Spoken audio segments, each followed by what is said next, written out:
Добрый день, уважаемые коллеги.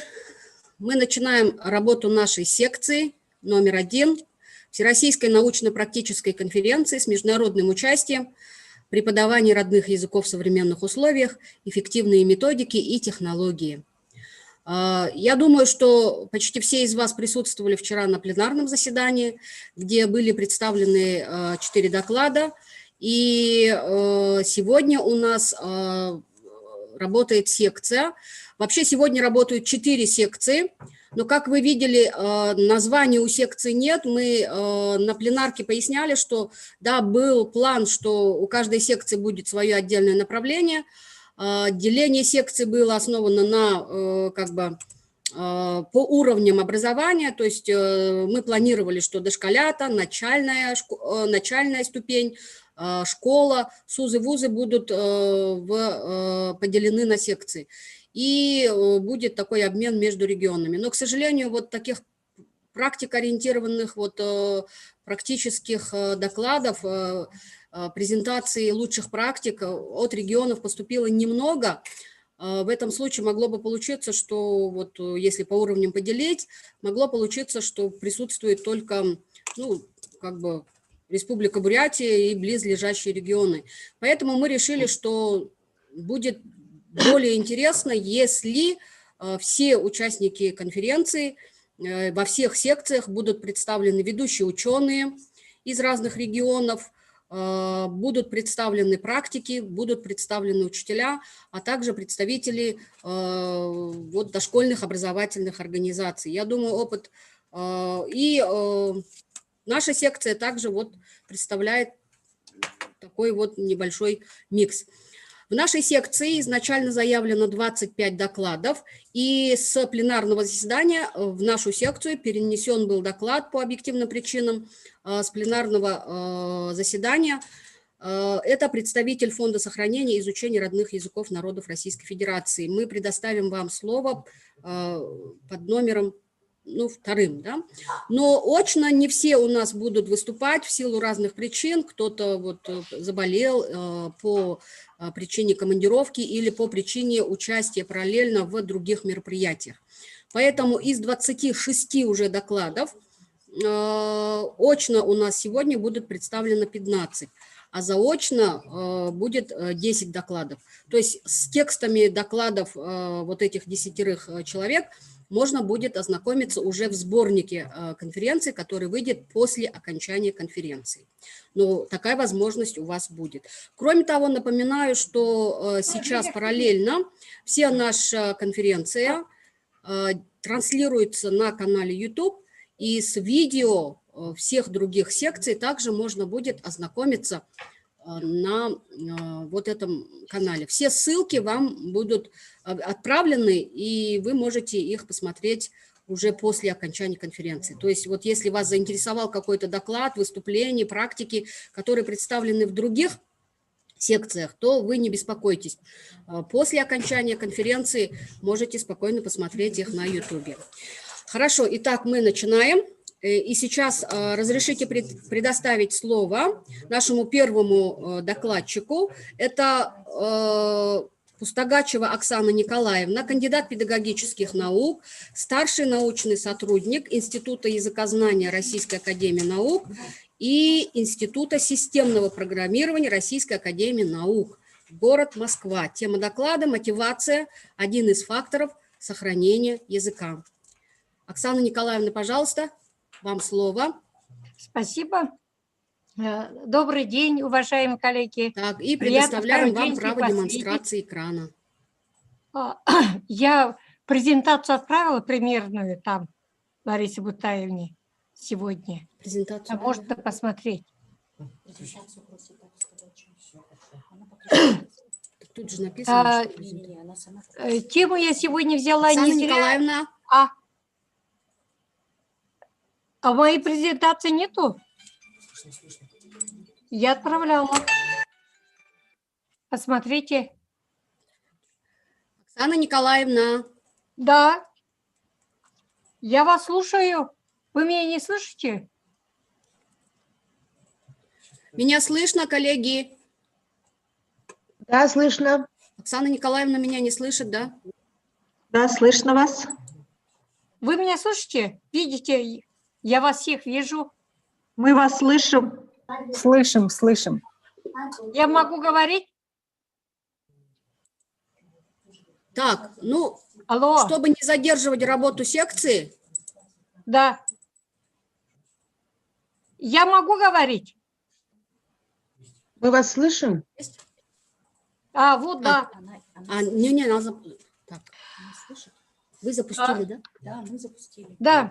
Вот проблема возрождения, сохранения родных языков, то, что вот вами заявлено, вы очень молодцы, это очень актуальная тема. Оксана Николаевна, вы нас слышите? Да, я вас слышу. А вы меня слышите? Так, пока мы тогда подождем. Я вас очень хорошо слышу. Мы подождем тогда Оксану Николаевну, да, пока мы отключим тогда презентацию и предоставим слово представителю Фонда сохранения и изучения родных языков народов Российской Федерации. Почему была же? А почему меня... Светлана Анатольевна Нуждина Я нам не расскажет о деятельности фонда. Вчера по этому поводу, ну вот, задавался вопрос, да, все интересовались деятельностью фонда. Она не зашла тоже еще. Я вот только что видела.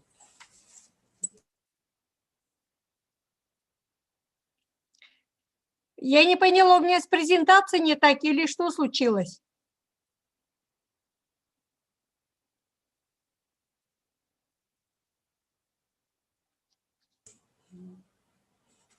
Все, Мгм. даем слово. У нее презентации нет. Светлана Анатольевна. Звук дай. Я Так. ее не запрещал.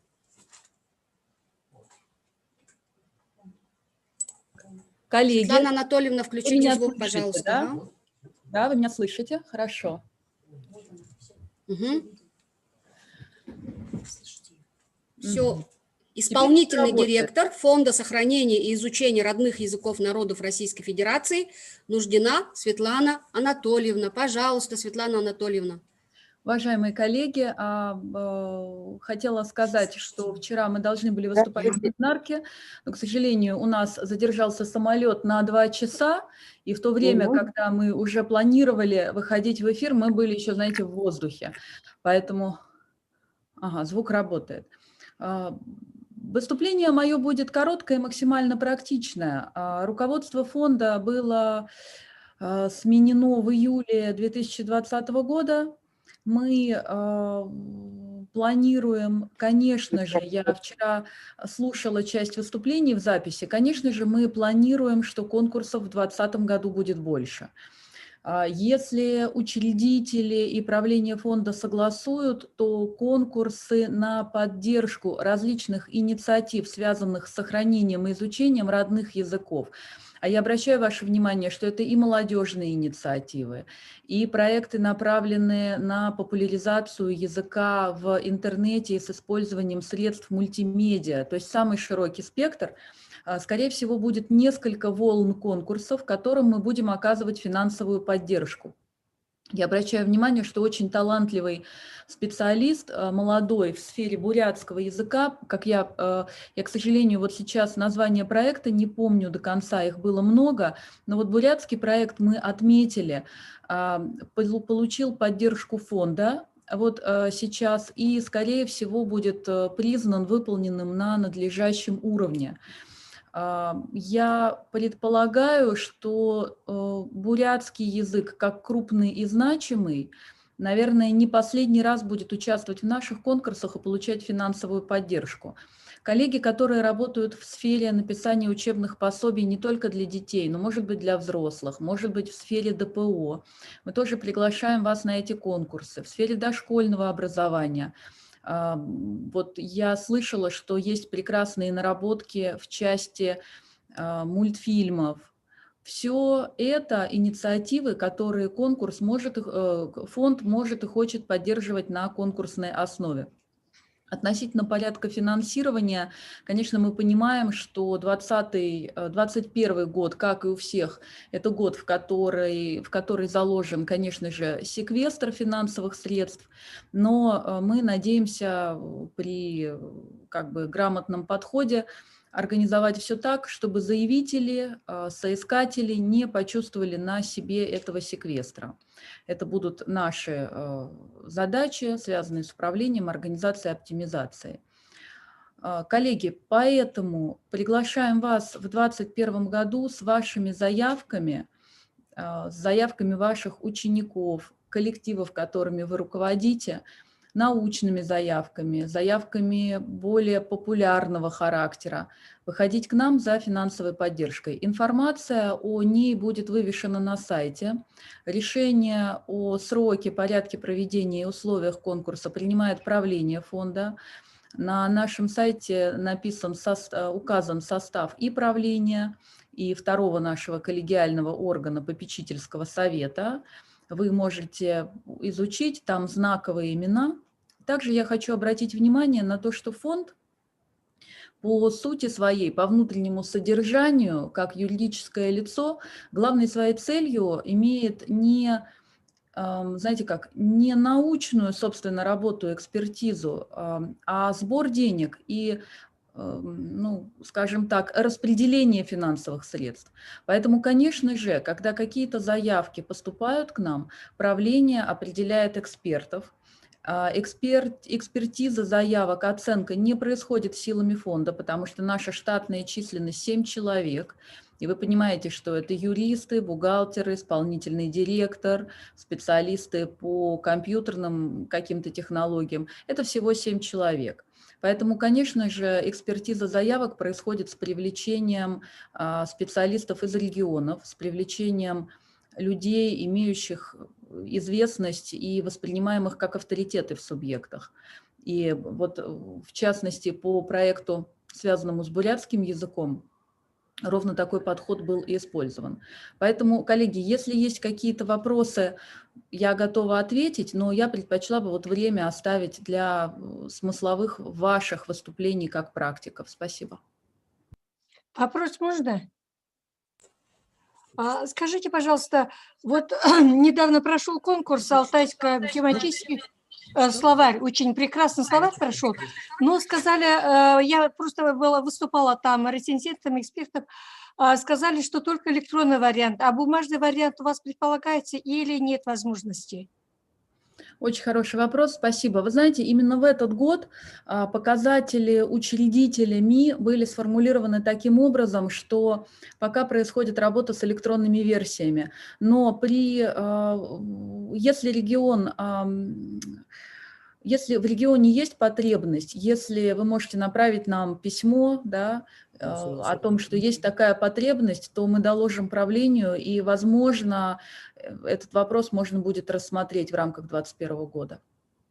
Да, в регионе это Республика Алтай, очень такая, дотационный регион, поэтому я просто своих земляков знаю, что во многих селах нет интернета, и электронно они не всегда смогут воспользоваться. Спасибо. Можно одна из причин, почему в этом году большой упор был сделан на электронные версии. Вы очень правильно говорите. Мы планировали, получив эти версии, дело в том, что печать очень дорогая, и мы же не до конца понимаем без заявок из регионов, а кому, собственно, это действительно надо. Поэтому мы забирали электронные книги в первую очередь, чтобы потом, при соблюдении прав автора, естественно, что-то передать в регион в электронном виде, потому что из-за пандемии печатать и направлять было сложно. Вы сами помните, и границы между регионами были закрыты.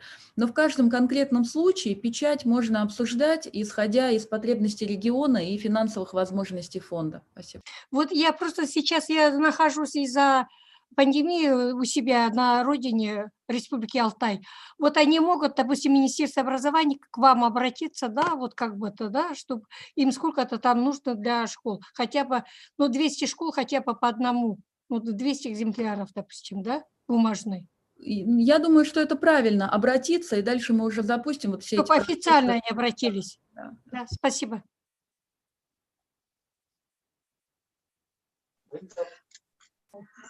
Спасибо, Светлана Анатольевна. Если вдруг у коллег есть еще вопросы, можете их позадавать. Но, Светлана Анатольевна, вы же нас не покидаете, да? Вы знаете, вот в 10 часов начнется мероприятие ФАДН, поэтому я по возможности, конечно же, буду следить, но просто вот так без лица, потому что я сейчас туда поеду. Но вы видите наш подход, да, вы можете писать обращения, мы все их рассматриваем, их рассматривает наше правление. И если вот есть какие-то вопросы, я не смогу, допустим, выйти на связь, да, потому что мы тоже делаем доклад, потом там участвуем тоже в пленарке. Если можно, вы их нам передайте тоже. Ладно, мы ответим.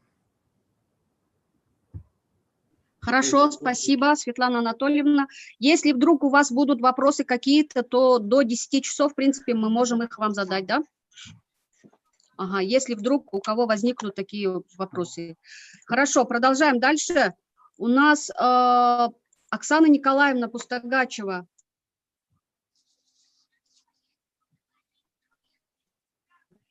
Я могу говорить, да? Или... Презентации нужно включать? Я включила все, я слышу вас. А как вы? Ага, хорошо. Да, Я слышу. могу, да, я могу говорить, да? Угу. Да, можете говорить. Я когда начала, почему, говорю, взяла, что это мотивация, сейчас вот нам казалось 90-е годы, когда начинали, нам давали возможности, что можем развивать и сохранять, изучать родные языки, тогда вы, наверное, старше вот моего возраста, наверное, люди, мы тогда очень обрадовались, что мы можем быстро научить детей своему родному языку и заинтересовать. Такая была эйфория.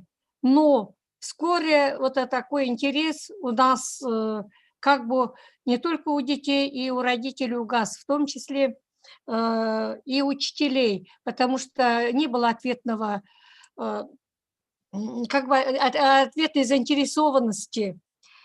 Сейчас, в то время, когда начали, я буду касаться проблемы детей, не владеющих родным генетическим языком, потому что по владеющим у нас все-таки система образования по России более-менее упорядочена, узаконена, но вот с каждым годом растет численность детей, которые не заинтересованы и не владеют, и выросло уже 2, допустим, Республика Алтай уже 3 поколения не владеющих родным языком.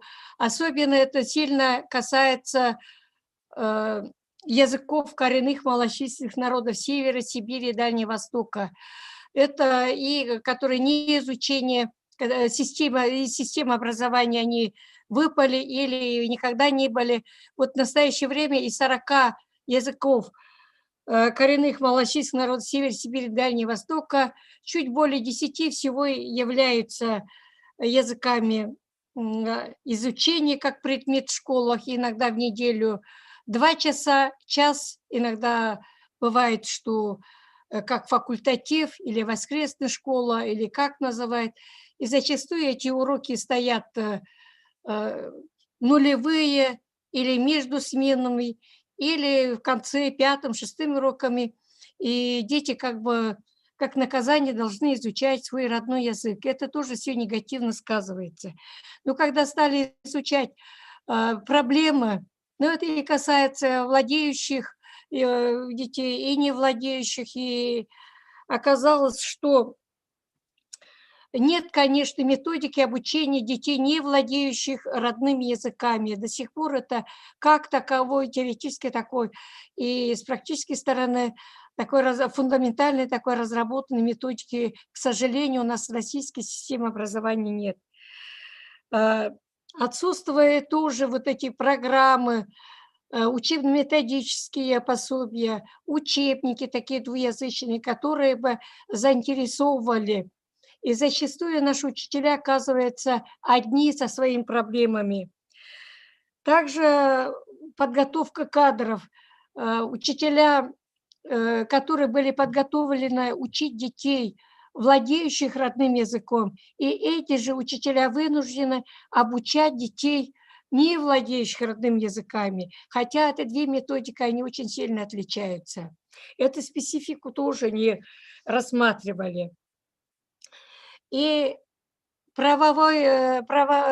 юридические права вот по изучению не владеющих тоже были не разработаны. Зачастую всегда это решает администрация школы. Можем учить этот язык родной или не можем, или сколько там часов дать. К сожалению, не всегда бывает администрация школы, допустим, идет навстречу. Это хорошо, если умный, адекватный директор там администрации. А если нет, то иногда бывает, что и закрывают. Это часто мы это смотрим по системе всей российской системы Российской Федерации. И, конечно, материально-техническая база, что оборудованы такие кабинеты. Не всегда кабинеты есть, иногда совершенно нет кабинета. Это хорошо, когда кабинет есть для владеющих, не владеющих вместе, или там несколько учителей не могут объединиться. Это тоже, но самое главное, в то время не учитывался фактор мотивации.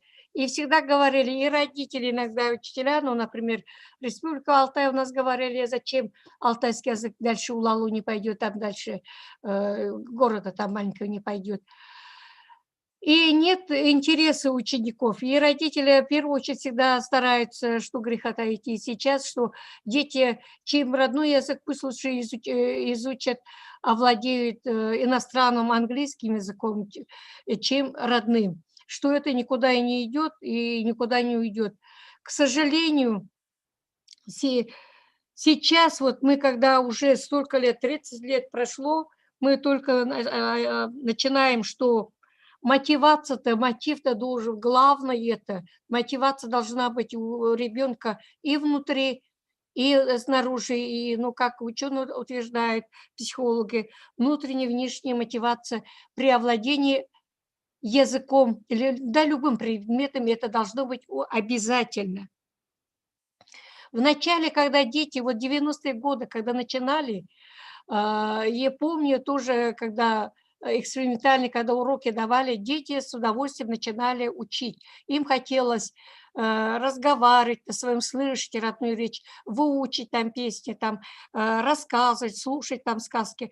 Ну, к сожалению, постепенно они остывают, когда начинают, потому что в школе начинается, когда грамматика, правила, они и так язык не понимают, о чем речь идет. И когда вот это сложно, быстро интерес пропадает.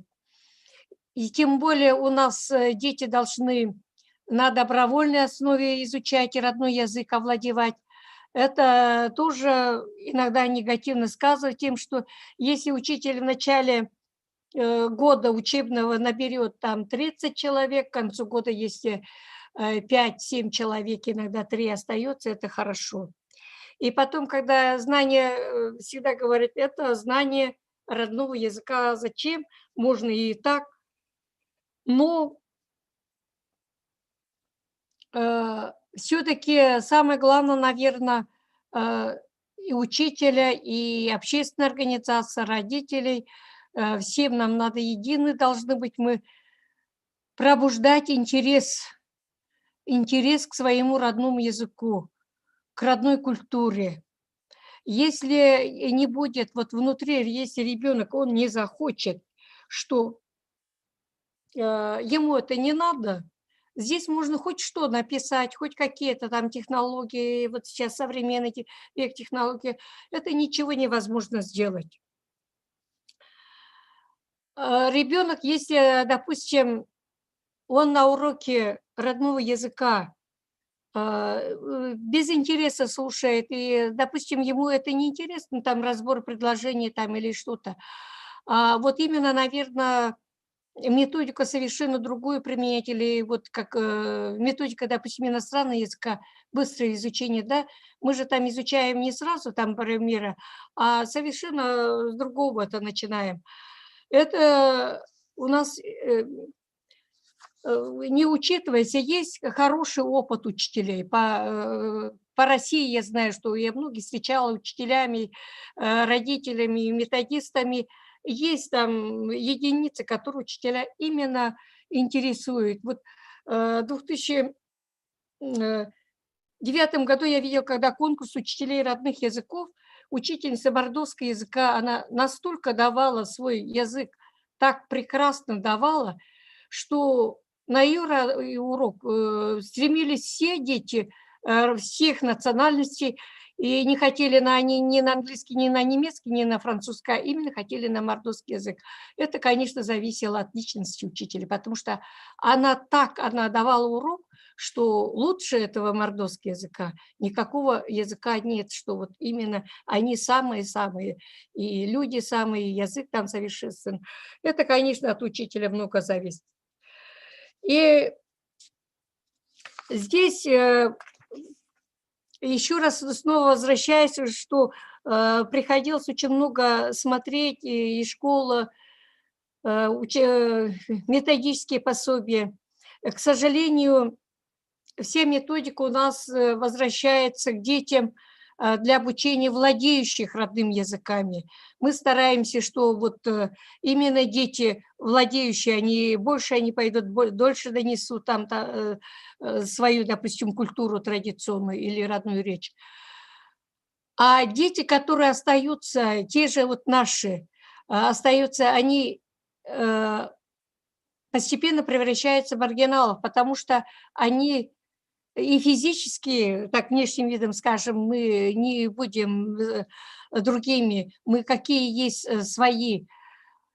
И когда он не знает и ту культуру чужую, и свою не знает. И еще раньше всегда говорили, что если человек не знает свою культуру, он никогда не поймет чужую культуру. Вот почему всегда бывает иногда споры и вражда. В свое время, еще 90-е годы, Михаил Николаевич Кузьмин, такой есть очень прекрасный ученый, он всегда говорил, должен быть диалог культур, обязательно диалог культур должен быть. И то, что прекрасно, что в такое трудное время, вы даже несмотря на этот вирусы, вы проводите такую конференцию.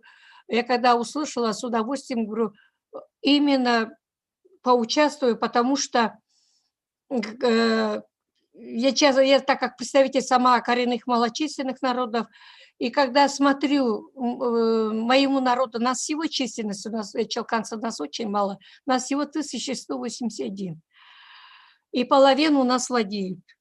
И когда с 90-х годов мы молодежь перетянули в основном на свою сторону, и даже те, которые метисы в смешанных семьях, не только дети, их мамы и папы, захотели изучать наш язык, я думаю, что мы очень многого сделали. Мы начинали с самого малого. Именно сначала мы пробуждали интерес, рассказывали про своих интересных людей, про своих сказителей, про своих героев, просто про обычных людей. И начинали мы, так как у нас язык бесписьменный, начинали мы с того, что у нас фольклор, что можно опираться на фольклор. У нас очень богатый фольклор. И помню, когда первый раз мы фольклор, героический эпос, когда с переводом делали, когда рассказывали, и дети, которые даже не понимали, но слушали эту певучую речь, потому что это на плавно или напевно рассказывать, или поют при этом. Это читается один из элементов мотивации. И потом, даже когда собственных детей, когда говоришь, вот, несмотря что вы инженера, экономисты, юристы, но вы в первую очередь, вы представители того народа, к кому вы относитесь, вы должны знать свою культуру, вы должны знать свой язык, вы должны соблюдать свои обычаи, несмотря на то, что где вы живете. Живете на Алтае, живете там далеко где-то в Сибири, живете в Москве, живете в Америке, но вы в первую очередь вы должны быть представителем своего народа. И, ну, меня сыновья сразу воспринимали, а дочь немножко это сейчас. Я говорю, почему, говорю, должны, говорю, знать и свою традиционную культуру. Говорю, вы посмотрите, почему-то сразу у нас резко переходят, допустим, на западную культуру, и там не нужны эти словечки, говорю, составляет, особенно сейчас. Вы заметили, наверное, очень сильно засорен русский язык. Прекрасный русский язык превращается в сленг, и невозможно иногда понять, кто о чем говорит. Когда говорят, что язык не надо засорять, надо изучать, надо сохранять, всегда я убедилась в том, что надо привлекать молодежь, детей. Они когда слушают и когда видят вот это аудио, видео, песни, просто даже не понимают иногда, но слушают эту мелодичную музыку, мелодичный напев, мелодичную речь, это остается. Я хотела, там, ну, есть там, что там, вот, допустим, разновидности внутренней мотивации, то, что дают ученые-психологи, что вот именно обязательно там коммуникативные, что вот, ну, это как в иностранном и как в русском языке, что и обязательно должно быть аудирование, говорение, чтение, письмо, что они одновременно должны идти.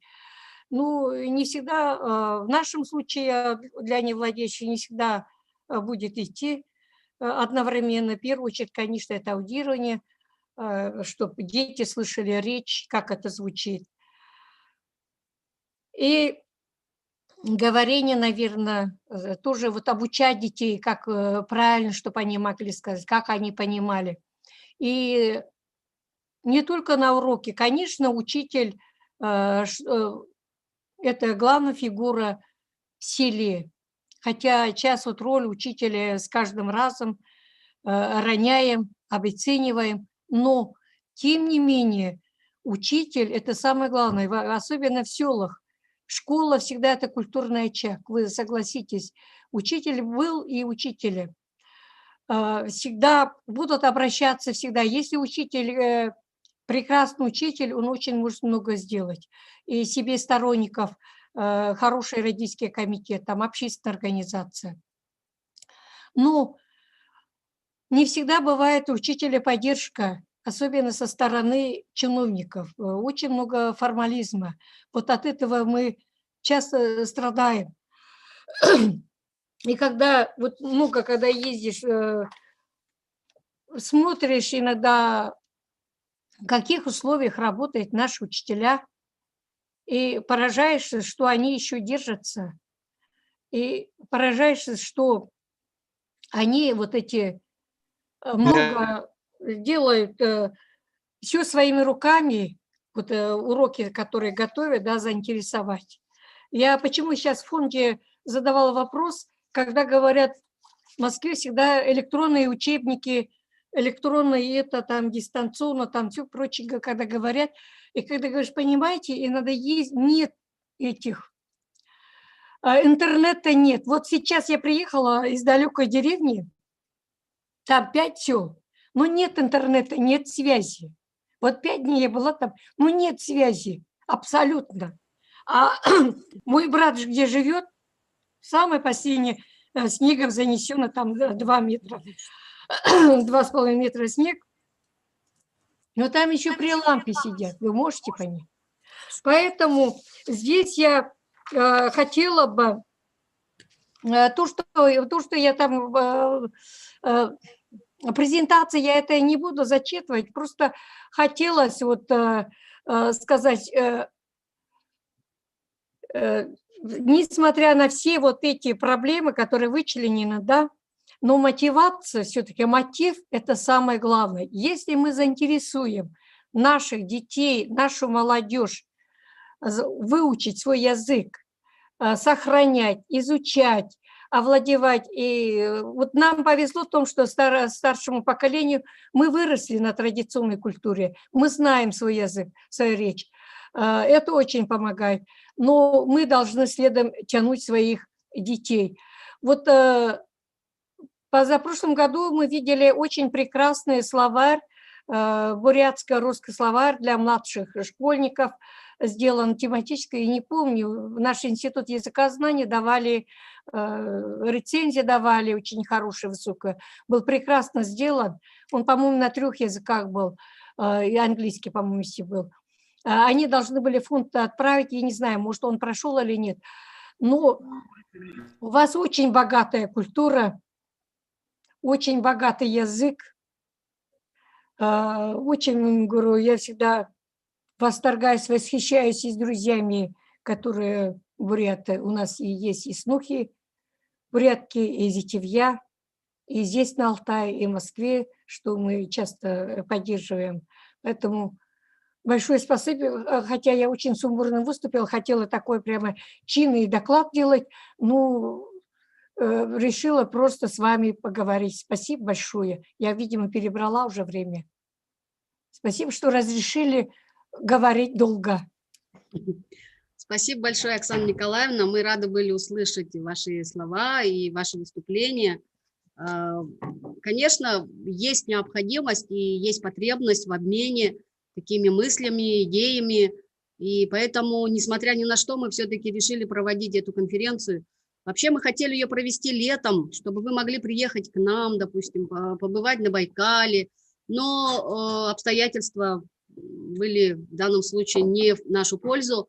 Но мы решили, что все-таки проведем в этом году и пообщаемся, потому что назрело очень много, на самом деле, вопросов, и есть необходимость все-таки обменяться опытом с другими регионами, потому что вариться в собственном соку, тем более вот эта изоляция, она еще более усугубляет ситуацию. И поэтому мы решили, что хотя бы вот в таком формате мы должны пообщаться с коллегами прежде всего из других регионов. И, Оксана Николаевна, спасибо вам большое на добром слове. И я думаю, что в конце вот нашей секции мы еще будем обсуждать те предложения, которые мы хотим внести в резолюцию нашей конференции, с которой мы хотели бы как результатом работы нашей двухдневной выйти в публичное поле, то есть обратиться к органам власти, обратиться к коллегам из других регионов, которые, может быть, не приняли участие в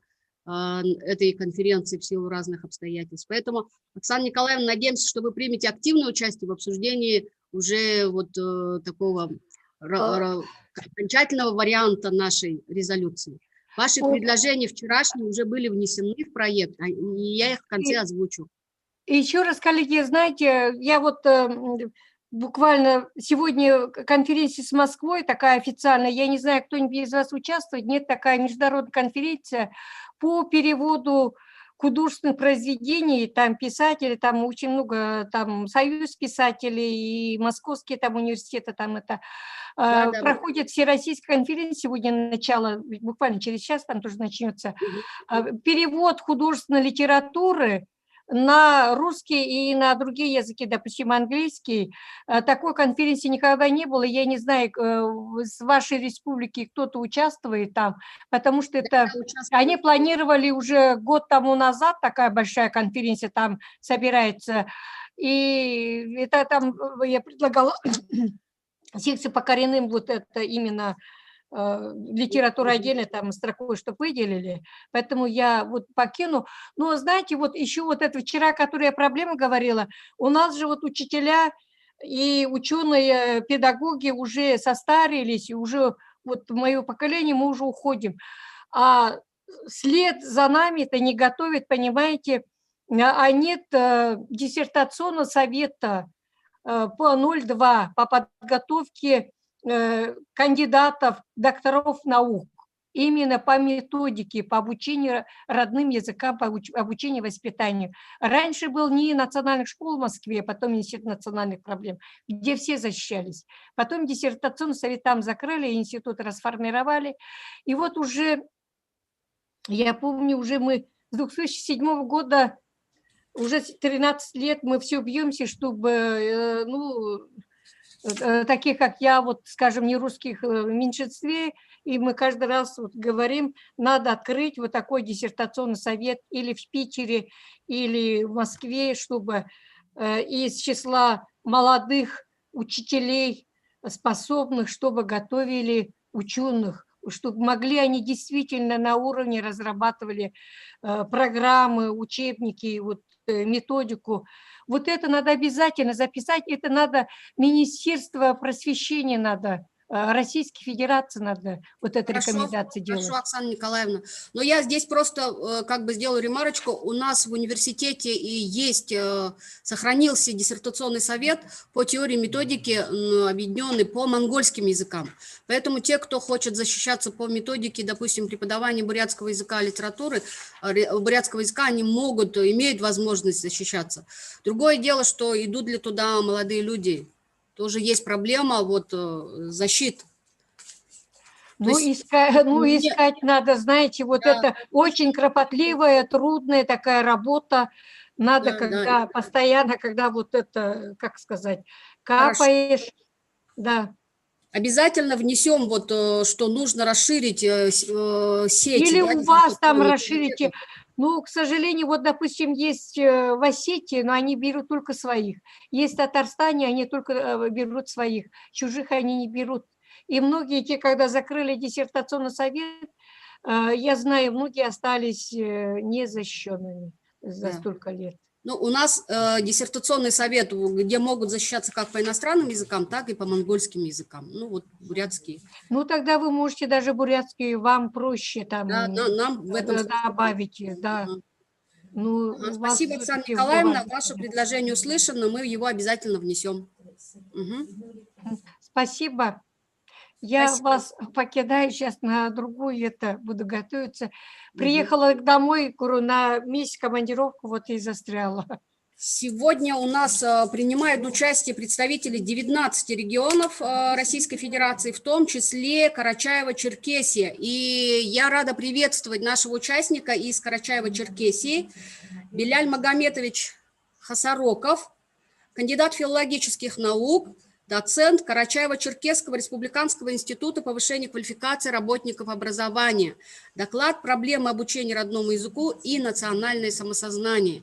В принципе, мы продолжаем вот логику выступления Оксаны Николаевны, мотивации как один из факторов сохранения.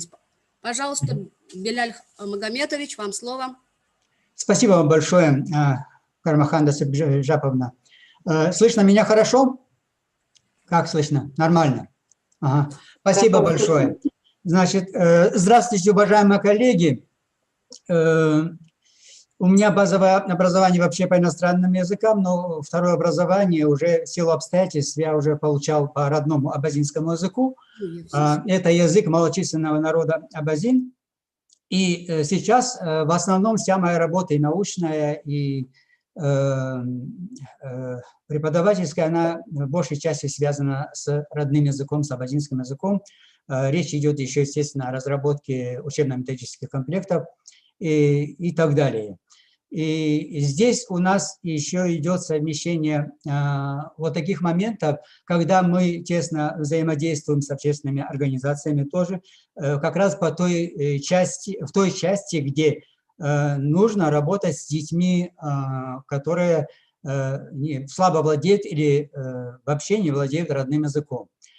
Вчера в докладе представителя Татарстана был отмечен очень интересный момент, когда Татарстан поддерживает татарский язык в 26 регионах. Это очень интересный момент. Конечно, у них есть, наверное, другие возможности, но у нас ситуация и тоже очень сложная. Хотя абазины Российской Федерации являются малочисленным народом, проживают они по миру в более чем 50 странах мира. И поэтому во многих регионах, во многих странах есть большой интерес к изучению родного языка. И этот вопрос на сегодняшний день решается через общественные организации, международные общественные организации. Это Международное объединение Алашара и Всемирный Абхазо-Абазинский конгресс. Есть такие две организации. Очень большой объем работы они выполняют по части популяризации, по части обучения родным языкам и по части оказания помощи образовательным организациям Карачаево-Черкесской Республики в том числе. Тоже речь идет о популяризации и об оказании всемирной помощи образовательным организациям, где абазинский язык преподается, в том числе и в дошкольных учреждениях. Дело в том, что хотя в законе обговорены, что в дошкольных учреждениях как бы закон дает такую возможность изучать родной язык, но, к сожалению, механизмы не отработаны. Нет, не разрабатываются, не издаются специальные материалы для детских садов, для дошкольных учреждений. Специальные педагоги по родным языкам в штаты не входят. Повышение квалификации по родным языкам они у нас в институте не проходят, поэтому это очень больной вопрос. И это потом отражается на школах, потому что даже говорящие дети, когда оканчивают дошкольное учреждение, они приходят в первый класс уже почти не владея родным языком. Почему-то вот так вот получается перекос. Это вот наблюдение и это вот результаты мониторингов, которые проводились у нас в республике. Самое первое, о чем хочется сказать, это вот поблагодарить вчерашних докладчиков за очень интересные содержательные доклады. Это первое. Второе, сразу же хочется выразить поддержку всем пунктам резолюции, которые были вчера озвучены. Ну, от себя я бы хотел добавить еще некоторые моменты, которые касаются нормативных актов. Дело в том, что даже если сравнить с советским периодом, то очень много вопросов, нормативных актов, которые раньше разрабатывались на федеральном уровне, они почему-то или спущены в регионы, или вообще выпали из поля зрения. Казалось бы, по таким вот очень простым вопросам. Это касается, например, срока использования учебников. На сегодняшний день этот срок никак не обозначен ни в каких нормативных документах. Мы с этим сталкивались. И варьируется как бы в различных источниках от 5 до 10 лет использования учебников. Это один момент. Второй момент никак не нормирован, никак не отражается в нормативных актах, каков должен быть тираж учебника.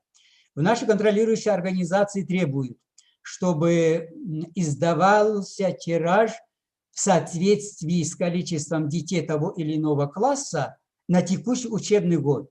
При этом мы с вами очень хорошо понимаем, что количество детей из года в год может меняться как в сторону увеличения, так и в сторону уменьшения. В то же время должны быть учебники предоставлены еще и в организации, высшие учебные заведения или в средние профессиональные учебные заведения, где готовят учителей.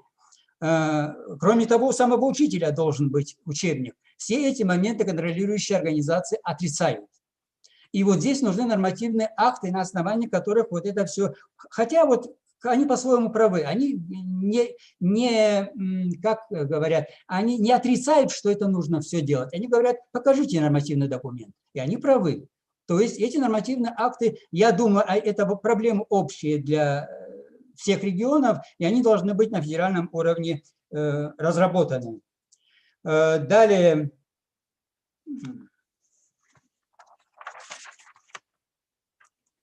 У нас, например, очень щепетильный вопрос по нормам оплаты труда разработчиков, авторов, составителей учебно-методических комплектов. Насколько я знаю, каждый регион определяет свой гонорар, свой размер оплаты, и, естественно, это колеблется в зависимости от бюджета региона. Мы с вами знаем, что бюджеты, региональные бюджеты дотационные во многих случаях, и, естественно, каждый регион по возможности экономить на всем, на чем может экономить. Поэтому мы считаем, что этот вопрос тоже должен быть нормирован на федеральном уровне и не должно зависеть от того, какой бюджет в регионе. Это вот такой момент. Что касается, вчера тоже поднимался вопрос о разработчиках, об авторах, составителях, о повышении их квалификации, о работе с ними, о проведении обучающих семинаров для них. Очень актуальный вопрос. И вот когда были вот с федеральным государственным образовательным стандартом разработаны требования к ОМК, естественно, вот этот имеет положительный результат вот именно в этом смысле. То есть какие-то есть унифицированные требования к разработке, допустим, учебника, методического пособия и электронного пособия.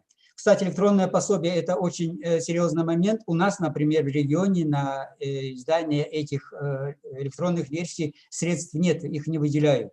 Поэтому сразу же отпадает вопрос о внесении их учебно-методических комплектов по родным языкам в федеральный перечень. Там еще была проблема с экспертизой, но в этом году, насколько нам известно, порядок меняется, и оплату за экспертизу будет производить Министерство просвещения Российской Федерации. Во всяком случае, у нас такая информация. Хорошо, если это так, это очень большое облегчение для региональных бюджетов. Но возвращаясь к обучающим семинарам или к авторам учебников, то здесь тоже надо сразу выносить вопрос на федеральный уровень, потому что сразу скажу, что если Москва будет за счет регионов приглашать авторов, то это тоже пустое дело, никаких командировочных у нас давно нету. И, кстати говоря, в вашей конференции мы бы тоже не смогли участвовать, если бы не было вот этого дистанционного обучения. Вот это вот положительная сторона, кстати говоря, дистанта. Это вот такой еще момент. Необходимо выработать, вот сейчас предыдущий докладчик говорил о некоторых моментах, это касается вот поколения старших и подготовки смены специалистов. Очень болезненный вопрос, и мы это даже сталкиваемся в вопросе подготовки учебно-методических комплектов, потому что редакторы и корректоры, которые у нас работают по учебникам, это те специалисты, которые были подготовлены в советское время. На сегодняшний день кто их сможет сменить? Я, например, по абазинскому языку не вижу. И их негде готовить, с ними негде проводить обучающие семинары, на них по госзаданию нету каких-либо курсов повышения квалификации и так далее, хотя вы знаете, что учебники – это академические издания, их надо тщательно прорабатывать, и какие-то там ошибки или какие-то искажения в учебнике, они потом на несколько лет отражаются на преподавании родного языка. Дальше. Возможно, вот этот в комплексе все эти вопросы и те, что озвучены были в проекте резолюции вчера, и о том, о чем я сейчас говорю, возможно, их надо все рассматривать в комплексе. Может быть, нам есть смысл выйти с предложением о разработке государственной целевой программы, как делается по другим сферам. Потому что если мы сейчас будем решать отдельно какой-то вопрос, потом отдельно по учебникам и так далее, это может не дать такого эффекта, как, допустим, целевая комплексная государственная программа, и притом разработана на федеральном уровне. У нас сейчас, к примеру, по сохранению и развитию родных языков, вот по инициативе общественных организаций, вот разрабатывается только, вот, допустим, комплексная программа по сохранению и развитию. Но я думаю, что эта программа будет не скоро принята, потому что она требует финансирования серьезного, а вы знаете, что это опять-таки тот дефицит бюджета, который есть в регионе. Далее. Что касается Карачаево-Черкесии, Что касается Карачаево-Черкесии и языков родных, которые преподаются в Карачаево-Черкесии, их 4 наряду с русским языком, о русском языке у нас по русскому языку, естественно, проблем у нас нету. Здесь я не буду на этом останавливаться. У нас как предмет в школах преподаются 4 государственных языка: абазинский, карачаевский, ногайский и черкесский. Естественно, проблемы по преподаванию родных языков у нас общие. Но абазины еще и имеют статус малочисленного, коренного малочисленного народа, этим еще и усугубляется, потому что все, что касается абазин, преподавания, обучения абазинскому языку, осуществляется только в Карачаево-Черкесии, больше нигде в мире этого нет. И поэтому у нас требуются еще дополнительные ресурсы, помимо того, что выделяется по другим языкам. У нас нету, к сожалению, ни одной школы, тем более детского сада, где идет обучение на родном языке. Более того, как только были внесены изменения в федеральный закон об образовании, мы тоже очень активно противодействовали этим изменениям, поддерживая нашего депутата Государственной Думы. Но, тем не менее, изменения эти были внесены.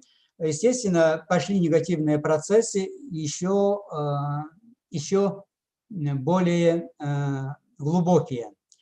Вы понимаете, что каждый ребенок, который оторван от своей этнокультуры, от своего родного языка, это очень большая потеря для народа. И мы ссылались в своих обоснованиях о невнесении этих изменений на то, что родители не могут иметь государственное мышление, родители не могут в целом думать по-государственному. Это прерогатива государства заботиться о сохранении народов и этносов в регионах вообще по стране. И это не должно зависеть от позиции родителя. Это с одной стороны. А с другой стороны, я вел курсы для взрослых, которые не владеют родным языком, по абазинскому языку. И у меня был очень наглядный случай, когда молодой человек ко мне подошел и говорит: вы знаете, у меня, говорит, 2 красных диплома о высшем образовании, но я готов на сегодняшний день их променять на знание родного языка. Это при том, что родители у него владеют родным языком. Они просто не посчитали нужным обучать его родным языком. Он, кстати, упрекает до сих пор. Но сам предпринял все меры для того, чтобы исправить ситуацию. Во-первых, посещал курсы, самостоятельно занимался. У него 3 детей, может быть, сейчас уже 4, пусть, дай бог, чтобы было как можно больше. Он взял и переехал из города в пригородный аул, чтобы его дети ходили в национальную школу, чтобы дети ходили в национальный детский сад и с детства приобщались к родному языку и культуре. Это вот очень хороший пример. И вообще, мы сторонники того, чтобы больше опираться на положительный опыт, на тех родителей, которые вот такой пример показывают. Больше вовлекать вот в процесс популяризации и культуры, и языка именно сознательную часть народа.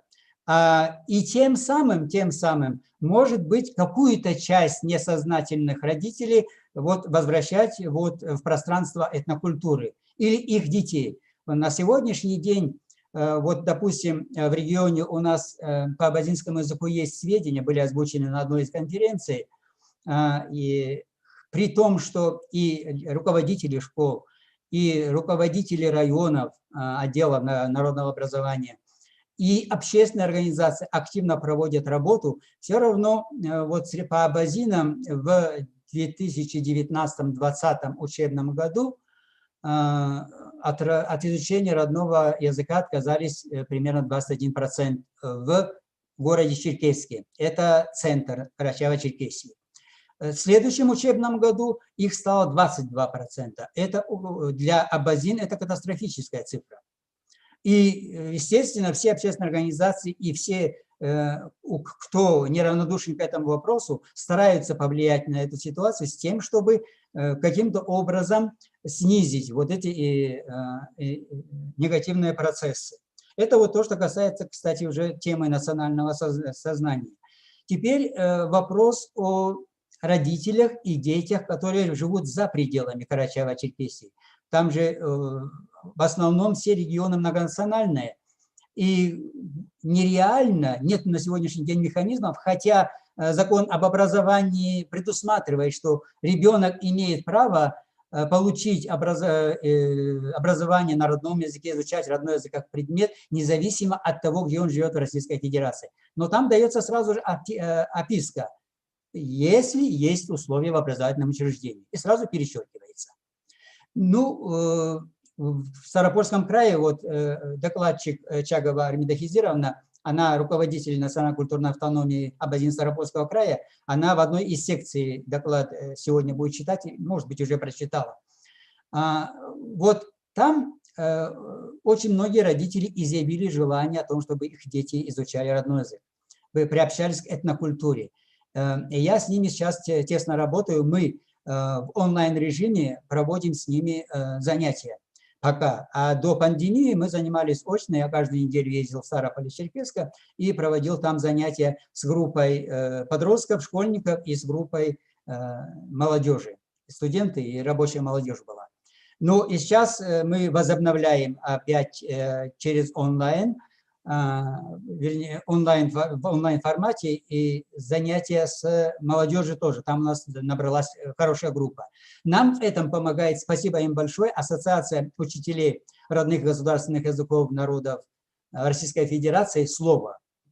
Они нам предоставляют платформу, они же ведут техническое сопровождение безвозмездно. Это очень хорошее подспорье.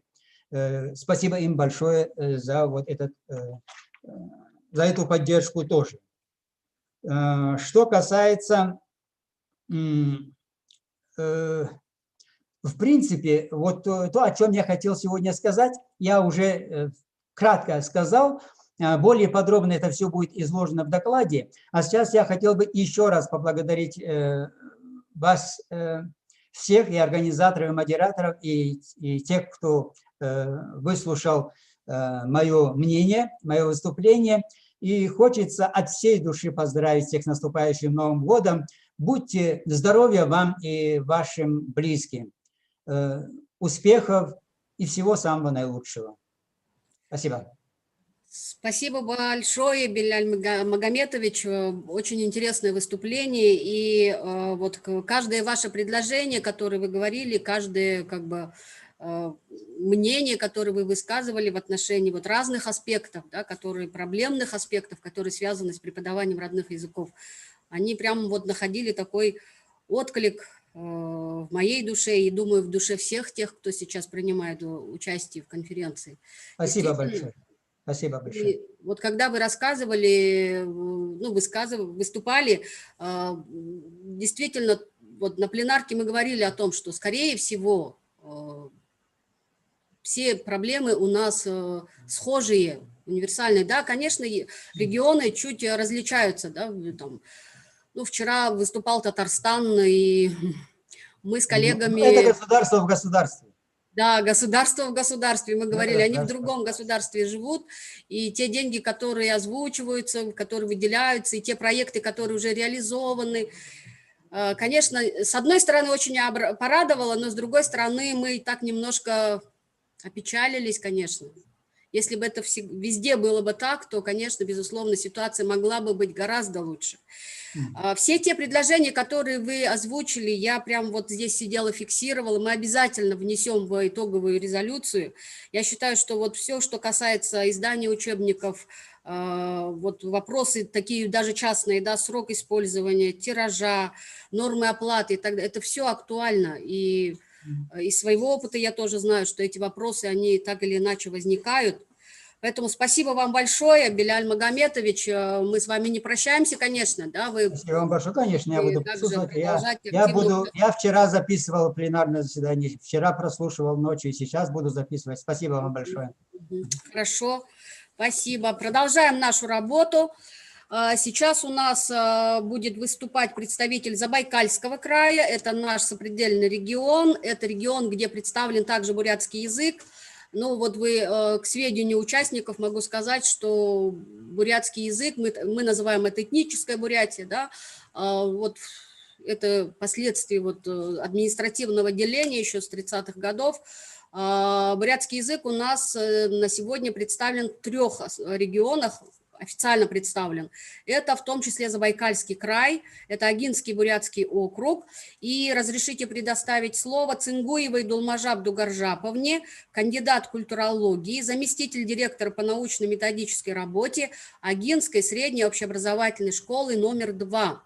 Выступление по теме, также продолжаем, это вопрос мотивации изучения и развития родного языка и культуры в условиях современности. Дулмажап Дугаржаповна, пожалуйста, вам слово.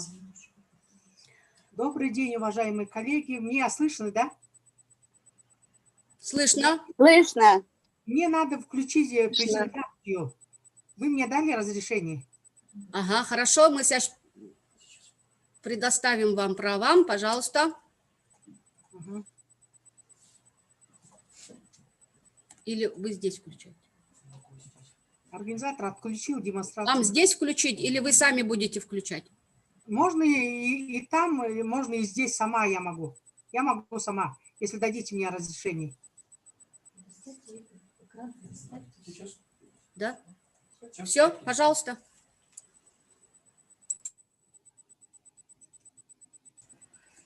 Ну и дальше мы, вот Андреева Тамара Егоровна у нас следующий выступающий с Кириллом Намсараевичем. Я просто как бы предваряю, да.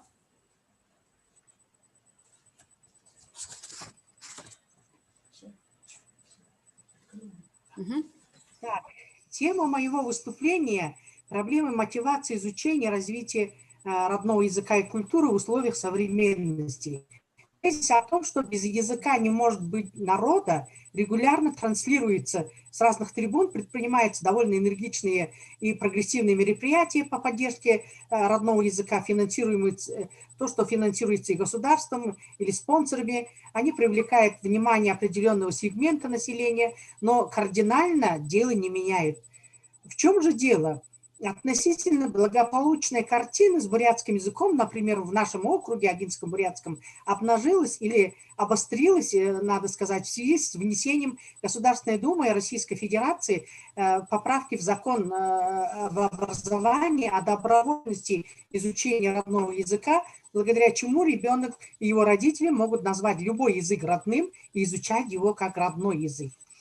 В Агинской средней школе номер 1, где я работаю, традиционно считается эта школа русскоязычной. Там обучается 1400 учащихся, из них 62,5% дети буряты, но они по преимуществу русскоязычные. Бурятский язык уже давно преподает в нашей школе по программе так называемого интенсивного обучения в объеме 1 час в неделю. То есть на бурятский язык и литературу отводится по 0,5 часов, по 17 часов получается. Сразу после принятия вышеуказанного закона около 40% родителей, учащихся бурят АСОШ номер 2, изъявили желание отказаться от изучения бурятского языка в пользу русского как родного, но проведенная администрацией школы и учителями бурятского языка работа довела эту цифру до 25%. Интересно, что основанием для отказа или согласия родителей изучать бурятский язык служат одни и те же аргументы. Мы сами не изучали бурятский язык, и потому хотим, чтобы наш ребенок изучил. Или наоборот, другая половина говорит, что мы не хотим, чтобы наши дети изучали. Соотношение таких родителей было примерно равное. Были и такие аргументы, вот о чем говорила Оксана Николаевна, да, нам не важны ни русский, ни бурятский язык, если там лишние часы появились, то тогда позвольте, мы возьмем там английский или китайский. Ну, в общем, были и такие родители.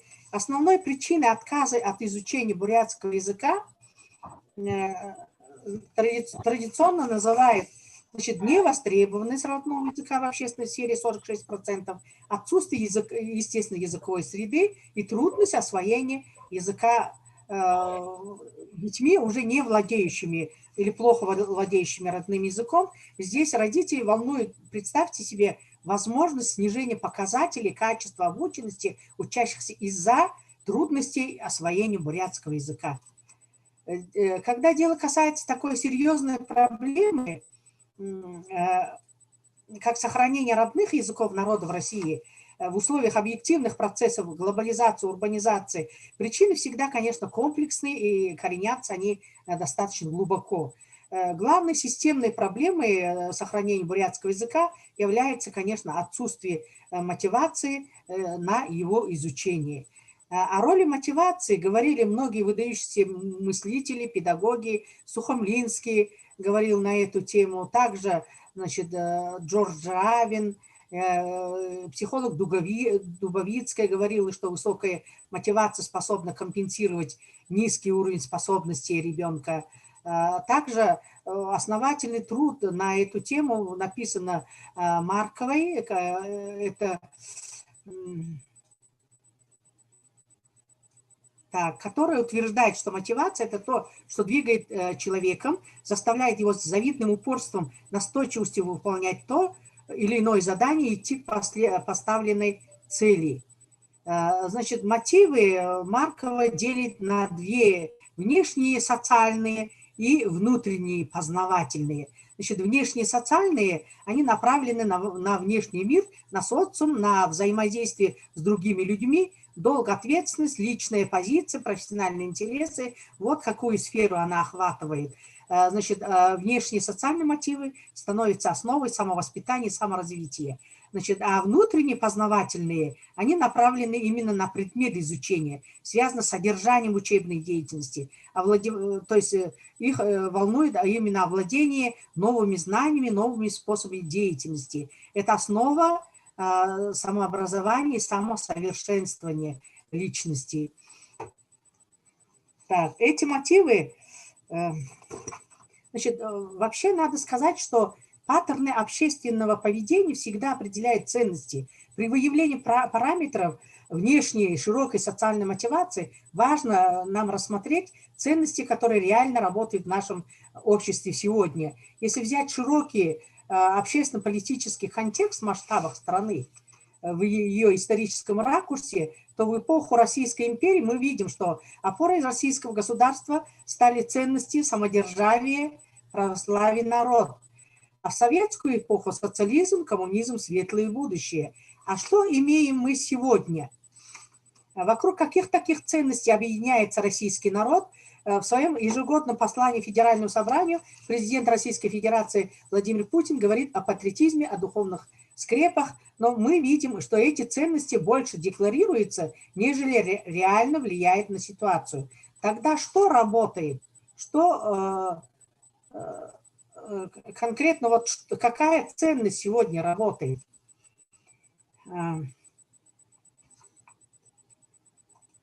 Так, ценности.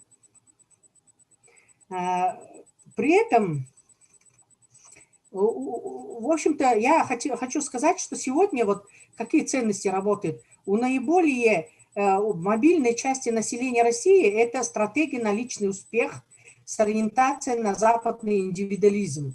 А у подавляющей части остального населения стратегия на выживание. При этом мир непредсказуемо быстро меняется, у людей возникает ощущение нестабильности, неустойчивости бытия. Мы все куда-то мчимся с бешеной скоростью, при этом не имея ни малейшего представления о пункте назначения. Вот так определила общественный психоз актриса Алиса Фрейндлих. 21 век – это все-таки не только научный прорыв, но и искусство манипулирования сознанием масс. Например, появились такие технологии, благодаря которым в общественное сознание можно внедрить любую самую чудовищную идею. Например, окно Авертона. Но и в этих условиях, да, в связи с этим родной язык надо рассматривать как средство познания ценностей традиционных культур народов России, отражение уникальных исторических традиций, мудрости и духовности народа. Откуда же еще молодым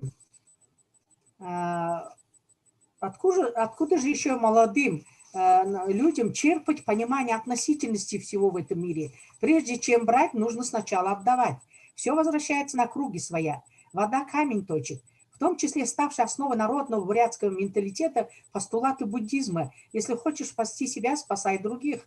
Но во что веришь, то тебя и спасет. Зло можно остановить только добром. Если тебе плохо, найди того, кому еще хуже, и помоги ему. И в этом твое спасение. А где брать такие ценности духовно-практического порядка, как народная смекалка, культуры, рефлексии, жизненная сноровка, по-бурятски боруханга, необходимые сегодня как никогда раньше. С одной стороны, гибкость, креативность мышления, а с другой стороны, саморегуляция и самообладание, которое было свойственно традиционному человеку, вот те качества, которые сегодня актуальны для молодых людей, вышедших навстречу жизненным ветрам, чтобы найти себя в этом мире. Все это вкупе с ощущением глубокой связи с малой родиной, Тонтонютук, может стать основой для стабильности и процветания нового поколения людей. Речь идет о формировании чувства национальной гордости. На примере выдающихся сынов прошлого и настоящего, когда вслед за Маяковским мы можем сказать: я бурятский бы выучил только за то, что им разговаривал. Доржи Банзаров, Барано Емигенов, Агван Доржиев, Хамбалам Итигилов, Гомбажав Цебиков, Базар Барадин и так далее. Но тут вспомнить слова Артура Шопенгауэра, который говорил, что самый дешевый вид патриотизма – это национальный патриотизм. Соглашаясь с его посылом в целом, по сути, хочется отметить, что на фоне выраженного этнонигилизма, отрицания этнокультурных ценностей и пренебрежения родным языком, именно возрождение, восстановление национального чувства гордости, патриотизма и может стать продуктивной идеей возрождения языка и культуры. Этот вопрос возник именно потому, что появились люди, готовые отказаться от своего родного языка, готовые рассматривать побуждение к его изучению как ущемление своих гражданских прав и свобод. Как помочь осознать этим людям, что, лишая себя родной почвы, они по сути предают память предков, отрекаются от своих корней, тем самым ограничивают и объединяют себя в чем-то более важном и существенном. Как помочь им осознать моральную, психологическую ущербность их стратегии поведения в современном мире? Основанием для появления внутренней мотивации на изучение родного языка может стать осознание родного языка как средство культуры творчества. То есть исчезновение, питательного корня творческой личности, исчезновение языков и переход представителей малых народов на общение на чужом языке, для них языке приводит к объединению творческого потенциала личности. Психологи давно уже отмечают, что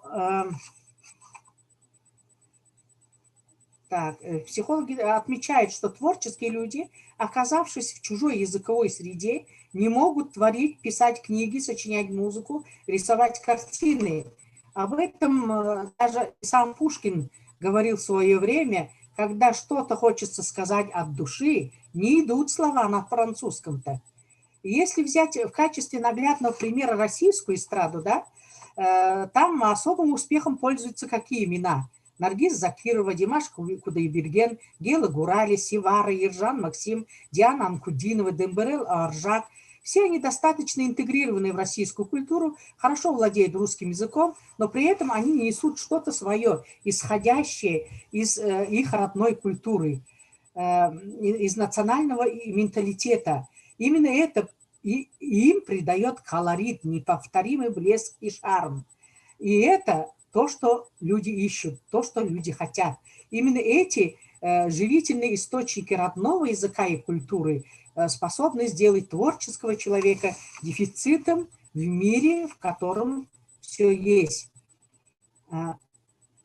Два языка.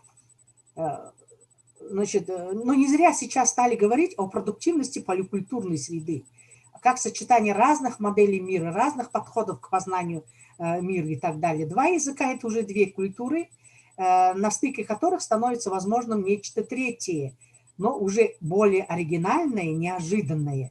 Это тот случай, когда 1 + 1 не 2, а что-то на этой основе возникает что-то третье, но уже более весомее и значимое, зачастую новое, оригинальное и неожиданное. Значит, другой пример я бы хотела привести, пример утраты и отчужденности от корней родной культуры может сыграть, какую деструктивную роль может сыграть на примере творческой личности. Это можно рассмотреть на примере творчества Аллы Цыбиковой, талантливой бурятской художницы. Она получила классическое профессиональное образование, Европейское Иркутское художественное училище, Московский государственный художественный институт имени Сурикова, и создавала, в принципе, такие мажорные полотна, например, цикл «Осенние поля», да? Но в 70-е годы, значит, наступила оттепель. Если раньше этническое было фактически под запретом, но теперь оно стало востребованным и даже модным. И начались мучительные поиски художницы своих национальных корней, и вместе с тем появились странные картины. Багульник. Вот девушка, которая смотрит мечтательно, она чего-то хочет, какие-то у нее претензии на особость, на какую-то творческость. Но и сзади, что мы видим какие-то зловещие фигуры, да, там Буханаем, там и так далее. Значит, вот такие метаморфозы, которые происходили вот в ее творчестве, да, появление вот таких образов, как птицы человеков, да, и так далее, вот, Хан Гаруди, например. Ну, в общем, объяснение этому мы находим в ее же картине, которая называется «Пускание мыльных пузырей», где изображена молодая девушка с опустошенным лицом, перед ней лежат предметы старинного культа, атрибуты буддизма, как мы его видим, но доступ к этим сокровищам она не имеет, поэтому пускает мыльные пузыри. Алла Цыбикова умерла в 47 лет от тяжелой онкологической болезни, оставив подруге своего 10-летнего сына. Что касается следующего слоя мотивационного, да, так, следующего слоя мотивационного компонента, оно связано с тем, что большинство детей не хотят изучать бурятский язык не вообще, а не хотят они изучать бурятский язык в том формате, в каком это предлагается. Вот Оксана Николаевна здесь выступала, я и очень с ней согласна, когда она говорила, что действительно была сначала эйфория, а потом, когда увидели, что бурятский язык начал преподаваться как наказание, да, и тут все угасло и так далее. Ну, примерно то же самое у нас и сейчас происходит. Поэтому я считаю, что в связи с этим должны быть предприняты кардинальные изменения. Прежде всего, это кардинальное обновление методов обучения, создание учебно-методических комплектов нового поколения, применение новых цифровых ресурсов, обеспечивающих функционирование бурятского языка в новых интерактивных сферах, интернет, социальные сети и так далее. И социально-культурные проекты, отражающие интересы молодого поколения, должны исходить именно непосредственно от них самих. И основной механизм решения проблемы я, например, вижу в процессном подходе. Что такое процессный подход? Это управление как непрерывные серии взаимосвязанных управленческих функций, планирование, организация, мотивация, координация, контроль и рефлексия. И связующий его процесс – это коммуникация и стимулирование. Вот этот процессный подход, на мой взгляд, позволит отойти от принципа мироприятивности, отказаться от компанейщины, уйти с почвы пропагандистского клише, освободиться от эмоциональных импульсов при принятии решений в данной сфере. И этот процессный подход позволит перевести, наконец-то, обсуждение проблем с развитием родных языков народов России на почву рационального, научно выверенного подхода и философского культурологического анализа. Именно живительные источники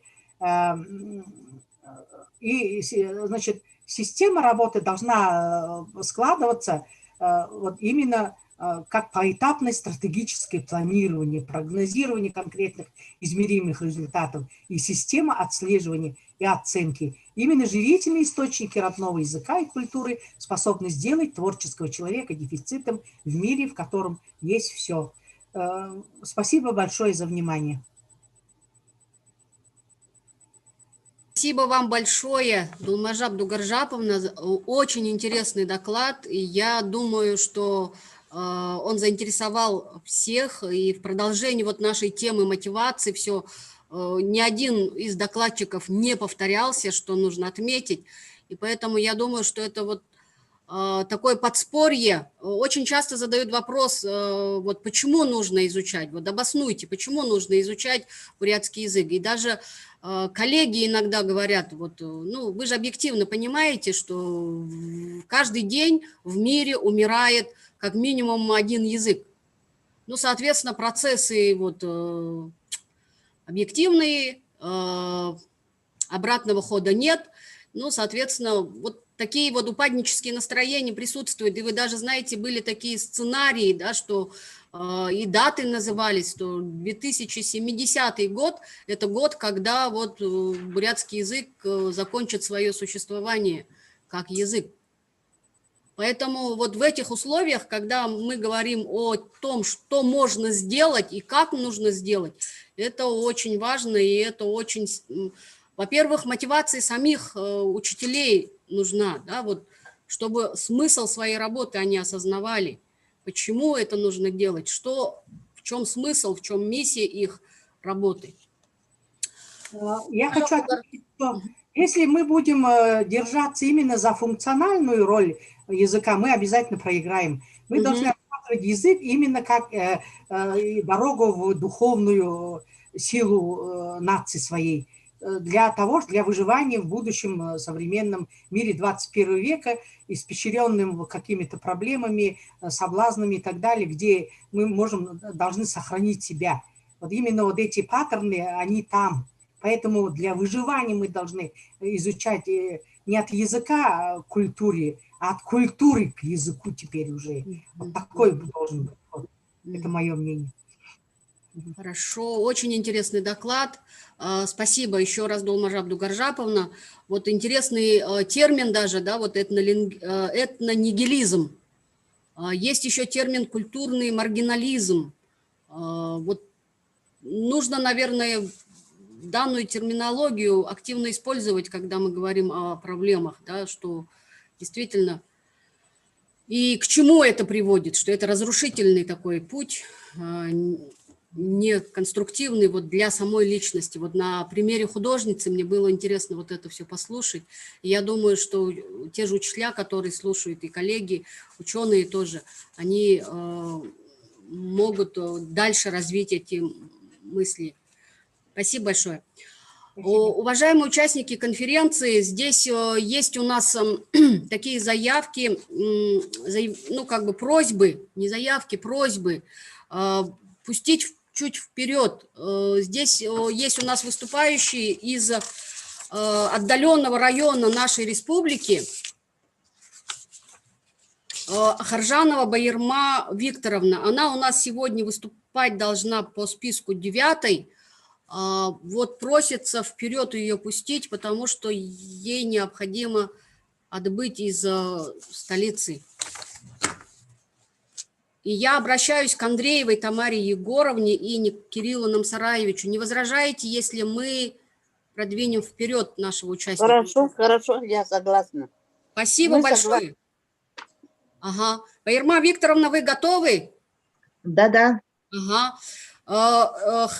Значит, Республика Бурятия, Тункинский район, учитель бурятского языка и литературы Талтойской средней общеобразовательной школы. И хочу сказать, что, пользуясь случаем, поздравить Байырму Викторовну с победой в прошедшем, буквально закончившемся позавчера конкурсе Ирхим Бакша, это конкурс учителей бурятского языка и литературы, который у нас проходил на межрегиональном уровне. Принимали участие вот Забайкальский край, Иркутская область и наша республика.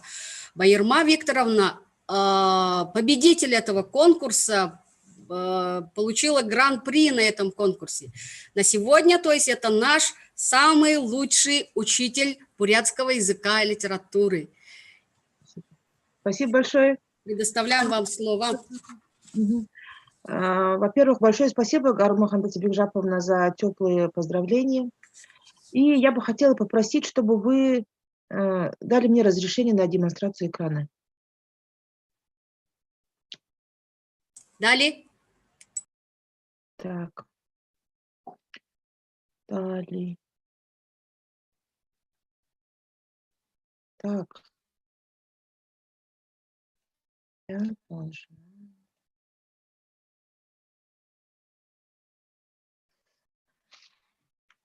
Уважаемые коллеги, во-первых, хочу всех поздравить с столь знаменательным событием. На пространстве, нашем образовательном пространстве проходит такая большая конференция, которая очень важна, актуальна. То, что мы с вами сегодня рассматриваем. Были очень интересные доклады. Мое сообщение... Так, демонстрацию, как я должна это показать-то? Мою презентацию видно, да? Да, видно. Ирма Викторовна, не беспокойтесь, видим. Видим, так. Только можно Так. на весь экран сделать, и тогда будет вообще замечательно. Все. Так, видно, да, вот так вот? Угу, да. Все, рассказывайте. Так, дорогие коллеги, я бы хотела вам рассказать об использовании проектной технологии преподавания бурятского языка и литературы в этнокультурной среде. Как это у нас работает на базе нашей школы. В национальном проекте образования выделены две ключевые задачи. Первое – обеспечение глобальной конкурентоспособности российского образования и вхождения Российской Федерации в число 10 ведущих стран мира по качеству общего образования.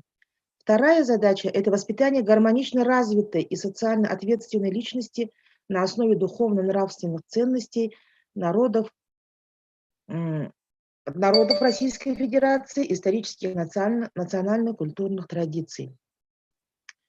Исходя из этого, одна из задач школы – это есть разностороннее развитие детей, их творческих интересов, творческих способностей, навыков самообразования, создание условий для самореализации личности, формирование способностей применять полученные знания в различных видах практической деятельности. В содержании образования предполагается также личностная ориентация, предполагающая развитие личностных способностей учеников, индивидуализацию их образования с учетом интересов, способностей и склонностей, усиление деятельностного компонента, креативность, предусматривающая содержание, формируемое самими учащимися в виде их творческой образовательной продукции. Таким требованиям, предъявляемым к содержанию современного образования, в частности преподаванию бурятского языка и литературы, несомненно отвечает проектная форма обучения, которая активно используется в нашей школе. Актуальность технологии проектного обучения в образовательно-воспитательной деятельности нашей школы определяется ее многоцелевой и многофункциональной направленностью, а также возможностью ее интегрирования в целостный образовательный процесс, в ходе которого наряду с овладением учащимися системными базовыми знаниями и ключевыми компетенциями происходит многостороннее развитие растущей личности, знающей родной язык, уважающей обычаи и традиции своего народа. В своей работе, как учителей родного языка и литературы, мы используем проектно-исследовательскую деятельность уже в течение ряда лет и можем сказать, что достигнуты хорошие результаты. Важно оценить реальность использования продукта на практике и его способность решить поставленную проблему. Презентация проделанной работы проходит через отчет исследовательской экспедиции путешествия. Вот на данном слайде, уважаемые коллеги, мы с вами видим фотографии с реализацией проекта «Хураговок мне нангингулвы», что в переводе на русский язык звучит «Колыбель моя Хурехабок». Работая над этим проектом, ребята у нас исследовали, изучили историю родного края, с разных точек зрения подошли к решению этой проблемы. Каждая группа собирала свой материал, который выбрали они, что было им интересно. Также ребята у нас с удовольствием работали над реализацией проекта. Так, тут как у меня почему? над реализацией проекта Араде Дуунут, Уриелнут, Оньхум Бахошоугунут. Также ребята собирали пословицы, загадки, поговорки. Ученики 5-11 классов организовали экспедиции к старожилам и собрали материал по теме Илинцегем Сысым Мыргын Гургалнут. При поиске информации учащиеся использовали различные информационные источники, такие как энциклопедии, толковые словари, интернет-ресурсы. Особенно ребятам понравилось общение со старожилами, которые от всей души напевали народные песни, говорили благопожелания, пословицы, поговорки, загадывали загадки. Дети научились самостоятельно извлекать необходимую информацию, учились записывать на видеокамеру, составлять альбомы и компьютерные презентации. В данном случае формировались познавательные, информационные и коммуникативные универсальные учебные действия. Ну, тут я 3 таких видеоролика выбрала.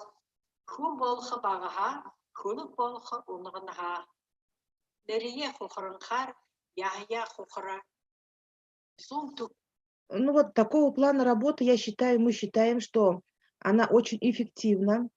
Этот материал, который был собран, будет изучаться, будет применяться на уроках бурятской литературы при изучении темы Гургалнут.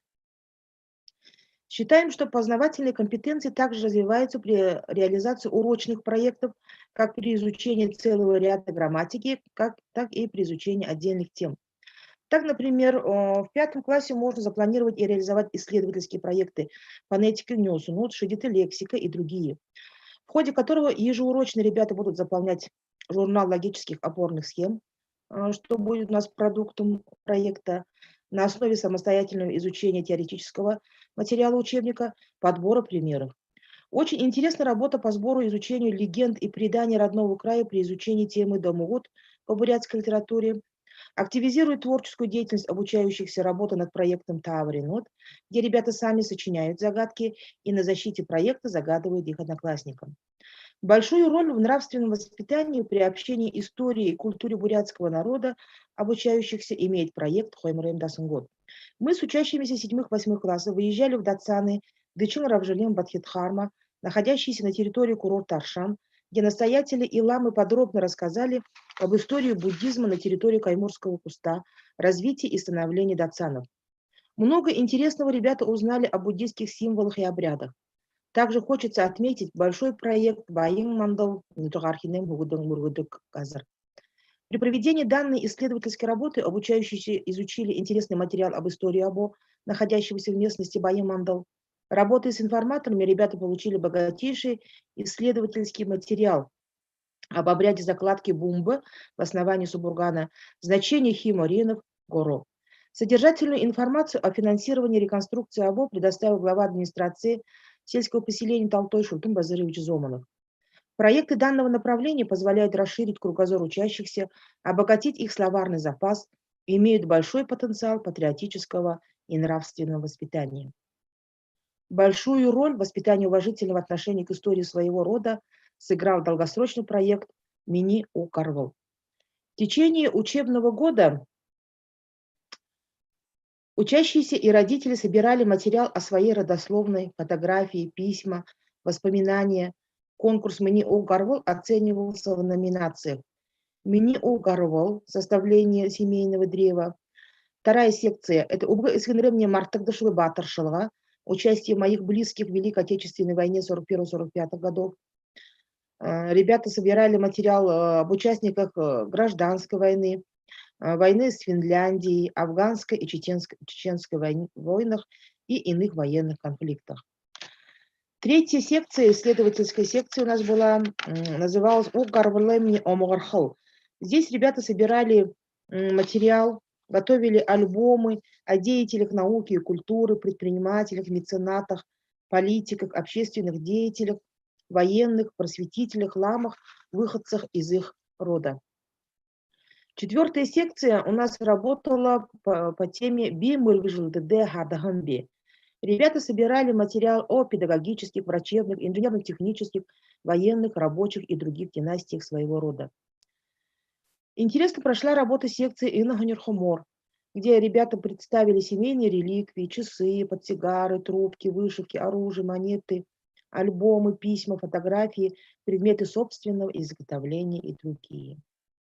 Защита исследовательских работ прошла в виде научно-исследовательской конференции «Мы мини Укрвал». Информационный проект можно использовать на классных часах, уроках литературы. Как форму презентации используем буклеты, стенгазеты, мультимедийные продукты. Например, оформление холла на предметы недели бурятскому языку и литературе, декаде, посвященной Сагалову на празднике бурятского языка, при проведении проектной недели. Эта работа направлена не только на поиск, анализ, представление информации, но и на формирование эстетического вкуса. При таком виде деятельности формируются как познавательные навыки, так и отношения учебного сотрудничества, коммуникативный ОД.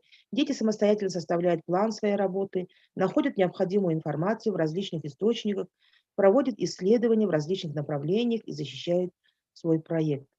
Формируется учебная самостоятельность. К важным положительным факторам проектной деятельности относится и повышение мотивации и развитие творческих способностей. Это происходит из-за наличия в проектной деятельности ключевого признака – это самостоятельный выбор. В деле приобщения учащихся к истокам, к родному языку и литературе, обычаям и традициям бурятского народа, при организации проектной деятельности мы вовлекаем все составляющие этнокультурной среды, в которой находятся наши учащиеся.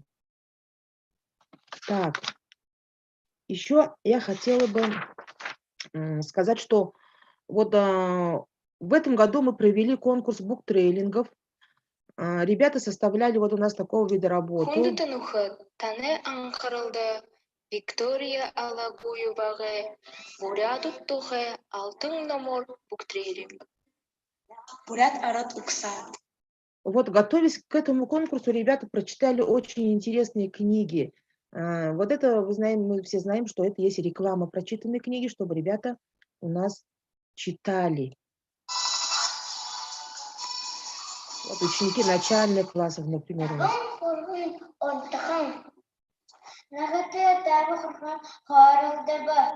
Вот такой творческий подход у нас. Так, далее ребята у нас с удовольствием готовят поделки. Шины жиле гулды тымдык. Вот, например, в этом году год мыши у нас был. Вот такие интересные работы представили наши ученики. Ежегодно у нас проходит конкурс чтецов Саяна Самарян. Вот на данной фотографии представлены ребята со всего района, которые приняли участие в конкурсе, который проводился на базе нашей школы. Также мы традиционно проводим читательские конференции с приглашением поэтов и писателей литературного объединения имени Мункуса Ридака. На данных фотографиях мы с вами видим встречу с писателем Владимиром Жамсарановичем Сырыновым. Провели читательскую конференцию «Алтын мундыргын душу». Так, у нас на территории нашего села есть музей Александр Базырович Бузаев. У него дома есть такой небольшой музей, в котором он собрал вот такой интереснейший, богатейший материал, сетла, уздечки, вот это все, и наши дети, вот военно-патриотический клуб «Бургат», руководителем которого является мой коллега, учитель бурятского языка и литературы Булытнин Буйджимбеев, со своими ребятами они изучали, ездили, ходили, собирали материал «Серебряная коновязь».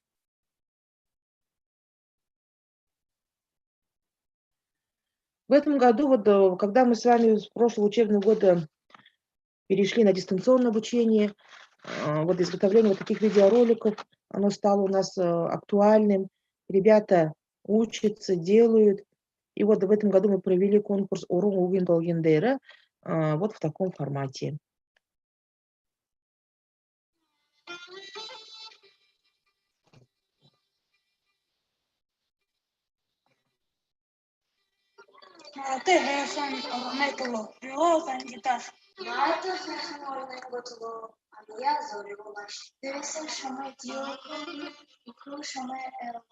Алты их договора, маны зорик шамра, асыра ехал мама, маны обратно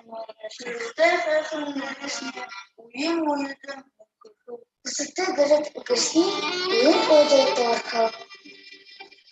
Вот эта работа была очень интересна. Для того, чтобы, значит, мы говорим о преемственности детского сада и школы, вот ребятишки, детсадовцы, приходят к нам в школу, мы проводим совместные мероприятия. Мы к ним ходим в школу, старшеклассники, среднее и старшее звено. Совместно работаем с детским садом по сохранению и развитию нашего родного языка. Так, Гейр Шаловым. В нашей школе вот, значит, мы начали работать над внедрением вот такого тоже проекта, реализация такого проекта у нас идет в Ершаловом. Наши ребята тоже учатся этому, и неплохо это у нас получается. Небольшой видеофрагмент. Вот, у Бимбы не получилось.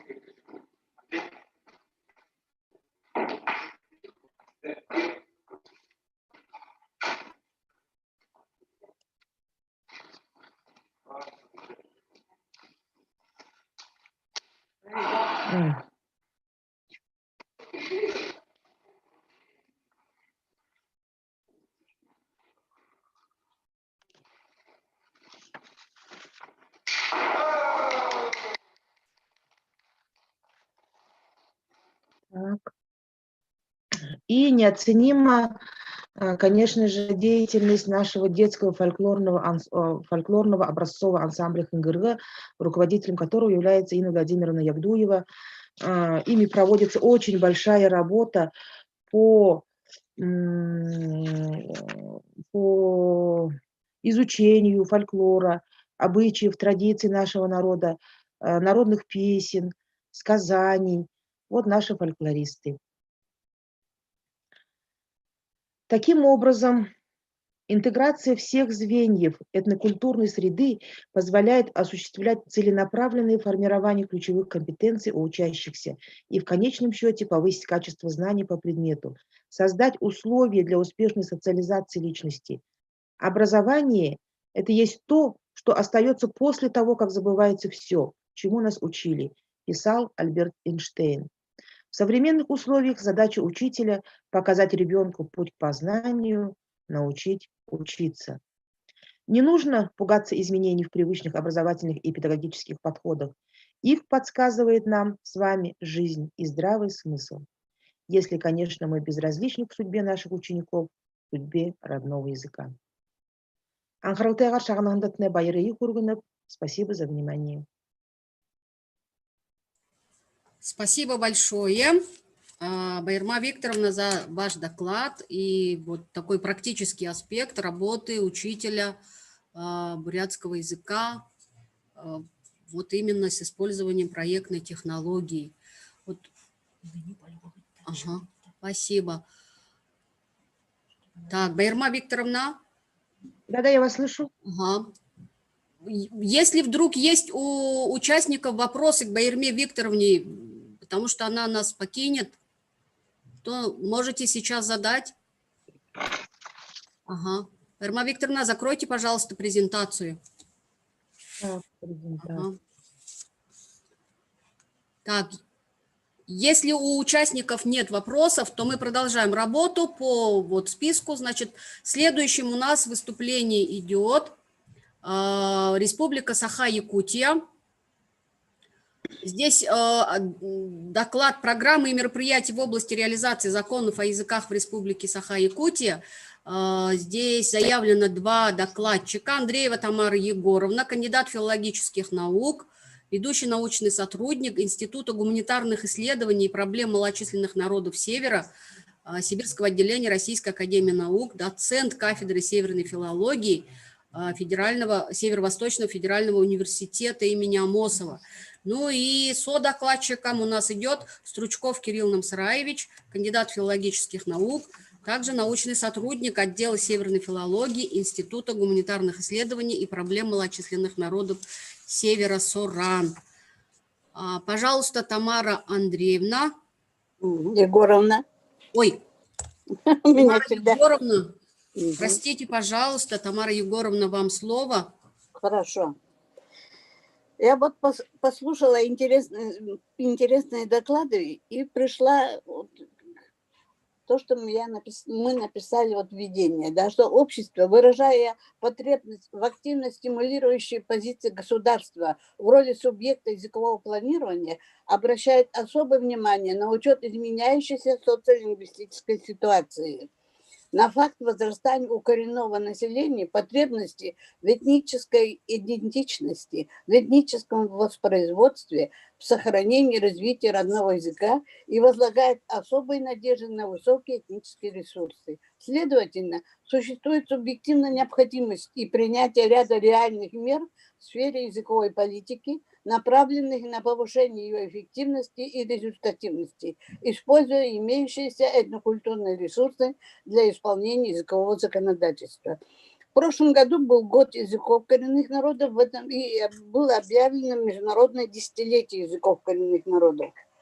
Под национальной языковой политикой мы понимаем воздействие общества в многоязычном социуме на функциональные взаимоотношения между отдельными языками.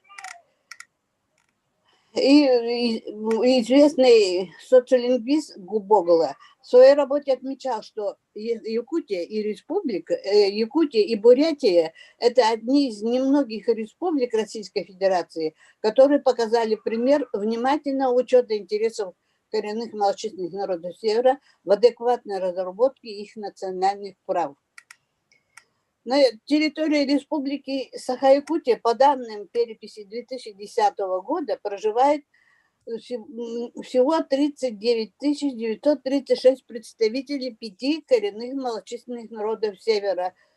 Это ивенки, 21 008, Бурятия, я знаю, 2600 человек, ивены 15 071, долганы 1906, юкагиры 1281 и чукчи 670. Общее количество коренных малочисленных народов Севера, проживающих в республике, составляет 16% от численности коренных малочисленных народов Севера, Сибири и Дальнего Востока в РФ. Для представителей 5 коренных малочисленных народов Севера в составе населения республики доля представляет невысока и составляет примерно 4%. В арктической зоне Республики Саха проживает 20 313 представителей КМНС, что составляет 50,86% от всех представителей коренных и малочисленных народов. В городе Якутске, в столице, проживает 8453 представителя коренных и малочисленных народов Севера, 13,65 от всех представителей КМНС республики. Презентацию там мне не включили, да? Ладно. Численность, значит, по сравнению с 1989 годом численность увеличилась на 60,9%, почти 5 раз. Численность эвенов на 72%, юкагиров на 62%, эвенков на 45,8%, чукчи на 40%. Таким образом, согласно данным Всероссийской переписи населения РФ 2010 года, отличительными чертами демографической модели КМНС в предшествии 2 десятилетия были относительно высокий уровень рождаемости и высокий уровень смертности. Я хотела бы сказать, что в начале 90-х годов у нас был создан Совет по языковой политике, и он до сих пор работает, функционирует. В этот совет вошли представители всех коренных народов и русских, и якутского языка. В республике планировали, что будет реализовываться государственная программа. Она называется «Сохранение и развитие государственных официальных языков Республики Саха на 2020-2024 годы», вот, начиная с этого года. Однако программа существует только в одном муниципальном районе. Решением районного совета депутатов Суглан, заимствовано из бурятского языка, да? Оленёкский и Венкийский национальный район 19 июня 2017 года утверждена муниципальная целевая программа социально-экономическое и культурное развитие КМНС на 2018-2020 годы, рассчитана на 3 года. Среди основных проблем языковой жизни республики отмечается сокращение функций социальной базы официальных языков. Значит, у нас в республике 2 государственных языка, это якутский и русский, и 5 официальных языков, это вот ивенкийский, эвенский, долганский, чукотский и юкагирский. Среди основных проблем языковой жизни республики, вместе с тем государственная программа сохранения и развития государственных языков направлена на совершенствование языковой жизни в целом и должна учитывать интересы разных народов. Ведь родной язык – это часть духовной культуры каждого народа. На первом плане в программе обеспечение конституционного статуса того или иного языка как официального. Согласно закону республики о статусе языков коренных КМНС, языки народов Севера, я уже говорила, являются официальными в местах компактного проживания этих народов. Но насколько это реально? Официальный статус языка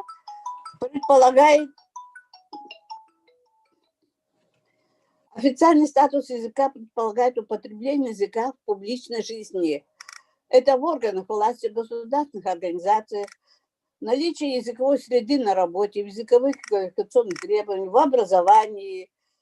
Специалисты признают, что планомерное воздействие на языковую ситуацию народов Севера может приостановить ассимиляционные процессы, приводящие к утрате языка. В этой связи концептуально важным для ревитализации языков народов Севера является целенаправленная деятельность по обучению языкам народов Севера в общеобразовательных учреждениях. Изучение языков коренных народов Севера проводится в 18 детских образовательных учреждениях в 40 школах республики. Однако эти данные не отражают всей серьезности ситуации. Только в 2 школах есть обучение на родном языке в начальной школе. Это Себянкёль и Березовская школа. Как предмет родные языки обучаются в 21 стационарных и в 7 кочевых школах. В остальных школах языки изучаются как факультатив или кружок по 1 часу в неделю. Более того, в последние 4 года наблюдается негативная тенденция сокращения школ с обучением родным языкам.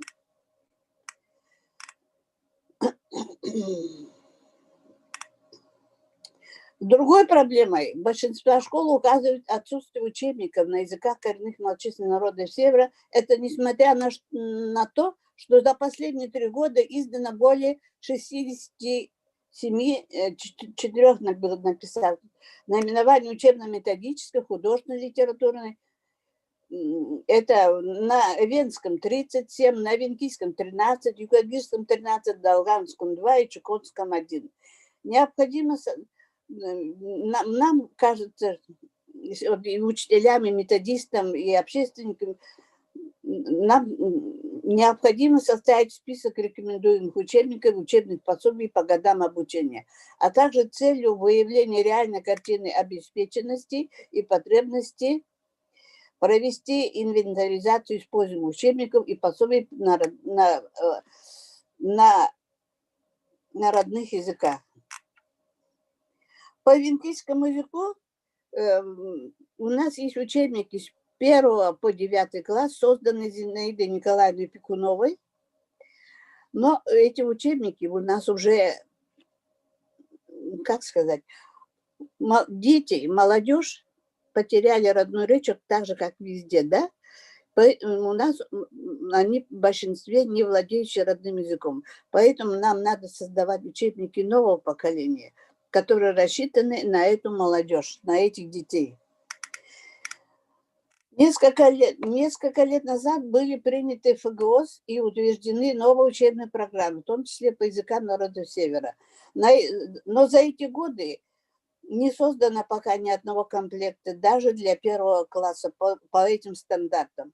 Проводимая работа над ними неоправданно затянулась. Главными причинами стали федерализация Института национальных школ республики в силу того, что изменились приоритеты и основные задачи этого научного учреждения и отсутствие финансирования данной работы. Одним из важнейших достижений последних лет стало введение ЕГЭ по языкам коренных малочисленных народов Севера. Это позволяет не только стандартизировать требования к знаниям, умениям и навыкам учащихся, но дает возможность выявить наиболее проблемные вопросы обучения родным языкам. К сожалению, многие школы не ввели в практику сдачу экзамена по родным языкам в форме ЕГЭ, аргументируя это разными причинами. Одним из главных была вызвана нацеленность учащихся на сдачу ЕГЭ по общеобразовательным предметам, от результатов которых зависит успешность поступления в учебное заведение. Для повышения престижности изучения разных языков рекомендовать вузам, действующим на территории республики, в правилах приема предусмотреть начисление дополнительных баллов на знание родного языка. По-прежнему остается важным вопрос кадрового обеспечения, сохранения языков. Одним из главных условий успешности языкового образования является системность. Немаловажную роль в изучении языков занимает дошкольное образование. Вероятность успеха многократно увеличивается с более раннего начала языкового обучения. Однако из года в год количество детсадовских групп с языками народов Севера неуклонно сокращается. На сегодня их осталось только 18 детских садов. В республике в соответствии с законом РСЯ о кочевых школах республики функционирует 9 кочевых школ в 9 районах республики. Все кочевые школы имеют статус филиалов средних школ в местах традиционного проживания малочисленных народов Севера и осуществляют образовательную деятельность в местах традиционной хозяйственной деятельности коренных малочисленных народов Севера без отрыва от родителей, в оленьих стадах. В каждой кочевой школе изучают родной язык, родную культуру. Родители приобщают детей к основам ведения традиционной хозяйственной деятельности малочисленных народов Севера. В соответствии с законом о кочевых школах Республики Саха в учебный процесс кочевых школ должно быть внедрение нового поколения учебно-методических пособий на языках коренных малочисленных народов Севера, новых образовательных, в том числе компьютерных технологий и дистанционного обучения. На практике требования закона не исполняется, но не внедрено дистанционное обучение в 7 кочевых школах. Не используются компьютерные технологии обучения в 6 школах. Мультимедийные учебники в 5 кочевых школах. Таким образом, образовательный процесс в большинстве кочевых школ организован в отрыве от внешнего социума в закрытом пространстве. Однако в республике есть положительный опыт организации обучения детей малочисленных народов Севера на высоком уровне. Речь идет об экспериментальной школе-интернате «Арктика» в городе Нерюнгри. В этой школе живут, обучаются дети из арктических районов республики, из мест традиционного проживания малочисленных народов Севера по программам повышенного уровня гуманитарно-культурологического профиля с 1999 года. Свидетельством успешной и эффективной работы школы-интерната «Арктика» можно считать то, что за последние годы ежегодно все выпускники поступают в профильные учебные заведения, в том числе 44% в высшие учебные заведения. Такие результаты обеспечиваются комплексом технологий в соответствии со своим профилем, созданием полиэтнической среды образовательной и воспитательной деятельности, высоким уровнем профессиональной квалификации педагогов, из которых 84% имеют высшую и первую категорию. Фактически нерешенным остается вопрос обеспечения учебников. Это несмотря на то, что за последние 3 года издано более 64 наименований. Однако большинство из них может быть рекомендовано только как вспомогательные учебные заведения.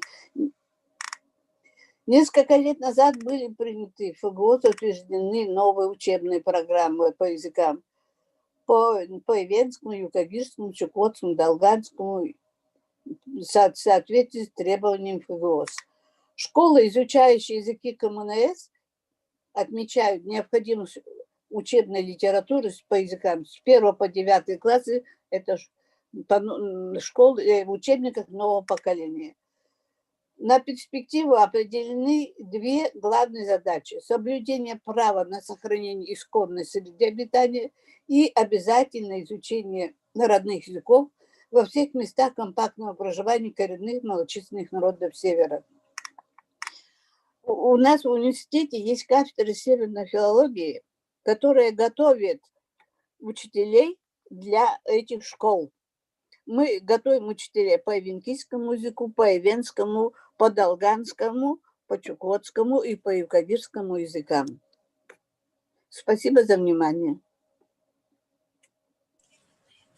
Спасибо большое, Тамара Егоровна, за очень интересный доклад с очень хорошим таким фактическим материалом, с данными. И, конечно, проблемы во многом схожи, но я думаю, что в Якутии все-таки вот то, что в начале, да, у нас секции говорил о национальном самосознании Беляль Магометович, в продолжении говорила Дулмажап Дугаржаповна. Вот как вы оцениваете в целом мотивация? Ну вот у нас, например, в Бурятии считают, что мотивация к изучению родного языка в Якутии гораздо выше, нежели в Бурятии. Вот вы как считаете? Знаете, я в Улан-Удэ была несколько раз. Мы через Улан-Удэ обычно проезжали в Монголию к нашим родственникам, да? И я считаю, что вот я так удивлялась, да, вот уходим по улицам Улан-Удэ, и в основном говорят на русском языке. Правильно, да? Я бурятскую речь почти не слышала. А у нас по городу Якутску, вы пойдите, все говорят на якутском языке, немного на венкийском, на ивенском, но юкагирском, конечно, не услышишь. Но вот на этих языках разговаривают. Действительно, у нас мотивация больше. У нас в этом году 26-й школы открыла, а у нас 2 школы в городе Якутске, где обучают языкам ивенкийскому и ивенскому. А в центре города у нас есть хорошая очень школа, 26-я. В этом году мы открыли 1 класс, где детей обучают ивенкийскому языку. Дети с удовольствием ходят в этот класс. Обучают их знатоки родного языка. У нас есть такая Ушницкая Наталья Юрьевна, она родом из Забайкальского края, переехала в Якутию вот 3 года назад. И вот мы ее попросили, и она там ведет уроки венкийского языка. А дети очень заинтересованы. И вообще рост этнического самосознания у нас очень сильно вырос. Все любят свой народ, изучают свою культуру. У нас очень много национальных ансамблей. У нас есть Дом народов Севера, где у нас национальные ансамбли Гулун, Гулун. У нас есть театр народов Севера, где ставят спектакли на родных языках. На чукотском, на юкагирском, на венкийском, на венском. Спасибо большое, Тамара Егоровна. Но дальше мы еще будем, конечно, Если назревают какие-то вопросы, чтобы не забыть, что-то хотели спросить, вот по ходу сразу доклада, просьба участникам записывать свои вопросы. Ну вот я воспользовалась таким вот правом преимущественным и задала вопрос, прям вот захотелось спросить. А сейчас продолжим работу секции. Вот у нас очень важный аспект – это разработка, создание современных УМК. Сейчас и Тамара Егоровна в своем выступлении говорила, что это очень актуально, издание современных, именно интересных для учащихся Нового поколения, где в содержании нового меняется. поколения. И Наши вот как старые раз- учебники, там про Ленина, Сталина и так далее, марксизм, Да, да, ленинизм. Сейчас у нас новые учебники. Мы недавно создали новые коллективы, которые будут работать по венгерскому языку, да? Мы объединились группами: лингвист, методист и учитель-практик. Вот мы будем создавать 5, 6, 7 классы, обновлять, создавать учебники нового поколения и новую программу рабочую. Очень хорошо, очень интересно. И я думаю, что всем нам будет безумно интересно послушать опыт вот нашего региона, лидера, безусловно, да, тоже. Это Татарстан.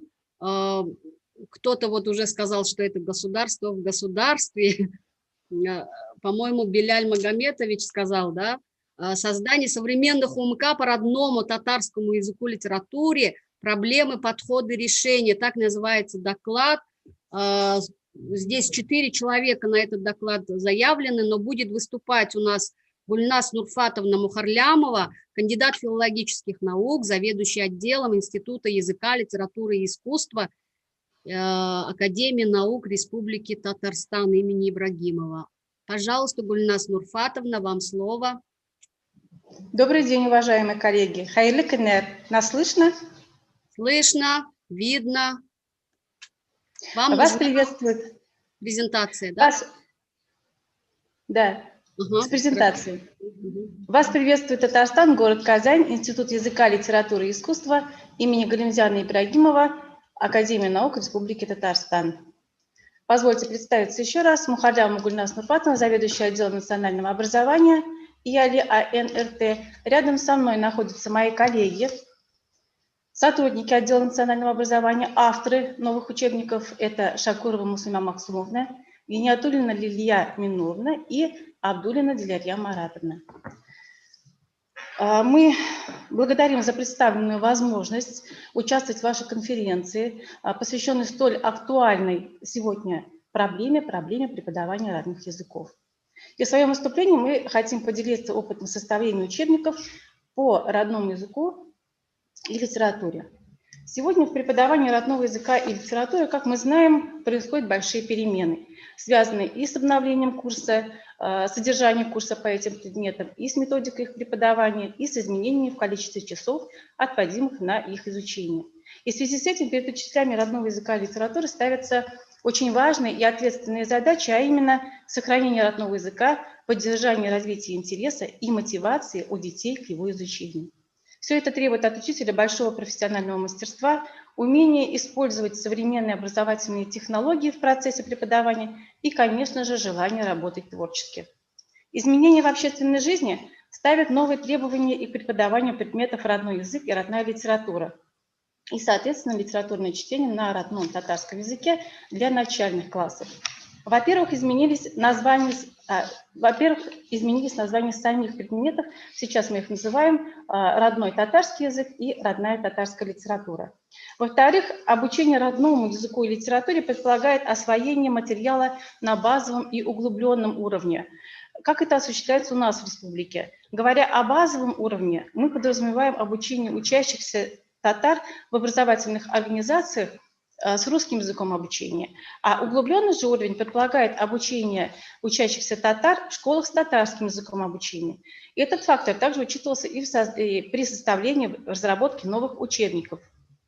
Например, учебник включает в себя 2 уровня, базовый и углубленный, в одном. То есть, говоря другими словами, по нему могут обучаться и учащиеся татары общеобразовательных организаций, как с татарским, так и с русским языком обучения. Это дает возможность не только понять специфику преподавания родного языка и литературы в образовательных организациях с татарским и русским языками обучения, но и наглядно представить объем предметных знаний и компетенций, которые должны освоить обучающиеся на отдельно взятом уровне образования. Хочется отметить еще один важный момент.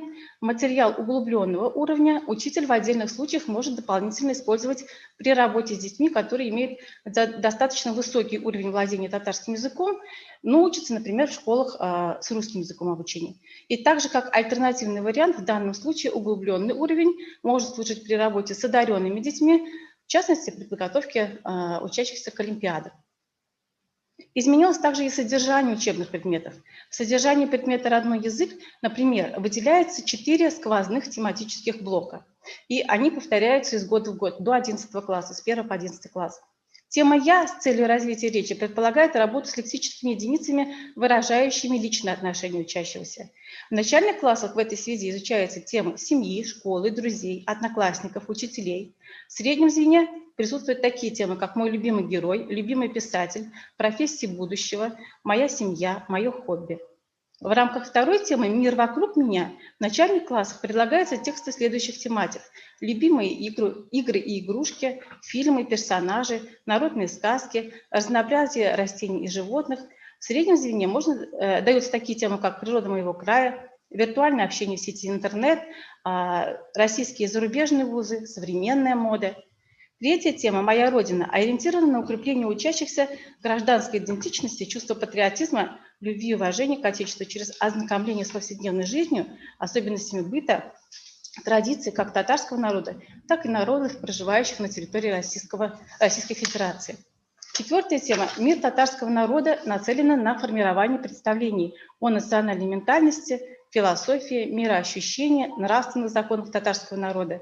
В начальных классах при изучении темы используются материалы, рассказывающие о традиционной материальной и духовной культуре татар, обычаях, обрядах, праздниках, играх, национальном костюме, декоративно-прикладном искусстве. В среднем звене внимание акцентируется на таких темах, например, как легенды о Сюембеке, о Казани, национальное ремесло татарского народа и народов России, история татарского театра, искусство татарского кино, национальные праздники народов Поволжья. И вот это каждое тематическое направление выступает основой для развития речи. Продолжая разговор о последних изменениях, следует отметить ведущую роль в преподавании родного языка и литературы, принципа коммуникативности. В связи с этим была пересмотрена проблема формирования компетенций при обучении родному языку. Если раньше приоритет отдавался формированию лингвистической компетенции, которая подразумевает освоение общих сведений о языке как знаковой системе и общественном явлении, развитие функционирования языка, способов и приемов лингвистического анализа, к слову, сейчас мы ее называем языковой компетенцией, то сегодня большой объем компетентных задач связан именно с развитием коммуникативных умений у обучающихся. Следует также отметить, что этнокультурную компетенцию заменила социокультурная компетенция, предполагающая первоначальное представление о традиционной культуре, духовных и материальных ценностях, нравственных нормах и принципах татарского народа, а также проявление учащимися знаний, навыков и умений во взаимодействии, взаимоотношениях с представителями других этнических общностей.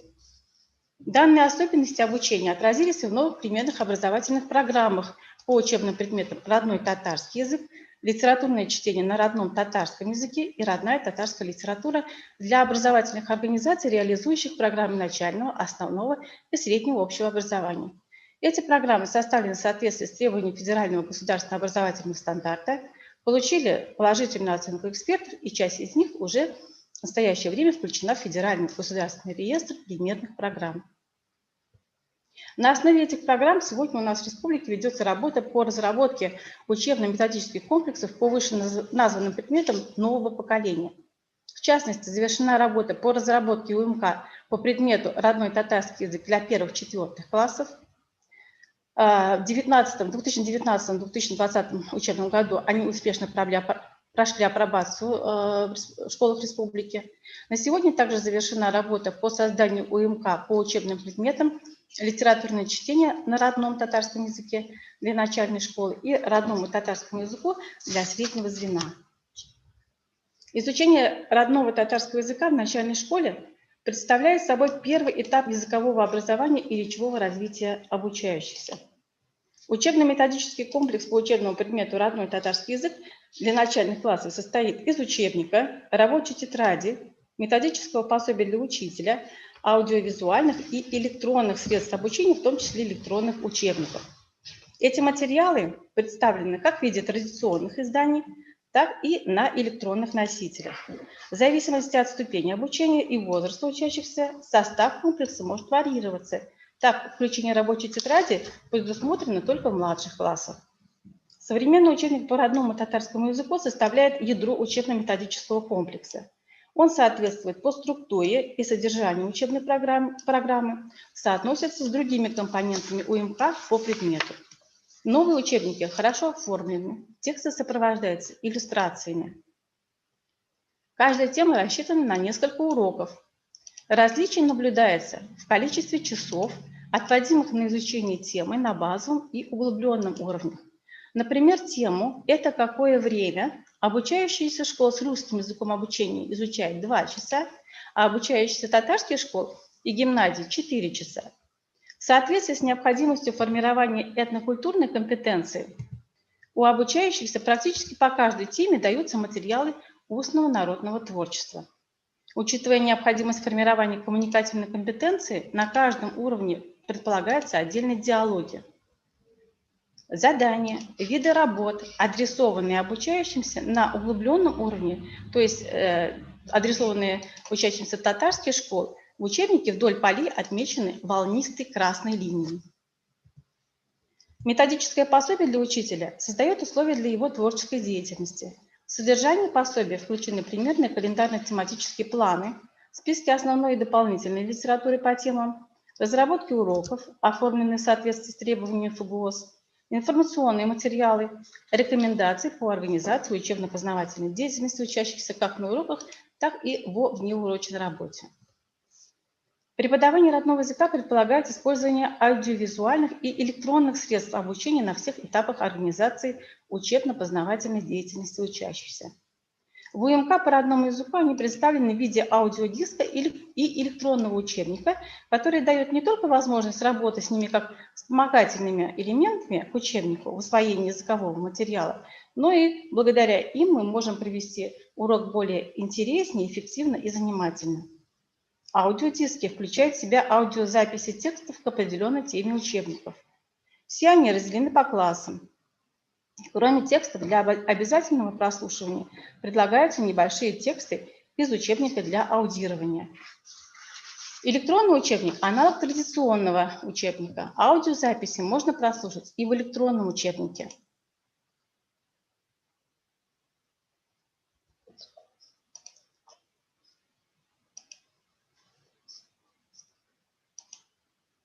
Здесь учитель при помощи поля для поиска легко может найти необходимый материал.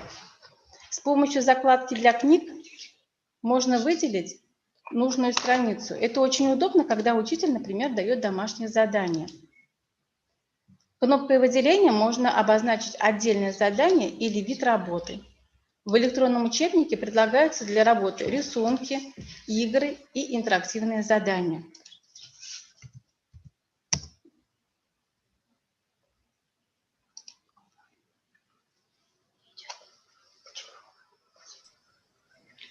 Скажите, пожалуйста, вы видите нашу презентацию? Нет, почему-то высвечивается, что вы запустили демонстрацию, но сначала было, а сейчас нет. И мы вот все ждем, может быть, заново дать... Хорошо. Дать право. Да, мы тоже засомневались, потому что у нас тоже тут накладки получились. Ага. Секунду.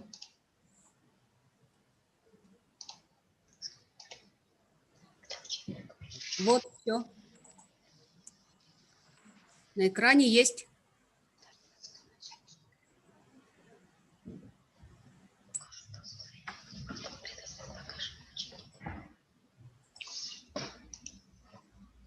Видно, да? Да. А можно вот показать, где вы говорили про углубленный уровень, что там выделяется вот волнистой линией, да? Хорошо, секунду. Вот, да, значит, вот. Новые учебники хорошо оформлены, тексты сопровождаются иллюстрациями, я сказала. Каждая тема рассчитана на несколько уроков. Различие наблюдается в количестве часов, отводимых на изучение темы на базовом и углубленном уровнях. Например, тему «Это какое время?» обучающиеся школ с русским языком обучения изучают 2 часа, а обучающиеся татарских школ и гимназий 4 часа. И я говорила, что по каждой теме даются материалы устного народного творчества. И вот задания виды работ, адресованные обучающимся на углубленном уровне, то есть татарских школ, в учебнике вдоль полей отмечены волнистой красной линией.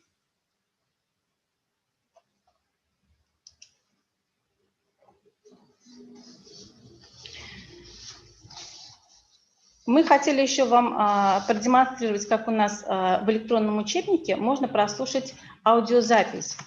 Я так поняла, тоже не получилось, но мы сейчас попробуем.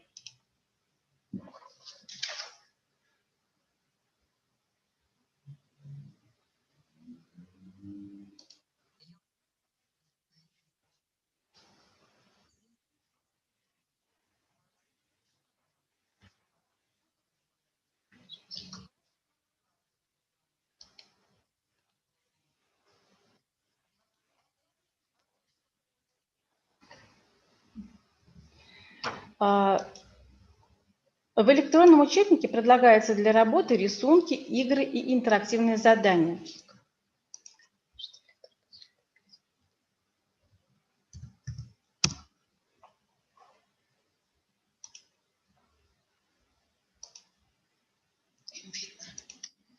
Вам видно? Видно, видно.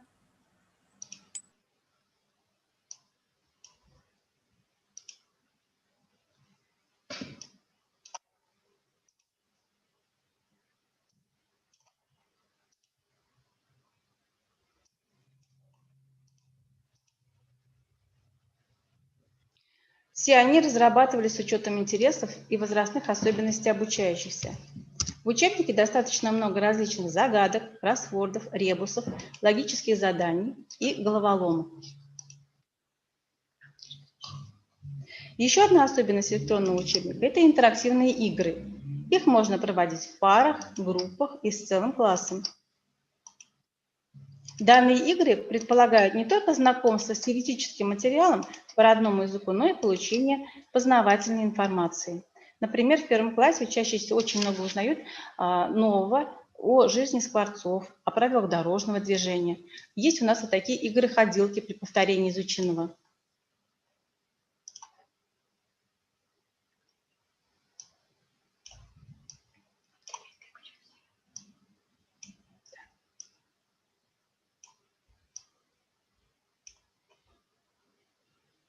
Во втором-четвертом классах больше времени отводится работе с текстом. Обучающиеся слушают текст, работают со словарем и выполняют различные задания. Наряду с этими учебниками сегодня, как было сказано ранее, разрабатывается УМК нового поколения по родной татарской литературе. В частности, готова к апробации УМК по предмету литературное чтение на родном татарском языке для начальных классов. Следует отметить, что УМК по родному татарскому языку и по родной татарской литературе представляет единое целое, имея точки пересечения и в формируемых компетенциях, и в заданной тематике, и в главных персонажах, которые дети часто встречают на страницах обоих учебников. УМК по литературному чтению также берет за основу формирование у обучающихся коммуникативной компетенции, учитывая тот факт, что татарская литература является одним из основных источников обогащения речи учащихся, формирования речевой культуры и коммуникативных навыков.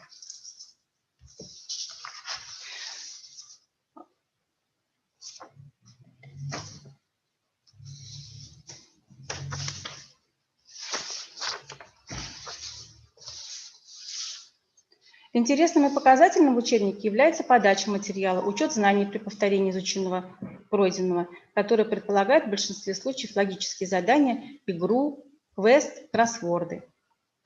Таким образом, поставленные перед нами задачи обновления, содержания и совершенствования методик преподавания родных языков и литератур еще раз доказывают и важность изучения родных языков, и как требования времени предполагают необходимость создания новых УМК по родному языку и литературе. Спасибо за внимание. Спасибо большое, огромное просто, Гульназ Нурфатовна. Вообще было очень интересно и грустно немножко, потому что мы не можем вот таким похвастаться также, к сожалению. Но вот высказанное предложение сразу вот я хотела бы, не отходя, как говорится, от кассы, озвучить. Помните, если вы были на пленарке, там прозвучало предложение, чтобы провести курсы повышения квалификации или обучающие семинары для авторов УМК. И Беляль Магометович про это сегодня еще говорил. И в дополнение к этому сразу у меня родилось такое предложение, что нужно проводить эти курсы у вас.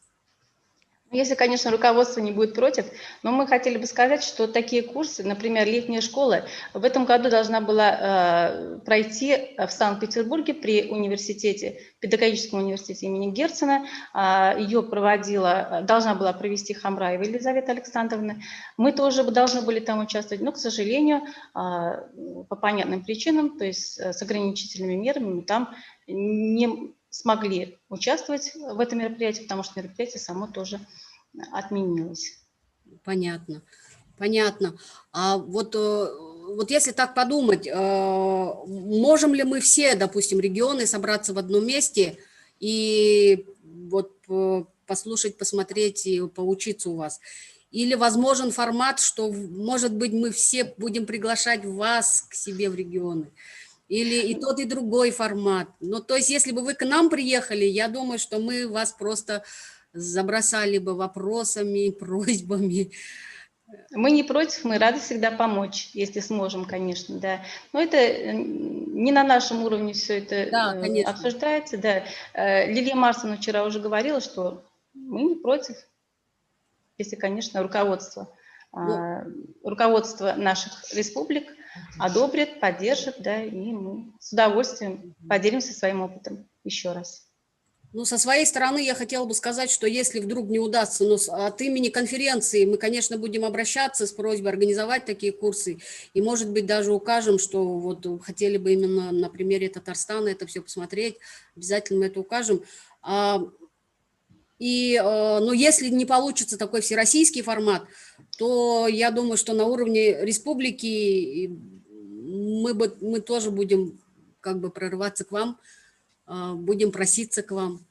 Милости просим, да. Спасибо большое, Гульнас. Спасибо вам. Спасибо. Угу. Продолжаем работу нашей конференции. И хочу предоставить слово представителю следующей нашей республики, Республика Северная Осетия, Алания, город Владикавказ.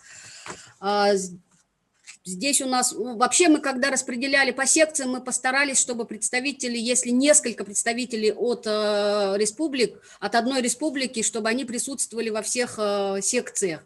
И вот у нас в секции сегодня выступает Таймурас Мухарбекович Птемиров с докладом «Адаптивная шрифтография. Переключение языкового кода ученика при фонетической интерференции».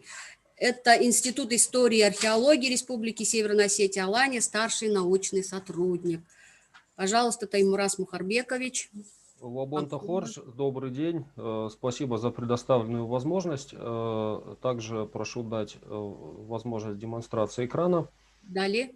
Ага, хорошо. Сейчас я запущу презентацию. Значит, если мы говорим о теме «Адаптивная шрифтография», то тема эта, возможно, кому-то покажется странной, а для людей, которые работают профессионально с типографикой, она, в принципе, довольно обычна. Но здесь есть, скажем, несколько нюансов из разных сфер, которые следовало бы, в принципе, знать работникам образования, методистам, и, возможно, вы можете также поделиться своими какими-то наблюдениями после завершения презентации. Значит, на что обратить внимание. Доклад заявлен как мастер-класс, поэтому прошу вас также немножко поучаствовать в определенных моментах. Это поможет вам лучше освоить тему доклада. Значит, что такое фонетическая интерференция, если кто-то не знает? Это когда мы правила чтения или произношения одного языка переносим в другой язык, который не имеет отношения к этому. Так, и, собственно, языковой код – это, скажем, вот это вот условный переключатель в голове, который позволяет человеку перескочить резко на другой язык. То есть ощущение языка внутреннее. Я являюсь онлайн-преподавателем астинского языка, экспериментирую с методикой, и мне это позволяет вводить какие-то новые методические элементы, понимать, что работает, что не работает. и как-то выстраивать полноценную систему. То есть у меня это все в процессе, я не использую какую-то одну готовую методику, она все время в развитии. Ну и являюсь языковым активистом остинского языка. Немножко следует сказать о значении шрифта. Как бы многие, конечно, не придают этому значения, но я понял, что это очень важно. То есть, как пишут в учебнике по шрифтовой графике авторы, шрифт является одним из величайших изобретений человечества. Он не только средство передачи информации определенной системой письма в упорядоченной графической форме. Шрифт является выразителем культурного наследия народа и рассматривается как средство эстетического и художественного оформления носителя информации. Обращаю внимание, что речь не идет об алфавите, речь идет о шрифте. Как у нас шрифт связан с психолингвистикой? Это, скажем, то, что я сейчас буду рассказывать, я рассказываю по своим собственным наблюдениям в течение нескольких лет преподавания языка людям, им не владеющим. То есть полностью русскоязычные люди, взрослые. Ну, небольшой опыт был также преподавания, обучения подростков. И что я понял? Вот можете, ну, что связь алфавита и произношения, она в принципе очевидна. Вот для тех, кто помоложе, попробуйте прочесть про себя вслух, ну, вот прям вслух, вот этот текст. Ну, прям прочитайте. Вот. Иреат хис енглисх сентенция витх астронг русиан акцент. Вы понимаете, что это как бы английский текст, да? Он набран кириллицей, у вас действительно strong Russian акцент, вот очень-очень. А давайте вот попробуйте вот так прочесть. А этот текст я читаю как иностранец, хотя хорошо говорю по-русски. Ну да, для тех, у кого есть опыт, скажем, общения, ну, скажем, написания на телефонах, когда еще не было кириллицы, вот, мы можем как-то латиницей передавать русский текст и к этому привычно. Молодое поколение, допустим, кому я давал этот текст, они, конечно, читали как иностранец. Почему? Потому что привычные нам слова набраны непривычным алфавитом. Вот, это, конечно, дает о себе знать. Вот мы, например, видим такой вот логотип, да, и что мы можем подумать? Мы можем подумать, например, что это ресторан русской кухни, где делаются блины, да. Ну, потому что стилистика шрифта, она нам на это явно указывает, и она опережает содержание. То есть форма опережает содержание. Вот так уже все понятно. Мы понимаем, что это город в Ирландии. Вот так работают шрифты. Это, скажем, не выраженная информация, но которая очень содержательна. Вот еще давайте пример. Вот это что? Это или русский город, или русская фамилия, правильно? А так это явно город в Китае. Хотя написано одно и то же. Одно и то же.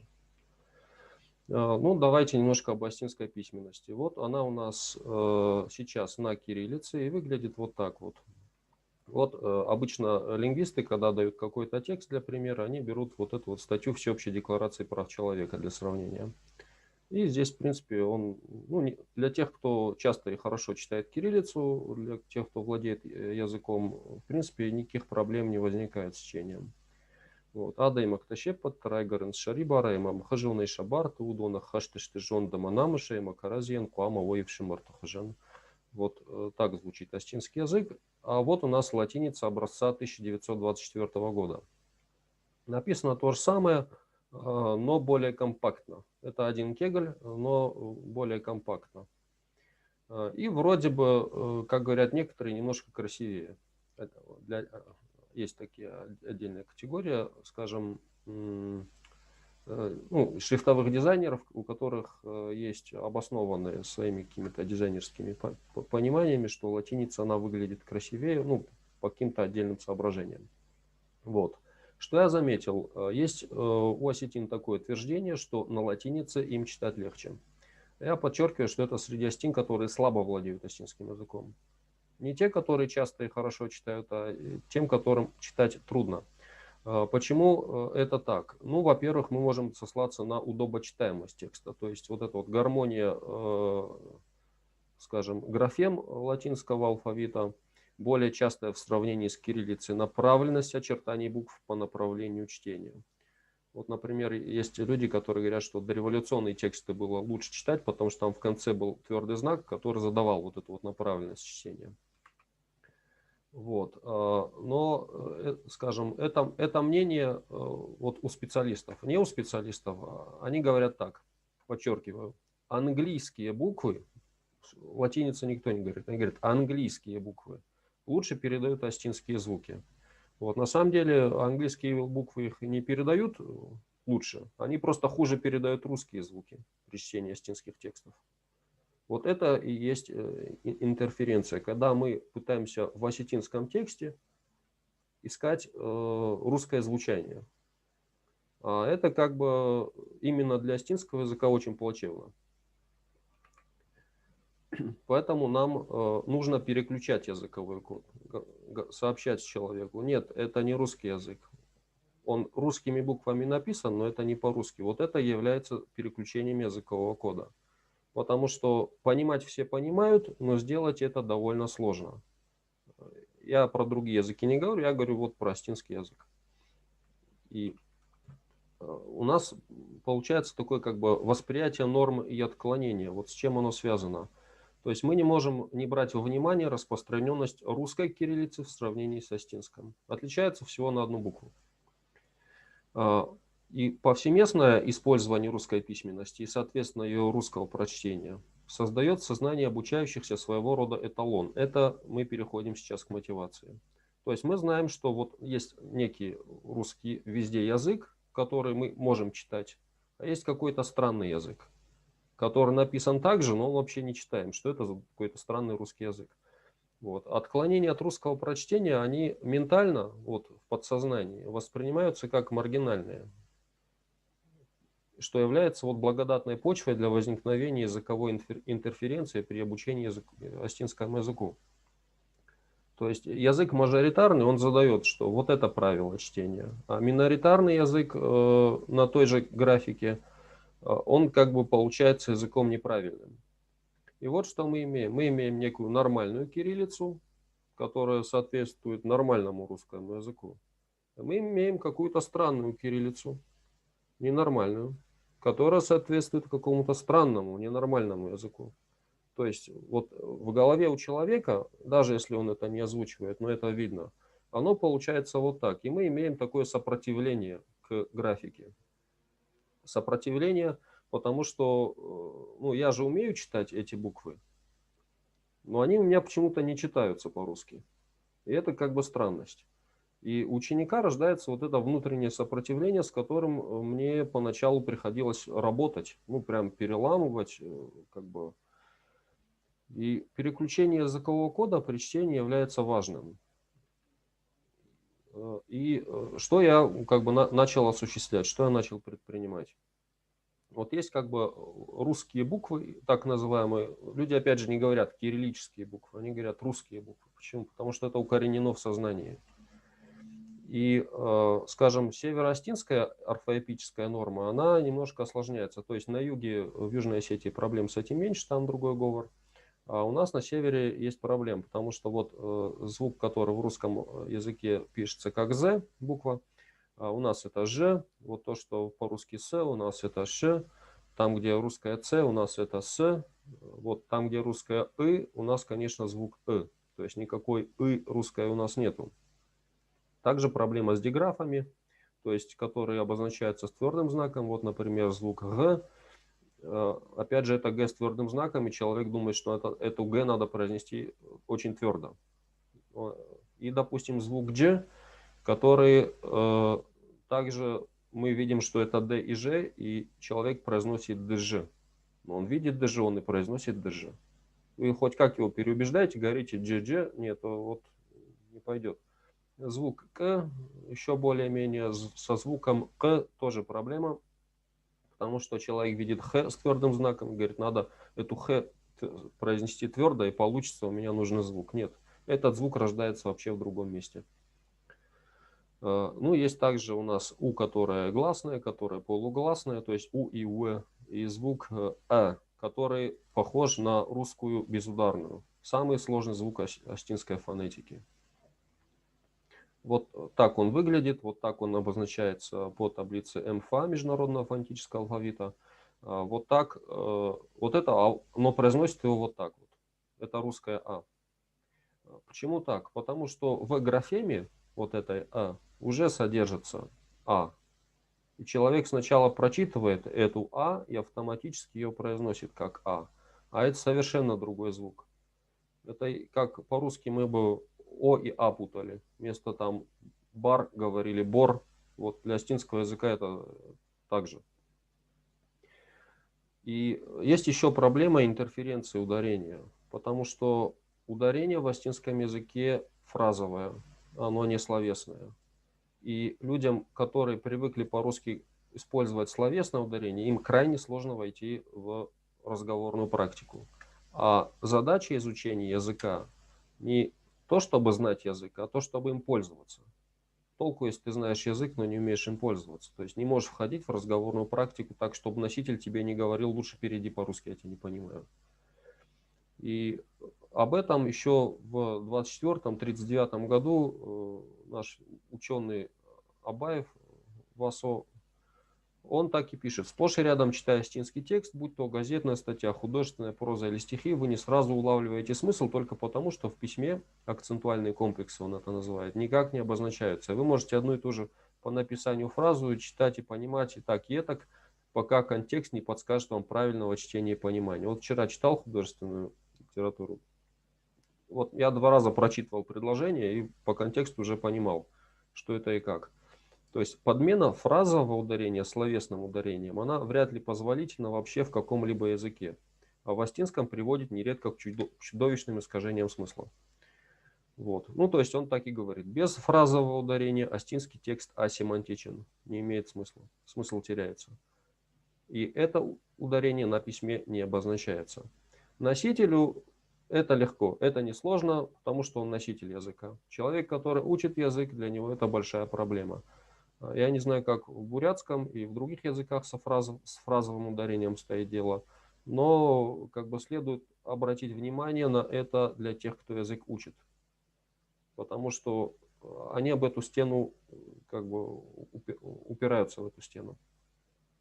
Вот в русском языке тоже явление называется фонетическими словами. Вот самый такой пример, не у кого же взять, да? Вот не у кого же это 4 слова, но одно ударение. Вот. Ну, в астинском то же самое. Вот так писали, ну, пишут в разговорниках, в словарях иногда используют вот такую вот дугу сверху, такую скобочку. Но я не могу использовать такой знак, потому что человек, когда читает, он все равно видит пробелы. Он в голове эти слова разделяет, а когда мы их произносим, мы их не разделяем. Вот. Мы не говорим «не у кого же взять», мы говорим «не у кого же».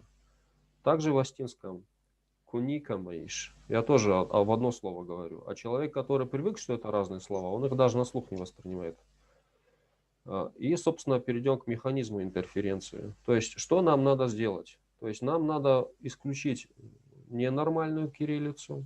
Ну, я не говорю, что она вообще ненормальная. Я говорю, что вот восприятие ментального ученика. Соответственно, у нас не будет некого ненормального астинского языка.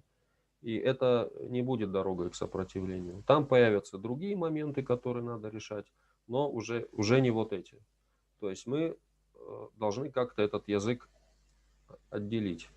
То есть мы должны сделать нормальную не кириллицу и такой нормальный не русский язык. И тогда в голове ученика одной графической системе будет соответствовать один язык. И он как-то быстрее все по полкам разложит. То есть мы должны сделать некий порядок переноса узнаваемого, то есть такую цепочку ведущего русского звена в осетинский язык, мы ее должны прервать. То есть мы не должны узнавать русские или английские, например, буквы в осетинских текстах. То есть мы должны сделать такой порядок, при котором мы в осетинской кириллице будем узнавать уже нам знакомые звуки языка. То есть перенос должен быть от звука к букве. Не от буквы через звук к букве. Потому что вот это преобладание русского языка. То есть, когда создавались вот эти наши алфавиты, они создавались в других исторических условиях. А сейчас время сильно поменялось. И мы не можем по соображениям 30-х годов учить поколение 2020-х. То есть нам надо, немножко исходя из наших технологий, также и на графику обратить внимание. Какие есть возможные пути решения? То есть первый вариант — ничего не делать, ничего не менять. То есть со временем по накатанной 500 раз повторят, у них что-то да получится. То есть привыкнут к чтению на какой-то странной кириллице. Ну, для какого-то странного языка. Второй вариант — мы можем начать обучение на латинице. Там есть там, 24-го года и в 16-м году в Южной Осетии тоже для каких-то своих коммерческих нужд была принята в некоторых областях латиница. А мы можем начать обучение на международном фонетическом алфавите, сразу давать звуки. Но мы можем перевести изучение звуков фонетики на некую альтернативную адаптационную знаковую систему письма, чтобы вот учащиеся не имели возможности узнавать русские буквы. И только после прочного усвоения фонетики, когда фонетика закрепится, мы уже в стандартной кириллице уже будем узнавать не русские, а известные нам астинские звуки. То есть мы астинский язык будем узнавать в кириллице, а не наоборот. То есть вот этот вариант, я его и осуществляю. То есть, я решил, что вот я буду делать так. И у меня на опыте моих учеников пока все получается. Даже если они этого не сознают, но я вижу в сравнении с другими учениками, что процессы обучения фонетики идут в 2 раза быстрее. То есть какие требования к этому адаптационному шрифту должны быть? То есть первое — это переключение языкового кода. То есть он должен быть не похож на обычную кириллицу. Он должен отличаться. Но вместе с тем должен быть легкий последующий переход на стандартную кириллицу. На стандартный кириллический алфавит человек не должен переучиваться, ему уже должно быть все примерно знакомо. Надо убрать сложные моменты астинской кириллицы. И нужно, скажем, интегрировать фразовое ударение для астинского языка. Плюс удобочитаемость, конечно. Если шрифт будет невозможно читать, кто его будет читать. Ну и быстрое освоение. Он должен быстро освоиться. То есть принцип адаптационной знаковой системы такой вот, что, так или иначе, на вводных занятиях мы применяем письменность. Сложно без письменности. Есть, конечно, методики бесписьменного обучения языка, но тем не менее, вот сейчас процесс переучивания с русского прочтения на астинское выглядит так. Вот. Ученику как бы все знакомое, привычное, вот он ищет знакомое в новом. Ну и, соответственно, вот, пытается читать по-русски тексты, где русского языка нет. А принцип адаптационной знаковой системы, он выглядит вот так. Когда мы уже некую усвоенную графику с усвоенными звуками переводим на обычную стандартную кириллицу, процесс тот же самый, ищет знакомое в новом, но теперь знакомые астинские звуки мы ищем в стандартной кириллице. То есть усваиваем графемы, а не фонемы. И, собственно, разработка альтернативной графики, как это происходило у меня или как это может выглядеть у других. Кстати, вот, чтобы вы имели представление, современная работа над шрифтом вот в одной из студий шрифтового дизайна в Санкт-Петербурге. Вот сидят 2 дизайнера, 1 коммерческий директор. Вот они делают шрифт. То есть каждая компания какая-то отдельная может им дать задание: а ну-ка вот мне поправьте, сделайте мне красивенький шрифт. Не алфавит, шрифт. То есть это не затратно ни по времени, ни по деньгам. И это, можно этому даже научиться. Вот. Здесь я, наверное, не буду отнимать время именно на такую прям вот подробный разбор специфики именно астинских звуков. Но я покажу, как это происходило. Вот, например, исправление аканья при чтении. Что я делал? Можно обратиться к существующим аналогам, например, в немецком асумлаутом, и в скандинавских других каких-то. Вот в финском, эстонском, словацком есть, да, можно было бы так, но это тоже а. А нам надо от а уйти. Вот. Есть вот такой вот знак в международном фонетическом алфавите на букву Е похож, но он как бы уже не дает нам акать. Да? И мы можем сделать вот такой вот значочек. На А не похож, акания нету. Проблема решается. Вот, например, у нас звук «ы». Да, мы имеем стойкое ыканье, которое учителя не исправляют в школах. То есть те люди, которых я учу после школ, у них вот это ыканье есть, и мне приходится с ним работать, переучивать. Переучить сильно сложнее, чем научить. Что мы можем сделать, чтобы человеку не хотелось говорить «ы»? Вот в алфавите Щегрина еще в 19 веке она писалась ижицей, таким вот звуком, славянской буквой, на «ы» не похожая. То есть Щегрин понимал, что это не «ы». Вот. Но почему-то в 1934 году решили, что можно и так написать. Все владели астинским языком, а сейчас не все. Для всех это «ы», а не «э». Вот. И можно писать как в старославянском, например, да, твердым знаком, но он у нас уже используется местами. А можно его вот так вот сделать, тоже похож на твердый знак, немножко на «ы», но уже не «ы». И человеку все, ыканья нету. То есть мы подправили. Вот «у». Что делать? Многие укают, где надо говорить «у». Да? И опять же, Щегрин понимал, что надо писать вот так вот, обозначать, что это полугласное. На латинице она писалась W. Но мы можем вот так сделать, пожалуйста. Тоже буква нам не даст говорить «у». Диграфы адаптируем. Опять же, что нам сделать с ДЖ? Да, на латинице вот это G пишется, буква G передается. Возьмем латинскую букву, только ее немножко сделаем красивее. Вот. И так проходит работа даже с диграфами. То есть, по каждой букве мы смотрим, где у нее проблемы и как ее можно подправить. Т, Ц, вот эти вот абруптивные, Ч, там для звука К, который часто встречается, это слишком много по 2 буквы давать. Вот предыдущие, скажем, создатели астинского алфавита, они как-то одной буквой обходились. Вот в 24 году на латинице решили 2 добавить, а звук очень частый. Можно взять, например, латинскую К, которая отличается от астинской. Можно. Давайте ее сделаем красивой, пожалуйста. Звук К тоже довольно частый. Что можно сделать? Тоже как-то многовато. Вот на латинице он одной буквой обозначался, буквой Q. Мы знаем, в арабском языке есть такая буква Каф.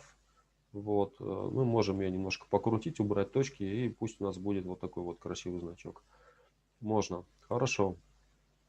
Что нам делать с фразовым ударением? Вот, например, опять же, возвращаясь, вот есть такая фраза. Кашкон бахал абат. Кабардинец сел на лошадь. А мы можем сказать так.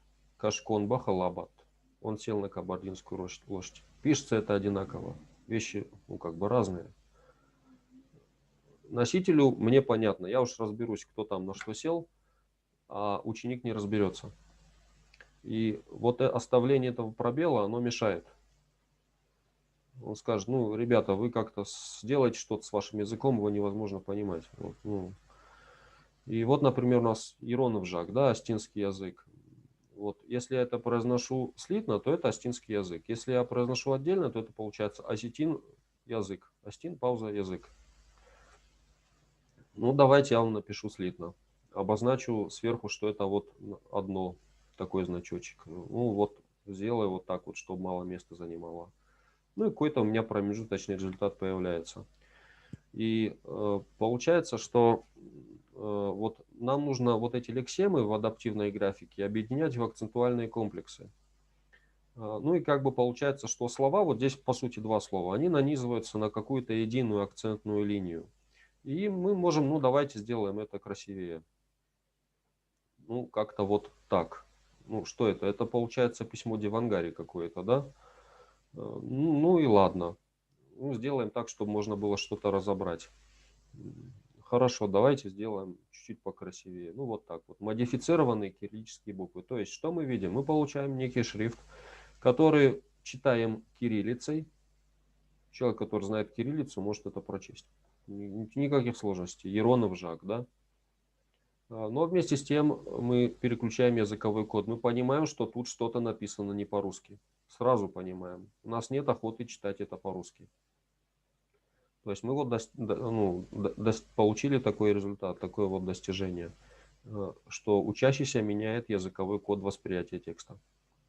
Мы убрали сложность, сложную лигатуру. Мы сделали такую вот горизонтальную черту, ну, матрика, она как бы помогает осознавать целостность фонетического слова и облегчает послоговое чтение вдоль линии текста. Вот когда первоклашки там линейку прикладывают, чтобы читать по буквам, вот это вот примерно такая же линеечка. Она, по идее, должна немножко помогать. Мы должны обозначить как-то ударение, потому что вот такое ударение, ну да, мы его обозначили, оно видно. Так оно уже не видно. Вот, пожалуйста, вот вопросы орфографии астинского языка, да, вот Ироны в Жаджи орфографии Фарштата. Ударение одно, слово 4. Как это объяснить человеку, если не вот так? Но оно тут уже незаметно, оно теряется. Если я скажу это по отдельности, Ирон в Жаджи орфографии Фарштата, это будет осетин в языке в орфографии вопросы. Как бы, ну, немножко другой смысл. И мы опять же должны подумать, как нам это ударение обозначать. Мы знаем знак ударения МФА, палочку, короткую черточку. Мы знаем правило чтения H, которое удлиняет гласные в немецком языке, например, Auswahl. Вот. И мы можем как-то идти по этому пути. И мы, например, ну, сделаем, ну, палочка, почему бы нет, во многих языках используется. То есть часть от H, там где-то мы ее удлиняем. И мы даже получаем два целых вида ударения. То есть первый вид ударения после О, например, это компактный нечитаемый знак для отдельного слова. И мы можем получить такой вот высокий большой знак ударения для комплекса, для акцентуального комплекса. Там, где слово по сути два. Ну и так оно вроде виднее.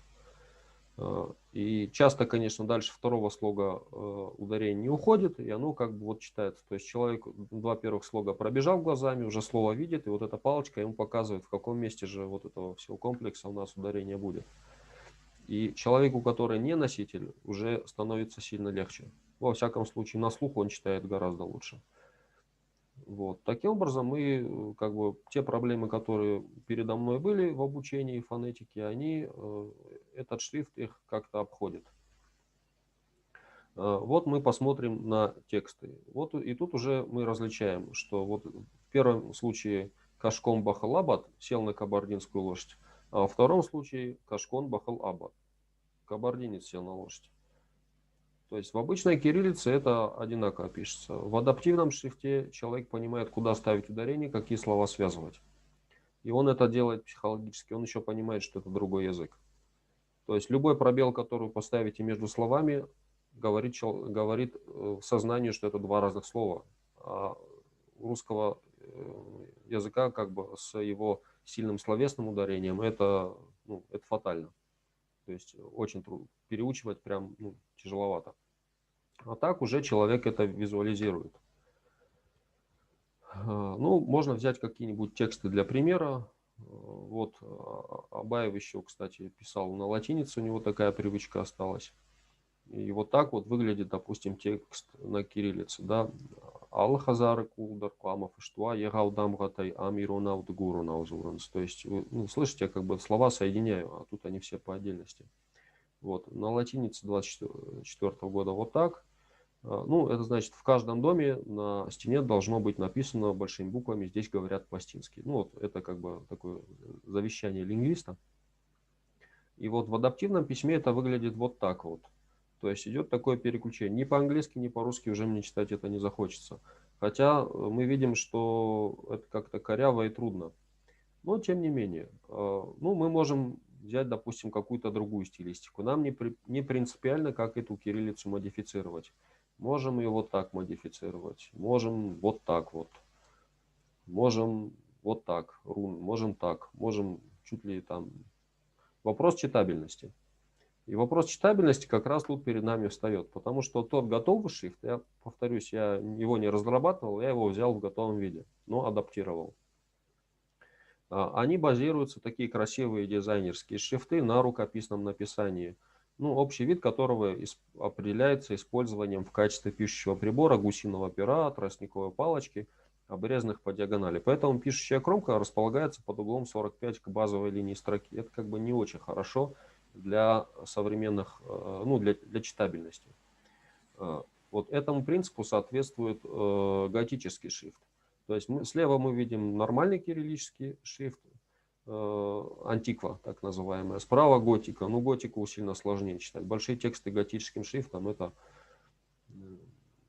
что по-русски, что по-астински читать тяжеловато.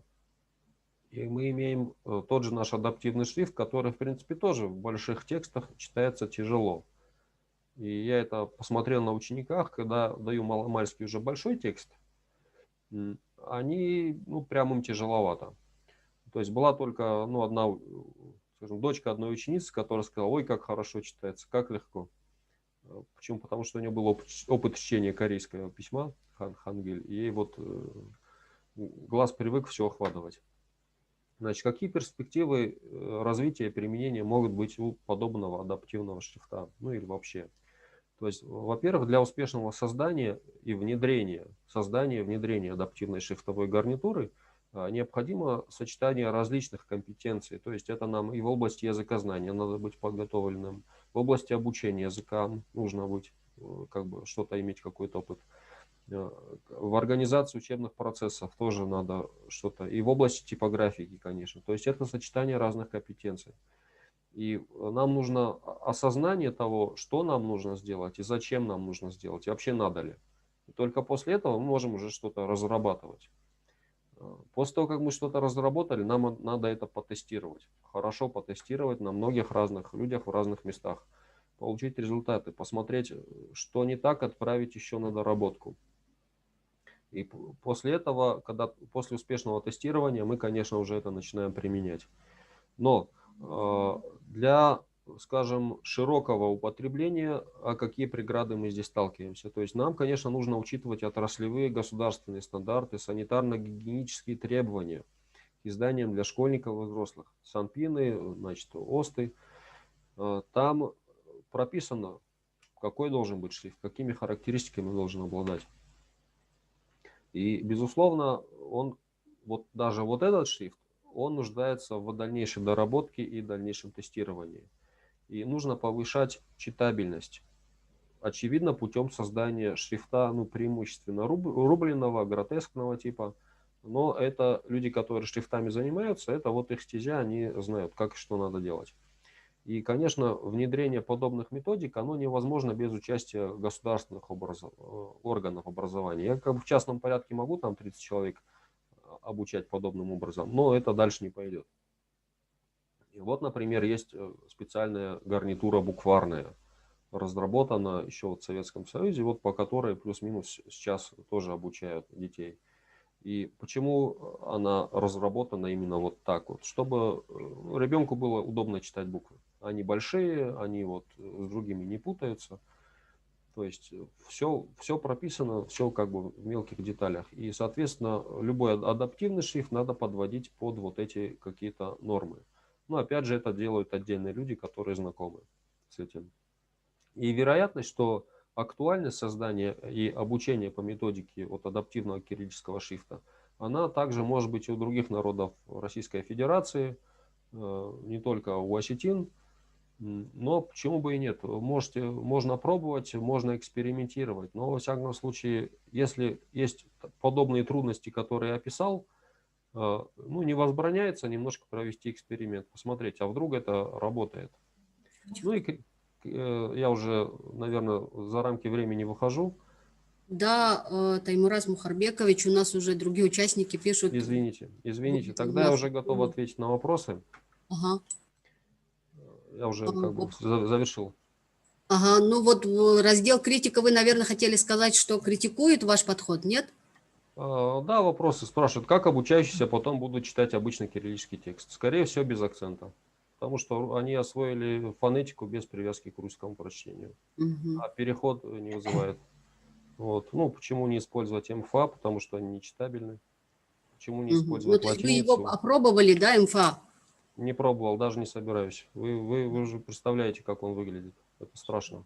Нет, мы представляем, потому что Ну, мы вот. его использовали в своих УМК. А вообще хочу сказать, что вот, да, проблема, которую вы обозначили, она актуальна, ну, например, для бурятского языка. И в последнее время у нас высказываются идеи о том, чтобы давайте перейдем на кириллицу, она более адекватно передает звуки бурятского языка.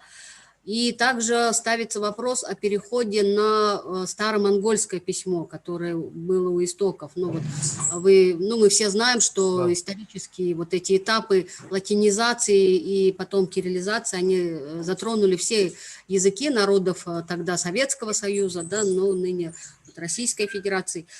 Поэтому, конечно, проблемы есть действительно, и то, что вы сказали, что можно свою вот эту адаптивную шрифтографию, да, адаптивный шрифт разработать, конечно, интересно, потому что в бурятском языке, например, одна и та же фонема может иметь до 3 вариантов реализации Да, в да. зависимости вот, от Да, позиции условий и так Да, далее. да. Вот МФА этим как бы и сложен, потому что ну, там уже морфологическая структура теряется. Мгм. Да. Таймураз, вопрос можно? Можно? Пожалуйста. Да, сейчас уже, наверное, немножко неудобно будет слишком долго Вы уж меня рассуждать на извините, эту тему. кстати. Я бы хотел у вас спросить насчет контакта. Вы в Фейсбуке есть у вас страничка? В Фейсбуке, да, меня можно найти. Вот мои контакты. ВКонтакте есть, в Телеграме. Ага, Вот. хорошо, На я почту записываю можете сейчас писать. это самое с экрана, как раз будут у меня контакты. Спасибо большое. Да. Это самое, честно говоря, очень хочется воспользоваться вашей методикой. Ну, почему-то у меня сомнения. Я, наоборот, почему-то очень надеялся на международный фонетический алфавит. Ну, во всяком случае, вот как-то это было общепризнанное дело. С ним Да. есть две проблемы, которые нерешаемы. Ага. Хорошо, ну я думаю, к этому вопросу еще раз вернемся. Спасибо большое. Мне, например, было очень интересно. Если кому-то интересно, готов провести отдельный семинар и отдельно пообщаться. Если, пишите, как бы я всегда открыт к взаимодействию. Да, хорошо, моя фамилия Хазароков, я вам напишу. Да, спасибо. Мне кажется, если бы мы собрались все на курсы повышения разработчиков УМК, вот как раз Таймураз Мухарбекович мог бы там более подробно и показать, и рассказать вот свой опыт разработки адаптивного шрифта, потому что Это что новое, я, например, первый раз слышу тоже. Да. То есть уже если разработать, то ее можно было бы внедрять уже в учебник, то есть на начальных уроках, допустим, да, в вводно-фонетическом использовать вот этот адаптивный шрифт, почему нет?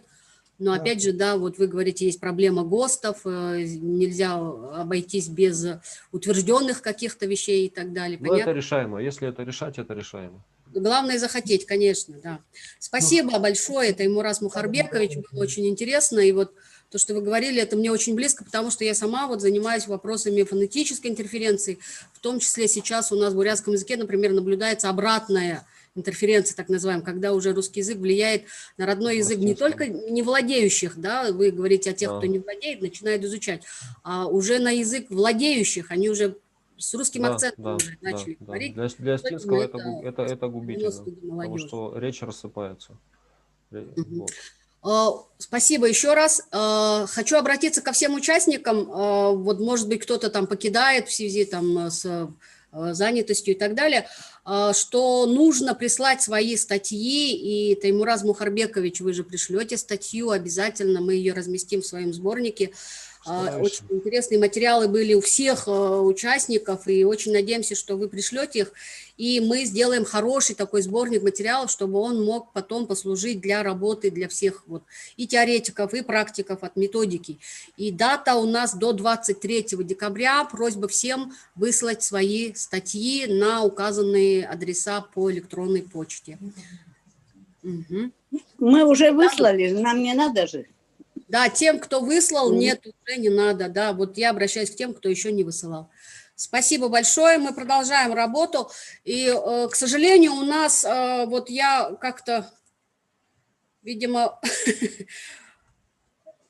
Не придерживались регламента. Да, вылетели из регламента, поэтому у нас еще осталось несколько участников с докладов.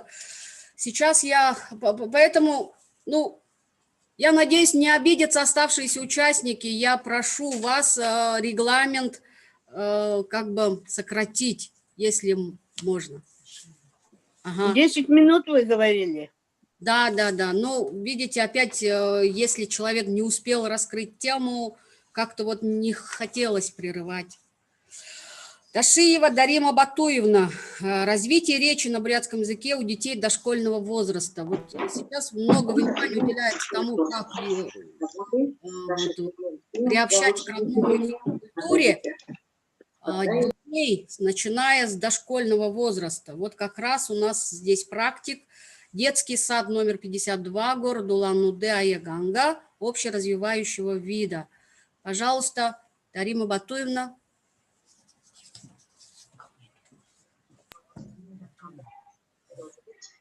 Дарима Батуевна, вы здесь? Так, если Даримы Батуевны нет, то...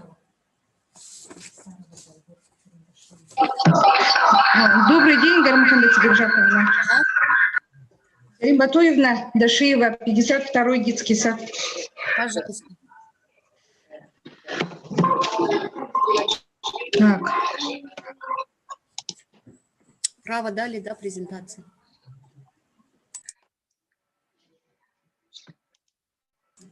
Все, Дарима Батуевна, пожалуйста, или нам включить вашу презентацию?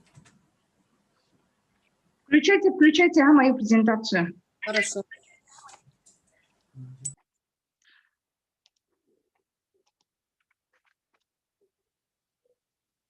Так, добрый день, уважаемые. Начинаю, да? Добрый день, уважаемые участники Всероссийской конференции.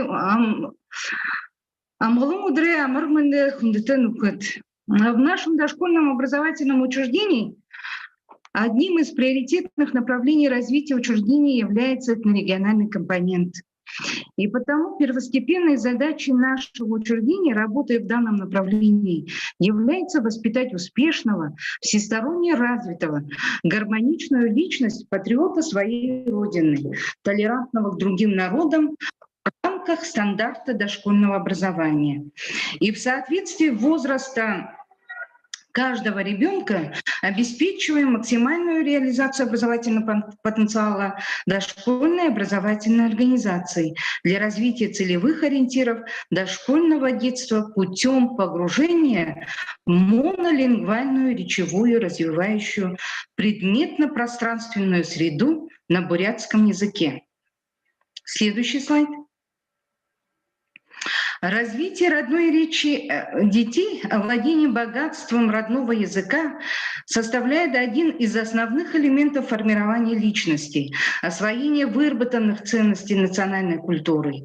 Они тесно связаны с умственным, нравственным, эстетическим развитием, являются приоритетным направлением в языковом воспитании и обучении дошкольников. Родной язык является средством овладения знаниями, изучения всех учебных дисциплин в школьном и последующем образовании. Всестороннее образование через язык возможно вследствие того, что он и есть синтез и отражение многогранного опыта всего народа, накопленного в ходе его истории. Философы отмечают, что национальные особенности языка пускают глубокие корни уже в душе маленького ребенка. Мы находим нечто природное и врожденное там, где на самом деле проявляется уникальная сила родного языка. Слайд номер 4 откройте, пожалуйста. В отечественной педагогике накоплен богатый опыт обучения родному языку, исторические корни которого лежат в трудах Ушинского, Тихеева и других научных деятелей. Принципиально значимыми и сегодня являются их идеи о роли и месте родного языка в воспитании и обучении ребенка. О глубоком центральном значении отечественного языка в первоначальном обучении писал Ушинский. Он считал родной язык главным предметом, входящим во все другие предметы и собирающим в себе их результаты, показал национальные особенности родного языка и его роль в воспитании. Дети усваивают родной язык как часть национальной культуры и как средство дальнейшего образования. У дошкольников закладываются основы речевой и языковой культуры в процессе овладения языком. И речью формируется не только речевая способность, но и личность. Поэтому развитие речи самым тесным образом связано с развитием сознания, познанием окружающего мира. Следующий слайд. Работа дошкольных образовательных учреждений в направлении внедрения национально-регионального компонента, она очень сложна и многогранная. Она требует глубокого осмысления и анализа. Формирование личности ребенка невозможно не без привязанности к своим историческим корням, не без расчета на особое неповторимое будущее. И именно сочетание этих перспектив и формирует сегодняшний день в работе дошкольного образовательного учреждения. В нашей многоликой республике проживают люди разных национальностей, и мы все являемся свидетелями того, что по линии правительства Республики Бурятия, Министерства образования и науки Республики Бурятия, Бурятского государственного университета и администрации города Улан-Удэ и многих других ведется огромная и кропотливая работа над решением вопросов реализации государственной национальной политики, направленной на сохранение и развитие национальной самобытности и сохранение культурно-исторического наследия народов Бурятии. На совершенствование системы образования в целом проводятся разного рода конкурсы, например, Дангенбаатар, турниры по игре шахе с участием детей дошкольного возраста. Но главное, мы хотим подчеркнуть, что в этом году была организована интеллектуальная олимпиада для воспитанников детских садов на бурятском языке. Очень многое делается для развития языков малочисленных народов Бурятии, для межкультурного диалога, для обмена культурными ценностями духовного плана. Наряду с этим в республике решается проблема сохранения языка коренной национальности бурятского, так как молодое поколение, проживающее как в городе, так и в селе, стало терять родной язык. Но мы, как специалисты, понимаем, что родной язык является главным компонентом национальной культуры. Он является проводником устного народного творчества. Обучая детей родному языку в детском саду, педагоги наши решают важную задачу воспитания любви, бережного отношения, уважения, интереса к своей малой родине. В связи с этим мы можем утверждать, что приобщая детей к этой педагогике в стенах нашего образовательного учреждения, как практики, к истокам бурятской культуры и языковым тенденциям, оно, безусловно, проявляет интерес не только у воспитанников, но и у законных представителей. Для успешного решения задачи объединяются усилия всего педагогического коллектива нашего учреждения, родителей и социума. Следующий слайд. С 2019 года в нашем учреждении появилась потребность по созданию отдельной моногруппы по монолингвальной системе развития бурятского языка, которую предложили наши заказчики услуг, это наши родители. Для того, чтобы реализовать полностью данный проект, проведена огромная и кропотливая работа по погружению воспитанников в монолингвальную речевую среду на бурятском языке образовательного пространства. Первое, это было проведено анкетирование, потом мы провели родительское собрание, где вот 100% наши родители, да, они поддержали вот эту инициативу нескольких законных представителей наших воспитанников. И вот с января 2020 года внутри нашего детского сада прошла апробацию по данному эксперименту, научным руководителем которого на сегодня является профессор, доктор педагогических наук, заведующий кафедрой педагогики и психологии детства Бурятского республиканского института образовательной политики Санубал Циденович Садномов. Следующий слайд.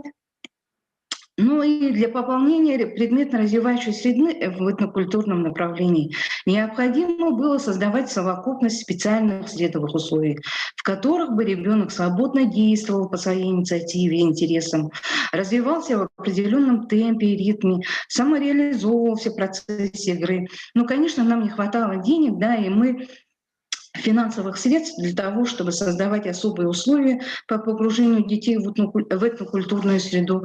Мы приняли участие, исходя из этого, для разрешения поставленной задачи, мы приняли участие и стали победителями республиканского конкурса на предоставление из республиканского бюджета грантов на реализацию проектов и программ, направленных на расширение сферы применения и повышение социального статуса бурятского языка с проектом «Детский этнографический комплекс Айранга». Так, следующее. И в рамках этого на сегодня создан детский этнографический комплекс Айранга. Особо хотим подчеркнуть, что данный проект позволяет окунуться в традицию и культуру бурят. Создан интерактивный музей «Бурят Бэшен», создана театральная моностудия Айранга, организована студия народно-прикладного искусства Урон-Гархан, создана зона двигательной активности Ирын-Гурбан-Надын, это Гор-Харбалга, Бухыбарилдан и Морюрилдан. Каждый комплекс включен в единую систему целостной жизнедеятельности детей, которые являются взаимосвязанными и взаимодополняющими, развивая познавательную и двигательную активность, творческие навыки детей, воспитывать чувство толерантности и взаимоуважения, любовь к родной республике и гордость за нее. А самое главное — позволяет развивать бурятскую речь. Но и не стоит забывать, что качественно созданная и развивающая среда в рамках стандарта дошкольного образования — это один из эффективных способов реализации индивидуализации дошкольного образования. Следующий слайд. В процессе воспитания и развития в моногруппе наши дети учатся на сегодня воспринимать и понимать бурятскую речь на слух и говорить по-бурятски в пределах доступной им тематики, усвоенных слов, грамматических форм, синтаксических конструкций и несложных образцов связанной речи. Отметим, что это удается нашим педагогам в процессе, конечно же, дифференцированного подхода к детям с учетом уровня развития каждого дошкольника. Так, организованная образовательная деятельность в данных группах ведется за счет превращения местного регионального материала к образовательным областям основной образовательной программы, реализуемой в детском саду, интеграция регионального компонента в образовательный процесс. То есть в образовательной деятельности наши дети полностью погружаются в бурятскую речевую среду. Все вот занятия у них проводятся на бурятском языке, но в рамках основной образовательной программы. Первое, что мы делаем, это ознакомление детей дошкольного возраста с природой, знакомство с животным, растительным миром Бурятии, с народными предметами. На занятиях по изобразительной деятельности, например, дети получают сведения об изобразительном искусстве Бурятии, об орнаментах и декорах, о творчестве художников в форме разного рода занятий. Это могут быть экскурсии, мастерские, рассматривание картин, репродукции, просмотр слайдов, открыток, посещение Национального музея, знакомство с подлинными образцами орнаментального искусства. На занятиях по ручному труду это элементы... Извините, пожалуйста, 10 минут прошло. Хорошо. Ну, в общем, мы понимаем, что на сегодня наши дети получают свое образование в стенах нашего детского сада только на бурятском языке. Ну и в результате всей работы мы видим широкие перспективы развития, осуществляемые в детском саду в направлении сохранения и развития бурятского языка в современных социолингвистических условиях, которые активно содействуют решению задач нравственного, физического, трудового, эстетического воспитания дошкольников. Следует учесть, чем более активно содержательной будет деятельность детей с запоминаемым материалом, тем выше окажется непроизвольность запоминания им того материала. То есть если будет ребенку интересно, он получит для себя очень главные моменты, он научится говорить. Для успешной реализации наших амбициозных планов на сегодня в сотрудничестве с Кижингинским детским садом «Жаргал» и педагогами нашего детского сада разработаны следующие методические пособия. Следующий слайд. Это сундук «Трансформер», где в полном объеме представлен быт, традиции и обычаи бурятского народа. 4 парциальных программ. Это в первую очередь «Урунгархан», авторами которого является учитель бурятского языка Кижингинского детского сада Амгалым Ишиевна Даржиева, инженер Балуха Аргате. Это совместная работа моя и нашего учителя бурятского языка Санжаевой Дежитханды Цирин Дандаковны. И также наш учитель бурятского языка разработала авторскую программу по бурятскому фольклору Амун Угин Абдарга. И следующая, последняя парциальная программа Кухюхун Ханхунут. Она разработана музыкальным руководителем детского сада «Жаргал» Светланой Баировной Бадмаевой. Кстати, вот последняя программа, она уже прошла рецензию и готовится к публикации. Ну и следующее методическое пособие на сегодня для педагогов уже опубликовывается. Во вторник мы получим новую книжку, которая называется «Айтехан», которая опубликована в рамках грантовых средств. Ну и ряд настольных игр. Это 5 животных бурят, ну и лото для детей с бурятскими названиями, да. Но в конце вот я хочу сказать, да, что задача воспитателя делать все возможное, чтобы заинтересовать ребенка и поддерживать его на протяжении всех лет пребывания в детском саду путем использования естественной среды и разнообразия коммуникативных задач. Процесс сохранения и развития бурятского языка будет эффективным тогда, это по нашему мнению, да, когда мы будем воспитывать и развивать речь на бурятском языке у подрастающего поколения именно со ступени детского сада. Спасибо, Баирте. Спасибо большое, Дарина Батоевна, за очень интересный доклад. И вот хотелось бы отметить, что действительно в последнее время, с учетом того, что вот на пленарном заседании в своем выступлении я говорила, что чем младше дети, чем хуже они владеют бурятским языком, показывают социологические исследования. И поэтому вот в государственной программе и так далее сейчас уделяется очень большое внимание именно развитию этой ступени. В частности, вот можно отметить, что в последний год стали проводить конкурсы Ирхим Хумужулыкша, то есть самый лучший воспитатель именно вот по родному языку, по бурятскому языку. И также, вот как раз говорила Дарина Батоевна, проводили впервые олимпиаду для дошкольников интеллектуальную. Вот. Ну вот такой у нас есть опыт в дошкольном. Спасибо еще раз. Продолжаем нашу работу. Следующий участник у нас из Забайкальского края. Еще один важный аспект – это вот в преподавании родных языков, это использование информационных технологий. И у нас есть интересный доклад «Изучение устного народного творчества через создание Wix.com», создание сайта Wix.com. Долгор Цириндашиевна Максарова, учитель информатики Тульдургинской школы Забайкальского края.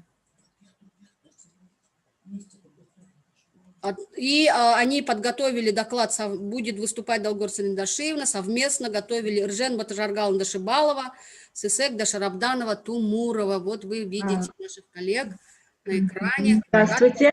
Дайте нам, пожалуйста, демонстрацию экрана. Даем. Дали нам, ага, спасибо. Добрый день, участники международной конференции.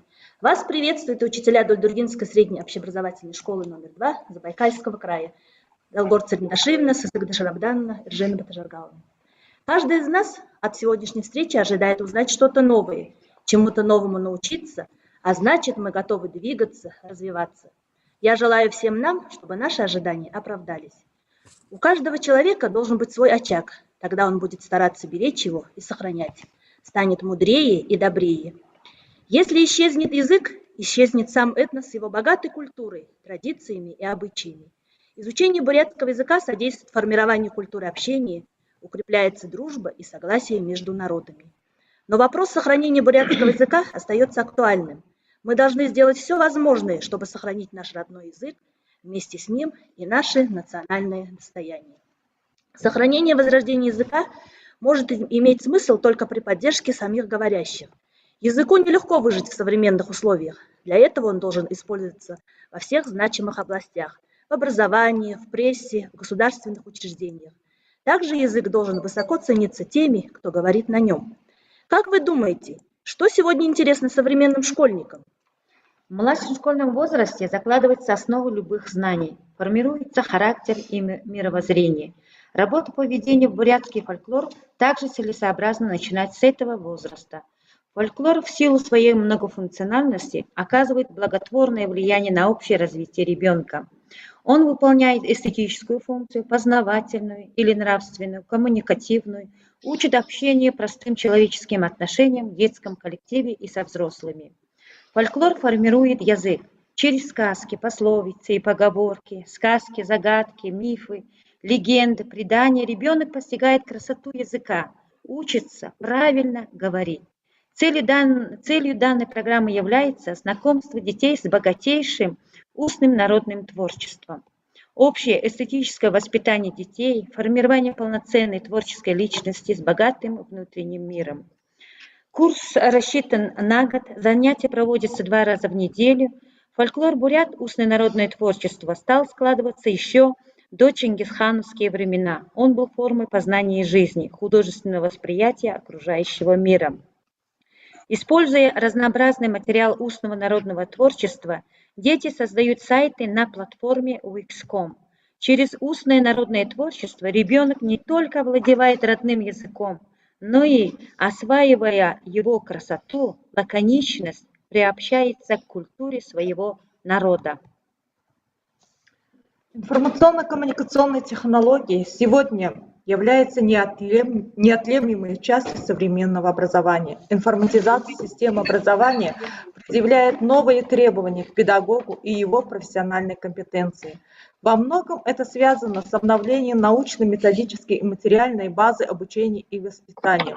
Одним из важных условий обновления является использование новых информационных технологий, ведь ИКТ обладает мощными инструментами для работы с любым видом информации.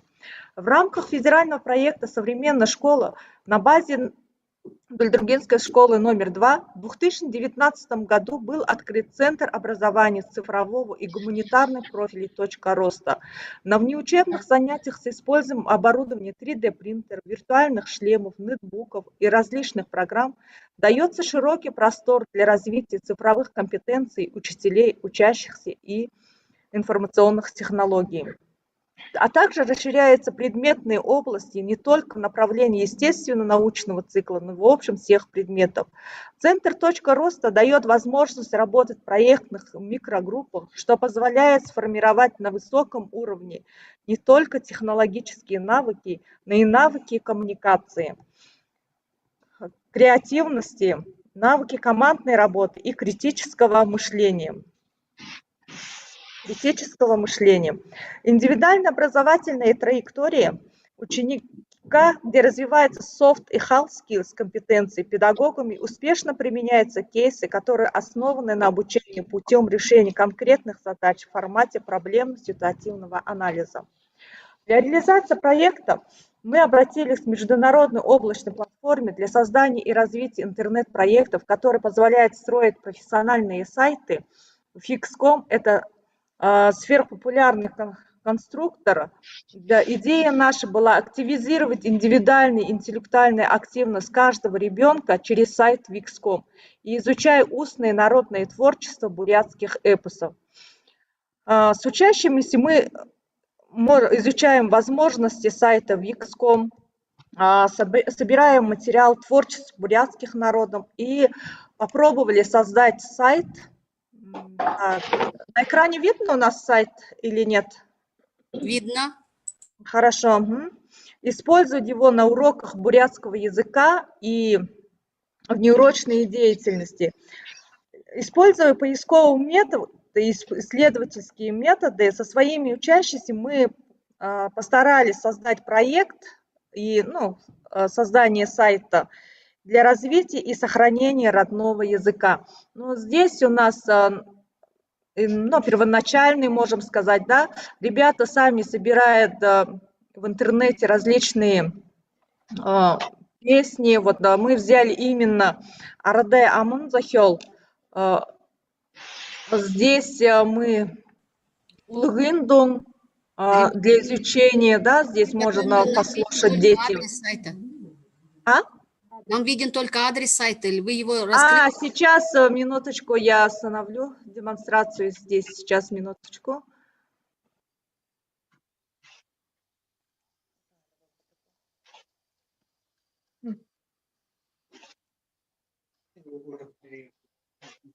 Ой.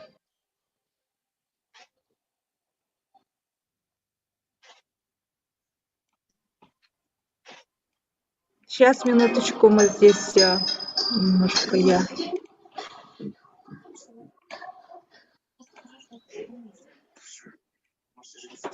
А сейчас видно, да? Пока нет. Видно, да, сейчас? Пока нет. Ничего не видно. Пока нет. Не видно, Так, что-то у нас не получается, видимо. Так, сейчас. Так, сейчас.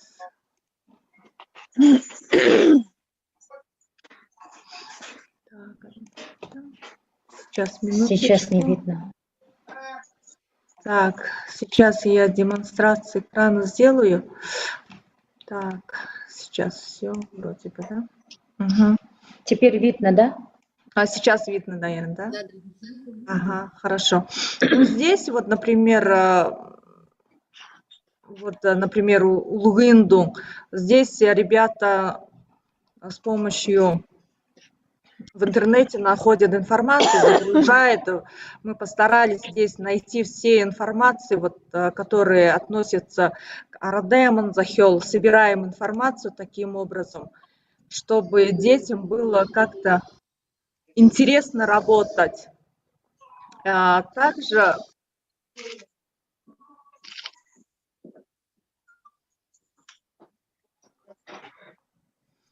вот таким образом мы...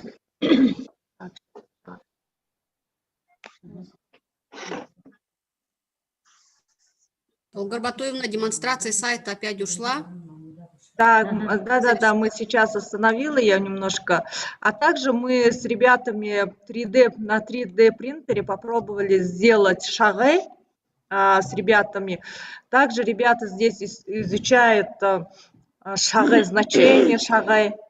И распечатали мы таким образом, это индивидуальный учебный проект учащихся. И мы распечатали таким 3D принтером, распечатали такой. Так, дальше. Язык, на котором говорили 100-150 лет назад, существенно трансформировался. А тот язык, на котором говорят сегодня, этот язык, несомненно, жив. Ундыр тынгыре батыл газырня харжы байгыла. Юрен холе бурят хубун ханыжы ябагыла. Хылыны байхада арытсо сытхыл байха. Пусть же наш язык процветает, пусть же народ прославляет. Спасибо за внимание. Спасибо.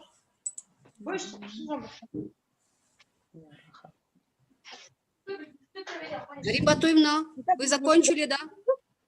Нет, Долгор Цириндашевна, да, мы закончили. Ага, все, спасибо большое. Ой, Долгор Цириндашевна, извините, пожалуйста. Так, у вас демонстрация просто еще висит. Да, мы можем остановить сейчас. Ага. Все, спасибо. Спасибо за интересную информацию.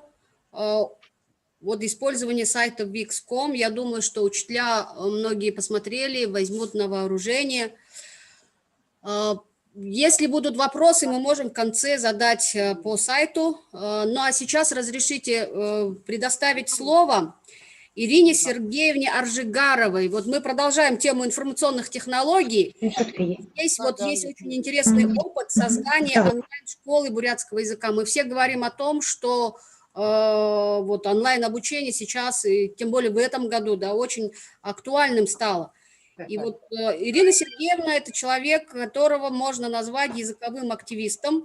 Она же родитель и дошкольницы.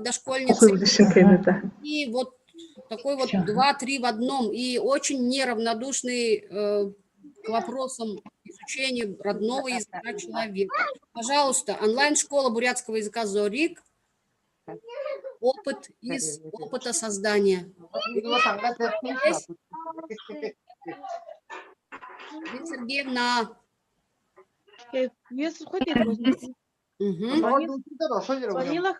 Даем вам. Всем сэмбана. Меня зовут Ирина, я администратор онлайн-школы бурятского языка и хочу поделиться опытом создания онлайн-школы, причинами, почему столкнулась с необходимостью создания. Я сама родилась и выросла в городе, плохо понимаю и практически не говорю, только так бытовые фразы.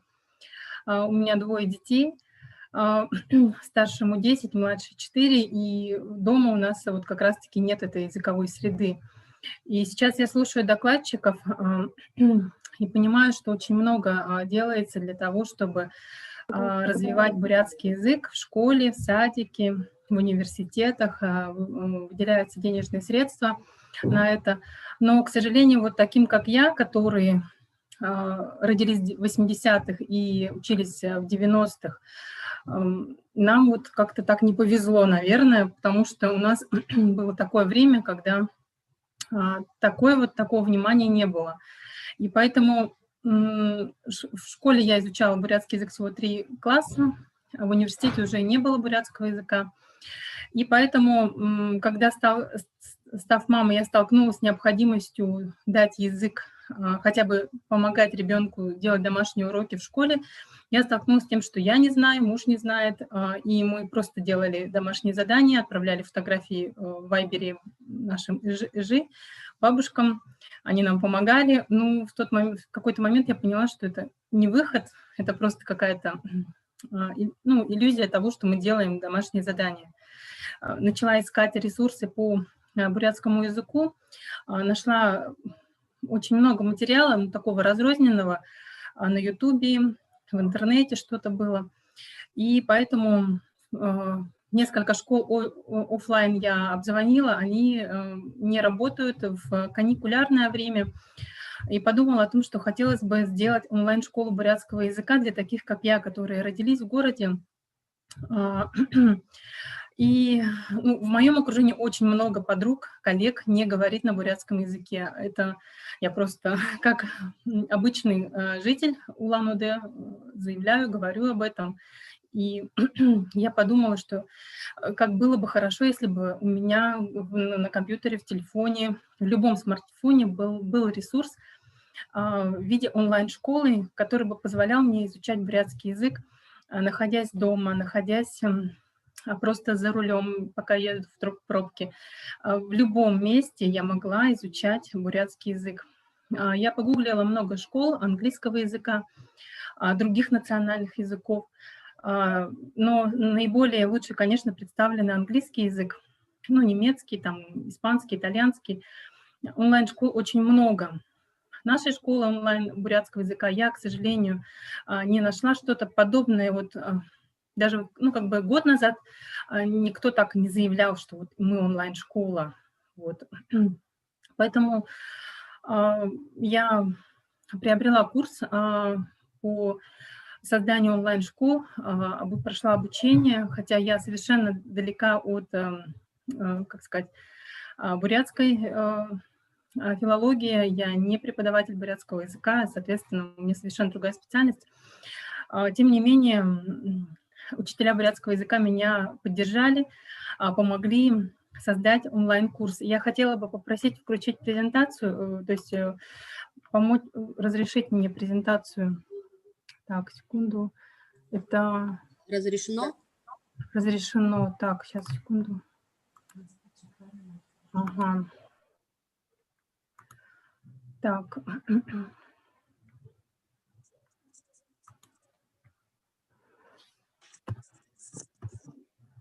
Так, сейчас, секунду, вот. Онлайн-школа бурятского языка «Зорик». Почему «Зорик»? Наверное, участи от того, что это как бы переводится на русский язык храбрый, да, смелый, и вот какая-то доля храбрости мне потребовалась для того, чтобы... Сергеевна, демонстрация не идет. Демонстрация не идет? Да, мы видим только вас пока. Так, как сделать демонстрацию? Демонстрацию экрана, может быть, нужно нажать. Так. Так, видно, нет? Сейчас, секунду.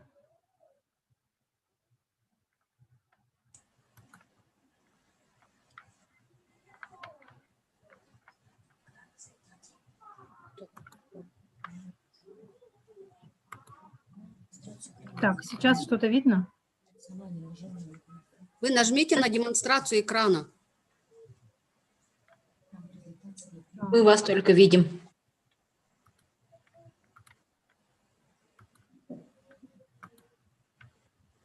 Сейчас.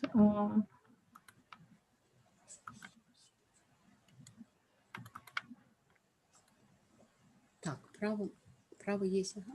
Угу. Демонстрация экрана, что там нужно нажать.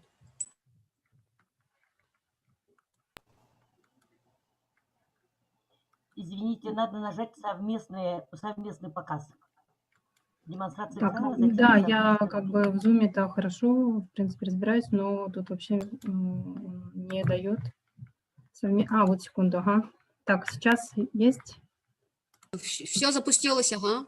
Ага, хорошо. Ой, прошу прощения, что задержала. Вот, вот, все видно, да, уважаемые участники? Да. Онлайн-школа бурятского языка «Зорик». В Инстаграме мы представлены как «Бурятский онлайн». Можно нас найти по этому хэштегу. Говоря о названии, «Зорик» как с бурятского переводится «храбрый», «смелый». Вот какую-то долю храбрости мне пришлось проявить, чтобы создать онлайн-школу для неговорящих и плохо говорящих, таких же, как я. Наша миссия нашей школы такова: где бы ни был бурят на земле, наша миссия — помочь ему заговорить на языке предков. Кто наши ученики? В настоящее время у нас учатся и буряты, и русские, что у нас 3 ученика русских есть. Возраст я ориентировалась примерно на таких, как я сама, и поэтому для меня было удивлением, что к нам пришли на курс и школьница, есть 17 лет, и пенсионер 62 года. Вот возрастной диапазон разный. Это люди, активные пользователи Инстаграма. Они все приходят к нам из Инстаграм и Фейсбук. Хорошо владеют социальными сетями и узнали о нашей школе. При этом они живут в разных городах и странах. Нужно сказать, что они в нашей школе обучаются платно. Платно, то есть это люди, которые ценят и свои деньги, и свое время. И они осознанно пришли на курс. Их, многих не надо было уговаривать. У них где-то там вот запрос внутри сидел, что я хочу знать бурятский язык. Сейчас я подробно дальше. Так. Где они живут, это наши ученики? Если говорить о России, то это город Улан-Удэ, конечно, Иркутская область, Забайкальский край, Томск, Омск, Красноярск, Санкт-Петербург, Москва, Якутск, Нерюнгри. Также ученики живут и в других странах. Это самая первая ученица, которая пришла к нам на курс, девушка. Она живет в Англии, в Лондоне, ей 24 года. И я была вот удивлена, что вот именно она была самая первая. А так они учатся из Голландии, Германии, Канады, Италии, Южной Кореи, Китая. Это разные люди, это в основном взрослые, у которых есть семьи, у которых есть дети, которые понимают, что им язык нужен. Почему же они приходят к нам на курс? В анкетах они пишут: я хочу порадовать родителей, бабушек, дедушек. Вот, порадовать близких хотят. Пишут, что стыдно не знать родной язык. Чувствуют зов предков. Это прямо так пишут. хотят передать язык детям, хотя большая часть пишет в анкетах «не понимаю, не говорю» или «плохо понимаю и не говорю». Тем не менее, вот эта потребность передать язык детям, ну, у всех есть. Потому что созрели, как я уже говорила, что это, как правило, люди после 30 лет. Ну и скучают по родине, потому что многие, кто уехал за границу, они вот испытывают вот такую тягу к своему родному. В чем же плюсы нашей онлайн-школы? В нашей школе нет еще и года, как начались обучение. Здесь необходимо отметить, что все уроки и материалы, они размещены на онлайн-платформе. Это специальный сайт, который доступен всем, как я, в принципе, и хотела, когда думала о создании онлайн-школы. Эти ресурсы доступны всем 24/7 с любых устройств. В нашей школе есть обратная связь от преподавателей, если такую выбирают ученики. Есть функция автоматической проверки знаний на онлайн-платформе. И наши учителя – это опытные эксперты в области бурятского языка между учителями и учениками. Вот если говорить о программе онлайн-курса бурятского языка, то пока она вот такая, мы назвали 4 модуля в этой программе в честь наших бурятских известных хребтов: модуль Саяны, модуль Баргузинских хребет, модуль Хамардабан и модуль Улан-Бургасы. Чтобы даже за границей, в другом городе люди чувствовали эту вот связь с горами, со святыми местами. В модуле Саяна, например, это вот основная часть, учебная часть курса, которая состоит из уроков по грамматике, лексике, фонетике, построению предложений, падежей и других правил бурятского языка. Ну вот другие модули вот здесь тоже расписаны, можно посмотреть. Так, дальше. Что нужно ученикам, которые приходят, что нужно ученикам, которые занимаются онлайн, взрослым людям, таким как я, которым 30 с лишним лет, ну вот вы видели диапазон от 17 до 60 с лишним лет. Это не только лекции, но и живые примеры из жизни, современные фразы и диалоги. Необходим живой чат учеников, быстрая обратная связь. Вопросов на начальном этапе обучения у учеников много, а в процессе обучения еще больше возникает. Сторителлинг, ну это современный термин такой, да, когда урок или какая-то часть блока курса превращается в историю, когда осуществляется описание истории персонажа, и нужно предложить выход из той или иной ситуации на бурятском языке. Что нужно ученикам? Геймификация. Это один из инструментов онлайн-образования. Это игровые механики и обязательно динамика обучения. Ученики просят онлайн-тренажеры, вкусные задачи. Они прямо пишут, что давайте сделаем это. То есть мы в данном случае, создавая онлайн-школу, не ориентируемся на государственные стандарты, государственные программы. Мы очень мобильны и живы в том плане, что конкретный запрос приходит от, так скажем, клиента, что он хочет знать. И, конечно, нужны дедлайны в онлайн-обучении, когда совершенно нет сроков и нет контроля прохождения курса. Ученики быстро задуваются, теряют мотивацию. Поэтому вот такие моменты я выделила, что нужно для учеников. Проблемы, которые мы сейчас видим, это кадры. Вот, например, на собственном опыте я скажу, что в нашей школе пока нет молодых преподавателей. Тех, кого я лично звала, они, многие говорят, что я планирую уйти из профессии или уже почти ушли, работая там, обучаясь на другой специальности. Хочу работать там юристом-экономистом в сетевом бизнесе и так далее. Если говорить о возрастных учителях, которых мы звали в онлайн-школы, они не все владеют онлайн-инструментами или просто боятся выходить на онлайн-уроки с учениками. Это уже не дети в садиках, не школьники, это взрослые люди, и зачастую вот учителя маленько даже переживают, как они будут работать с таким вот учеником. Не хватает учителей-методистов, именно онлайн-методик преподавания, потому что офлайн это одно, а онлайн совершенно другое. Что касается финансов, это тоже есть определенная проблема. Наша онлайн-школа работает за счет собственных средств, поэтому развитие школы зависит от количества учеников. То есть мы не финансируемся ни из каких источников бюджета, пока ни из каких грантовых программ. Как проект сейчас только за счет собственных средств и оплат учеников. Материалы. Недостаточно общедоступных, оцифрованных книг на бурятском языке. Элементарно ученики, которые живут в других городах и странах, и спрашивают: Ирина, а где взять словарь, а где взять такую книгу? Могу ли я найти это в интернете? И все, что есть в доступе общедоступном, конечно, мы им отправляем и скидываем. Но общего такого системного нет, к сожалению. Так, ну, что касается дальше вот этого слайда, хочу сказать, что мы живем в мире контента. Да, это вот современный термин, что можно долго взывать к нашим корням, к нашей совести, к нашим истокам. Но если нет контента, то даже при большом желании и мотивации сложно долго учить язык. Ну, это мое вот личное мнение.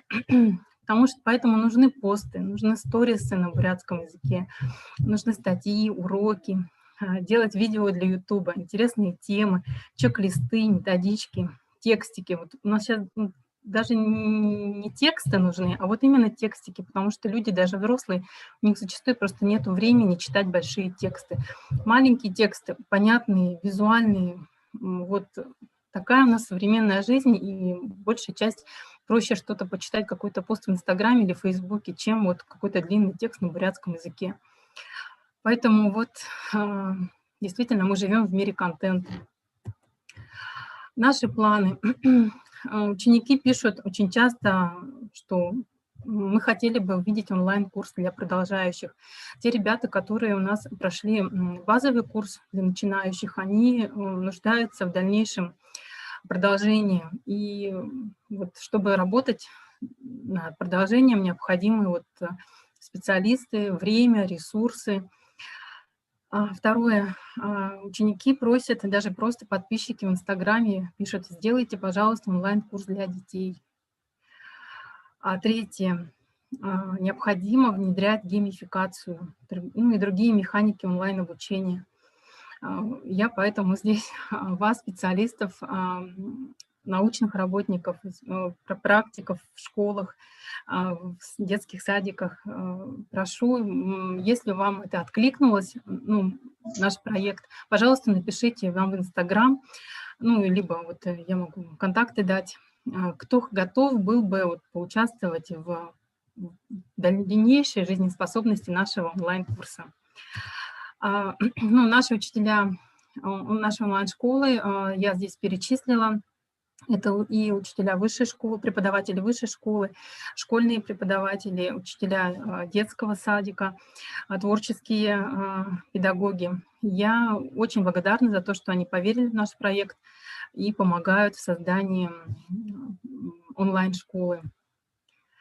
Так, ну, как юрист, да, я вообще сама закончила Бурятский государственный университет, юридический факультет, при этом еще я тоже преподавала на кафедре гражданского права и процесса.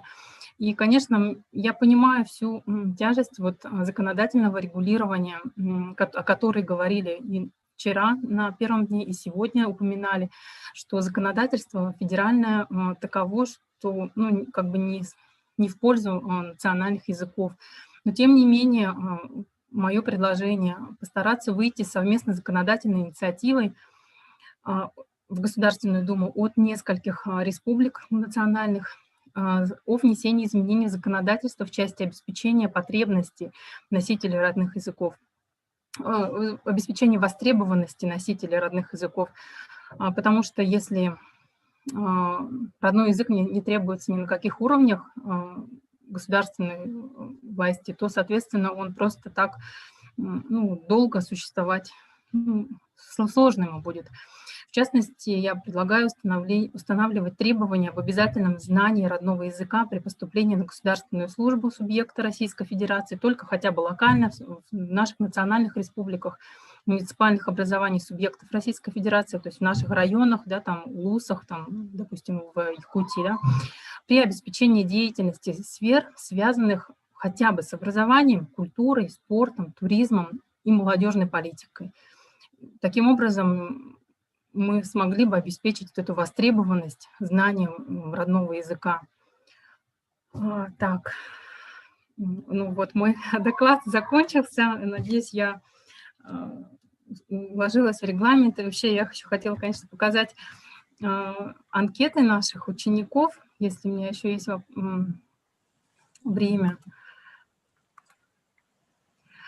Ученики очень благодарные, на самом деле, с ними интересно общаться, с ними интересно работать. Они, вот, например, возраст 35 лет, понимаю, плохо пишут, не могу без него уже, без бурятского языка.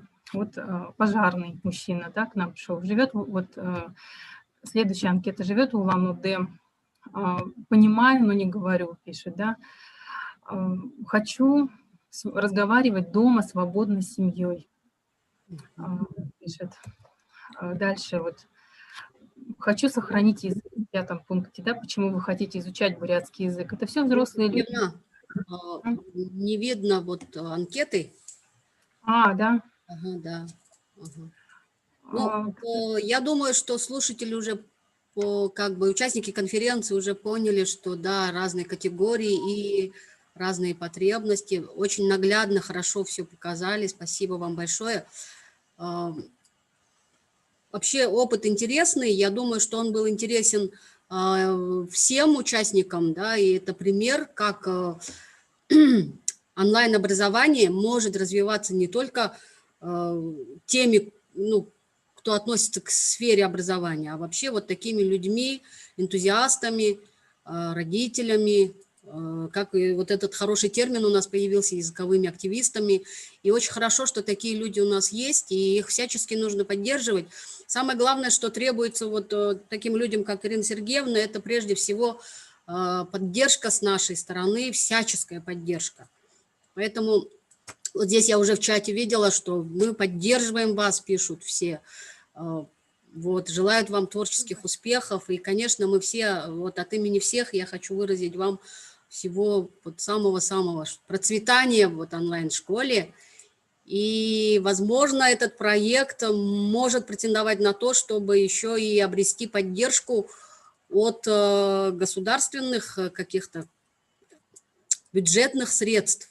Потому что это же не просто такой частный проект, и он не коммерческий вообще, ни разу. Я это знаю точно, потому что мы с Ириной Сергеевной, наша кафедра сотрудничает, мы оказываем ей, ну, как бы, помощь методическую, как можем. В общем, дальнейшего процветания в школе Зорик. Спасибо за внимание. Скажите, пожалуйста, а этот адрес где-то мелькнул, я не заметил. Адрес сайта. У нас есть страница в Инстаграме. Да. Все, понял. Спасибо большое. Спасибо. Очень интересно. Если вы туда зайдете, там очень много разных материалов, в том числе прямые эфиры с создателями других онлайн-школ, между прочим. Да, нужно будет это самое, конечно, это. Да, мы здесь наладили связь с онлайн-школой. Опыт позаимствовать нужно будет. Спасибо вам большое, Ирина, очень интересно было. Спасибо. Спасибо большое. Онлайн-школы национальных языков развиваются. Я лично дружу с ребятами, которые создали онлайн-школу грузинского языка, онлайн-школу татарского языка. И из Якутии языковые активисты, девушки мне пишут, что мы тоже хотим создать онлайн-школу якутского языка. Потому что возраст от 30 лет, они все говорят на якутском языке, но их дети уже, ну, как сказать, утрачивают язык. Поэтому... Нет, все равно много говорят, не надо прибедняться. Мы создали электронный словарь венкийского языка, но пока мы его только на сайте Сибирского федерального университета, на сайте профессора Натальи Петровны Копцевой. В соответствии с договором мы никому не можем пока отдать этот словарь. Электронный словарь.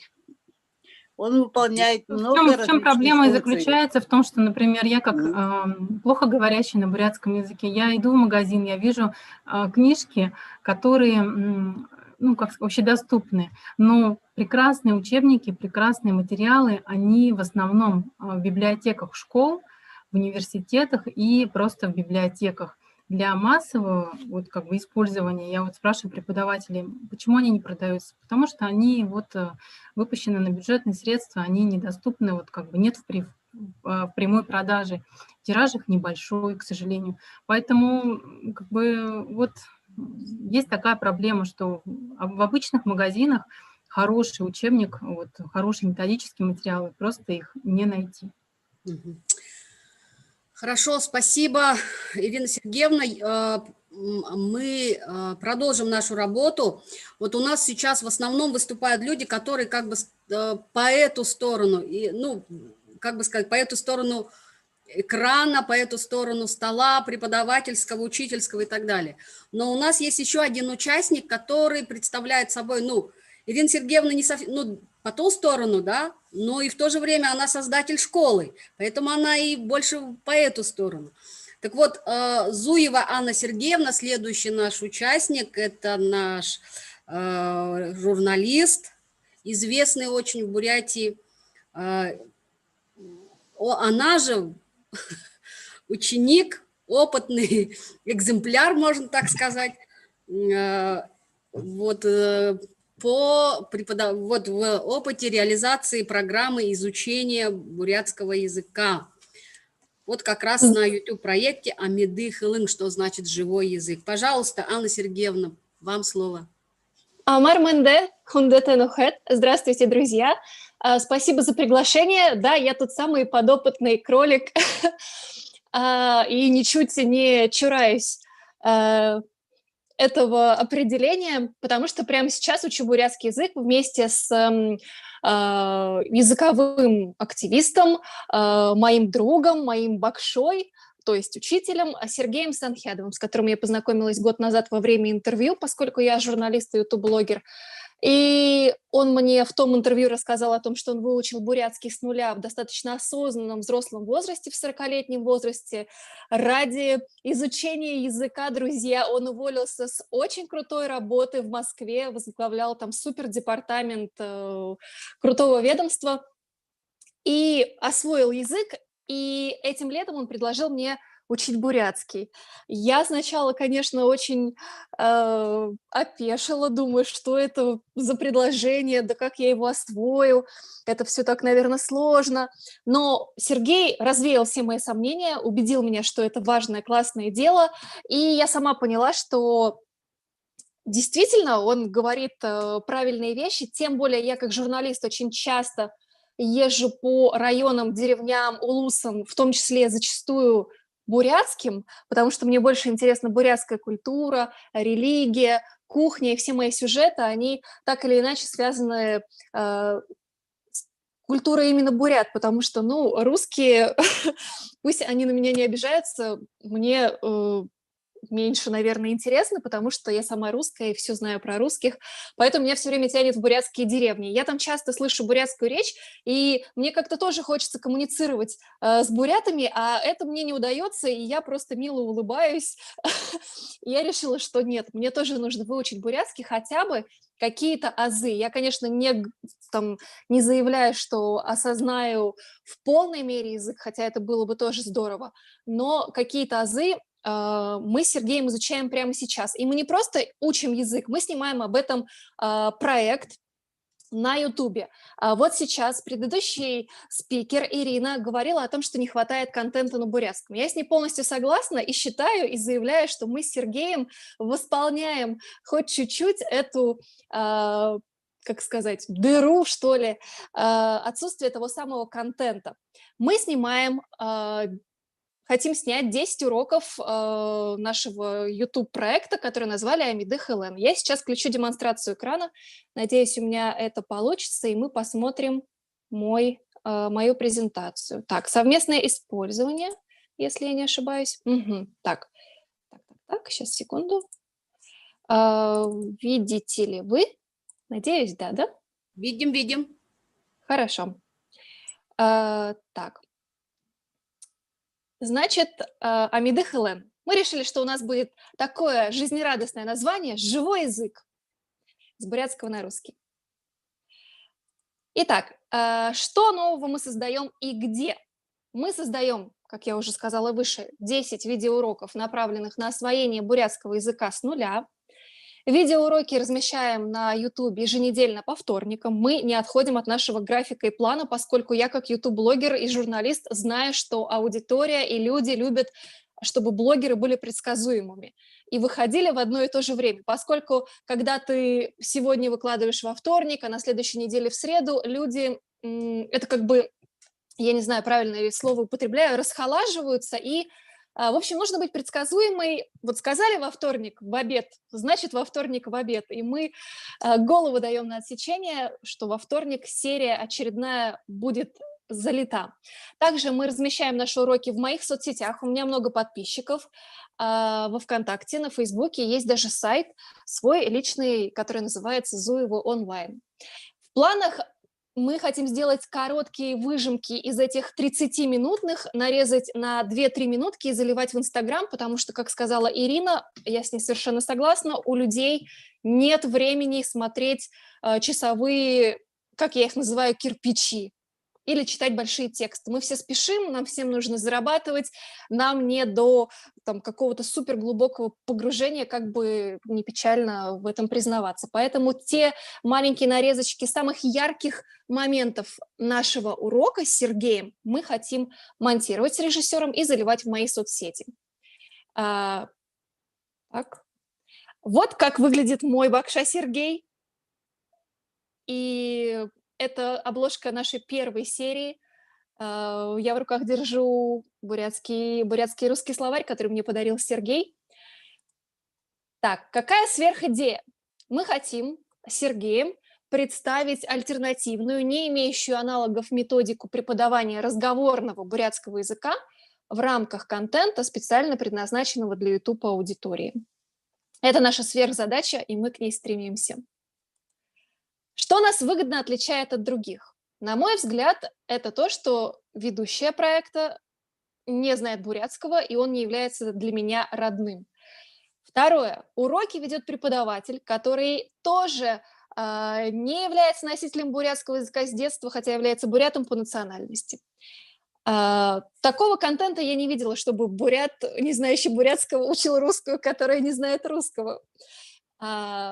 И следующее, первостепенное внимание мы с Сергеем уделяем вопросу снятия психологических барьеров путем построения уроков в формате дружеского общения. Мы с Сергеем друзья, мы общаемся на «ты», у нас, конечно, есть субординация, но все-таки наши такие границы, они немножко размыты, мы можем похохотать, немножко где-то я могу покривляться, позаигрывать чуть-чуть в меру дозволенного. И Сергей снимает у меня психологические мои барьеры о том, какое у меня произношение, что скажут буряты, хейтеры, не хейтеры. Для меня, как для блогера, это тоже важно, потому что что скажет моя аудитория и все такое. Что еще нас отличает выгодно от других проектов? Чем он не похож на другие? Спойлер всем. Я позволила себе сказать, что он всем отличается. В общем, коротко. Преподаватель строит уроки на основе своего недавнего опыта, потому что он сам год назад освоил язык и сейчас продолжает его осваивать. А ведущая на себе проверяет и демонстрирует аудитории эффективность той самой методики, которую дает Сергей Санхядов.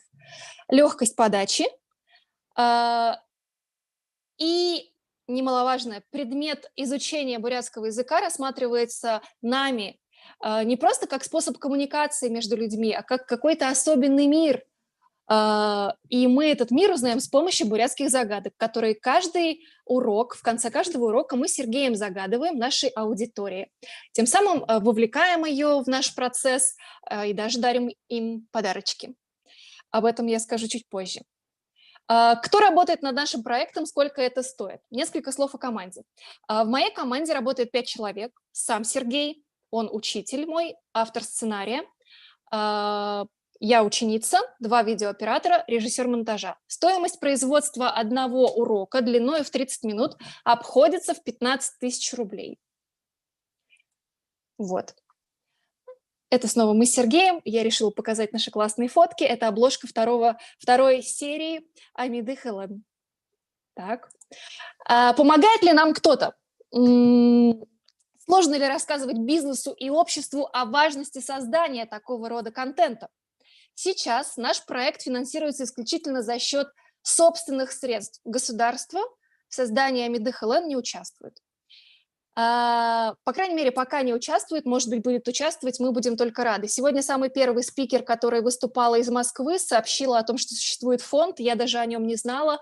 Погуглю после того, как закончится конференция, может быть, нам что-то светит, но если не светит, ничего страшного, мы снимем на свои деньги. В общем, мы, конечно, просим пожертвований, я своим ртом каждый раз в конце урока прошу денег у подписчиков. Пока донатов немного, но кто-то все равно присылает. В том числе много пожертвований приходит от бурят, проживающих не в Бурятии, в Сеуле, в Америке. То есть для них, например, перечислить 1000 или 2000 рублей – это не так много, потому что они там живут, зарабатывают, ну и как бы вот на доброе дело. И я им очень благодарна. Нам также не удалось пока привлечь спонсоров проекта, хотя я обращалась в несколько крупных компаний. Мне было очень сложно преодолеть вот эти вот барьеры про деньги, просить денег на проект, но я все-таки преодолела себя, попросила, пока, правда, не получила. Зато мы сумели подружиться с несколькими магазинами, которые предоставляют подарочки для наших подписчиков, о которых я говорила ранее. Мы задаем им загадки, они отгадывают. Вот, есть у нас прекрасный этномаркет, и вот этот свитшот «Добро» с монгольской надписью «Хейн Ханал». Добрые помыслы тоже от этого этномаркета. Ну, я не буду его рекламировать. Хотя грех его не отрекламировать. Ну, в общем, у нас есть спонсоры, партнеры по подаркам, но денег там никто не дает, мы делаем все сами. И в целом нормально. Однако есть люди, которые оказывают нам информационную поддержку. Мы сотрудничаем с республиканскими телеканалами «Мир Бурятия» и «Селенга ТВ». Они берут у нас этот контент, мы им его отдаем бесплатно, лишь бы они его показывали, лишь бы эти уроки кому-то пригодились. Есть возможность сотрудничать с бурят-монгольским интернет-радио Бурят-ФМ. Мы в стадии переговоров. Возможно, они будут наши уроки крутить, и они тоже окажутся полезными для кого-то. Мне бы очень хотелось этого. Ну а в феврале 2021 года в Бурятии заработает новый телеканал Бурят ТВ. Мы рассчитываем с ним подружиться. Возможно, они купят этот проект, возможно, мы договоримся на каких-то других условиях. Но мы не расстроимся, если, опять же, наш контент окажется на этом телеканале не востребован. Потому что мы его делаем не для кого-то, мы его делаем в первую очередь для себя. И я скажу более эгоистично, мы его делаем вообще для самих себя, потому что в первую очередь язык учу я. Я его учу в первую очередь, а потом уже во вторую очередь, дай бог, учит кто-то еще. Моя команда – это такая смешная фотка моих операторов. Федор сделал кислую мину, Саша сделал веселое лицо.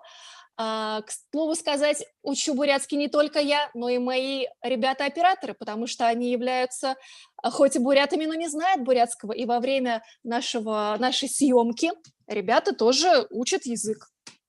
Вот. Саша понимает чуть больше, чем Федя, и тем не менее уроки очень полезны для всей моей команды.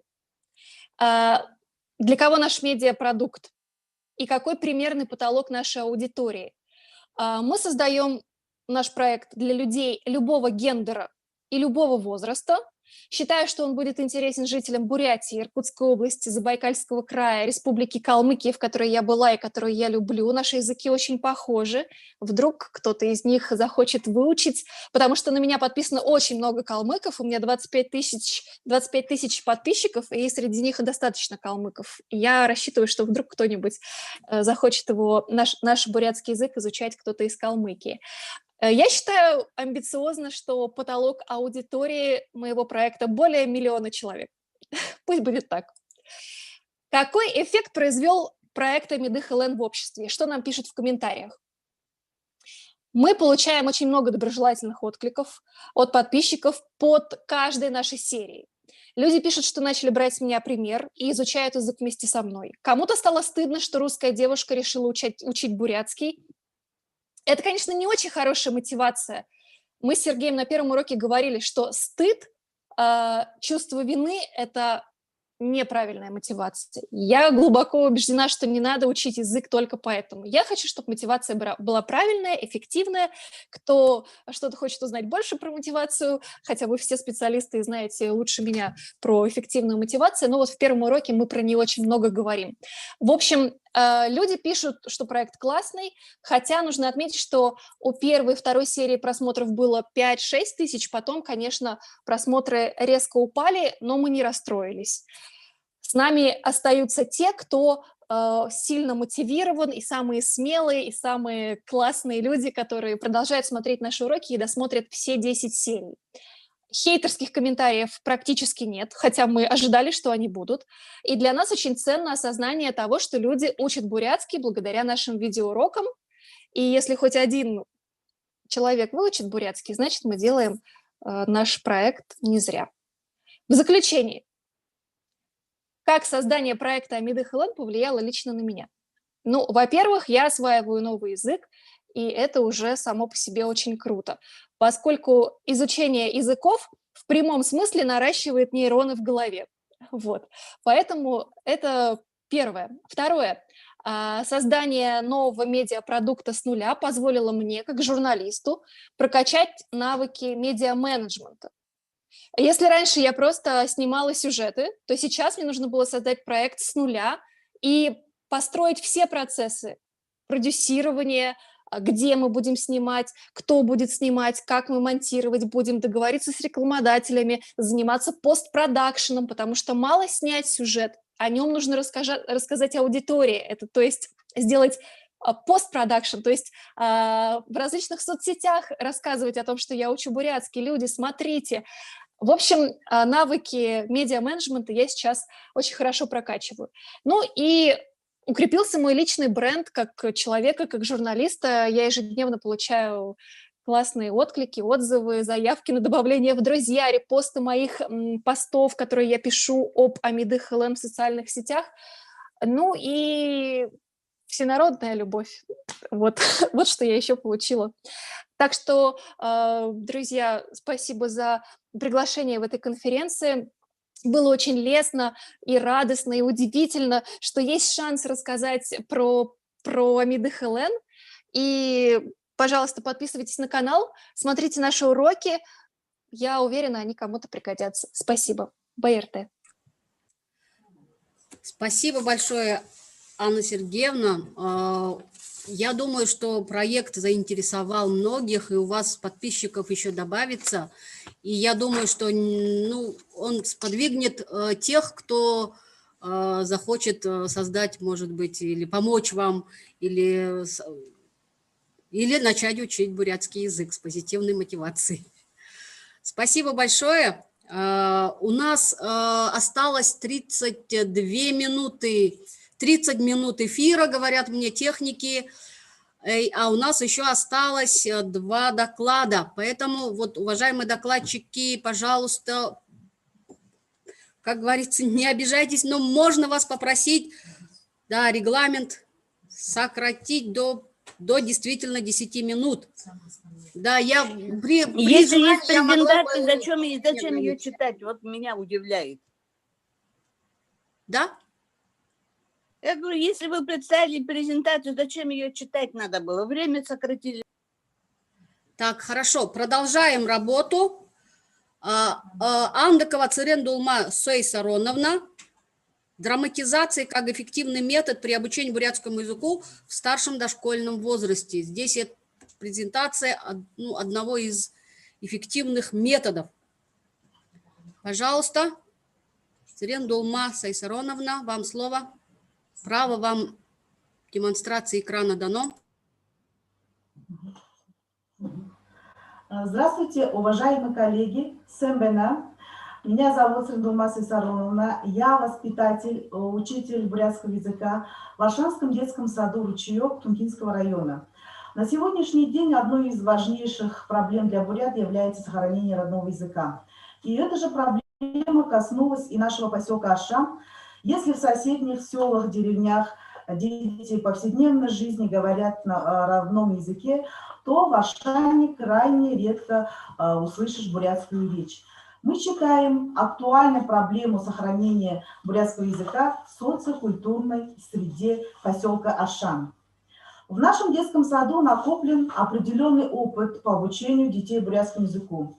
С октября 2014 года по 2017 год на базе детского сада проведена апробация учебно-методического комплекта Амр-Мынбей. Здравствуйте. И мной разработана парциальная программа «Бурят хылын хувытты» – бурятский язык детям. Согласно разработанной программе, мы стараемся, чтобы дети дошкольного возраста воспитывались в среде с национальным колоритом. То есть знакомим детей со стихами, со сказками, с благопожеланиями, загадками. Слушаем вместе с детьми песни народные по ФМ-радио, аудиосказки, учимся исполнять народные танцы, просматриваем мультфильмы на бурятском языке, обыгрываем драматизации сказок, сюжетно-ролевых игр, традиций и обычаи бурятского народа. Опыт показал, что драматизация является эффективным методом при обучении бурятскому языку. Целью выступления на сегодняшней конференции является описание моего опыта по развитию бурятской речи у детей дошкольного возраста методом драматизации.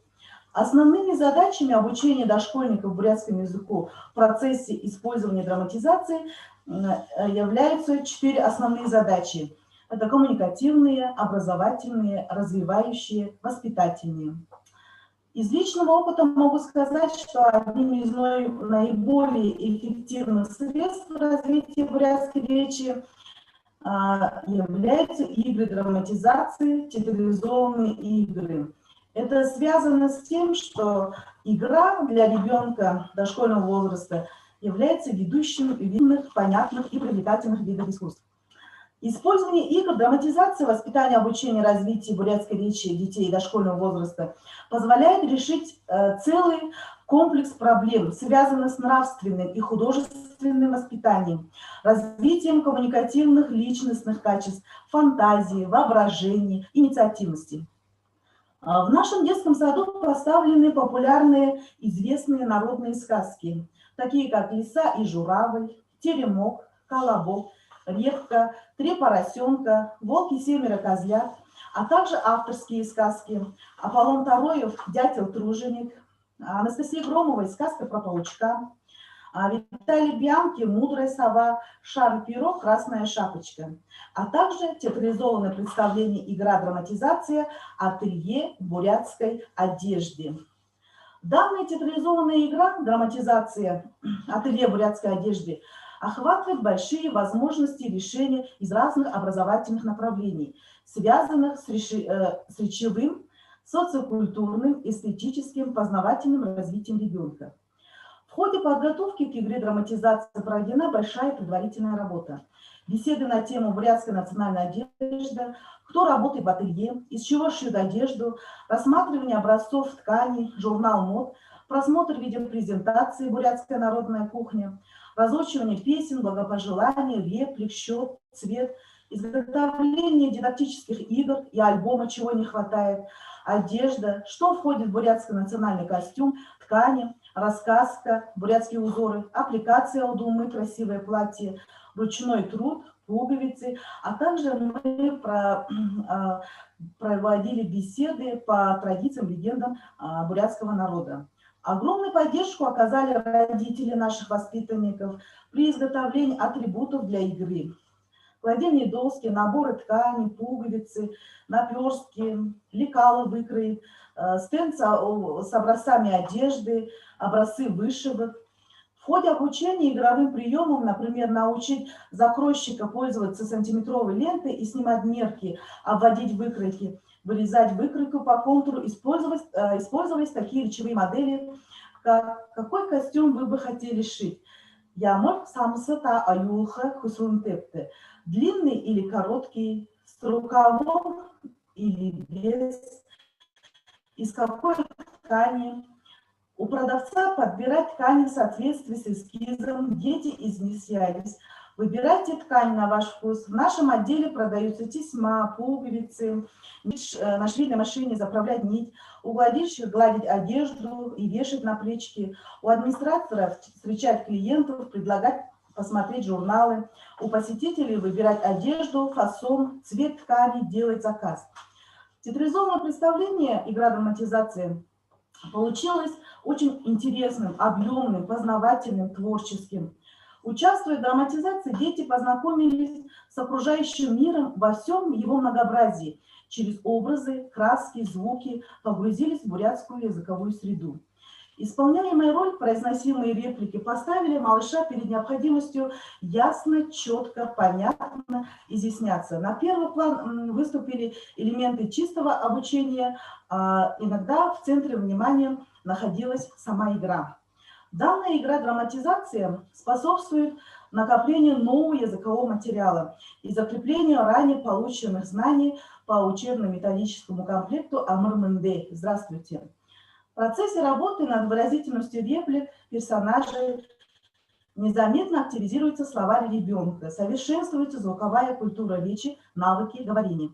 Дети, которые не говорили, легко усваивают лексику второго языка, а также знакомятся с построением элементарных грамматических конструкций, начинают вести несложный разговор о себе, о семье. Театрализованная игра драматизация ателье бурятской одежды оставила у детей яркие и длительные впечатления, положительные эмоции.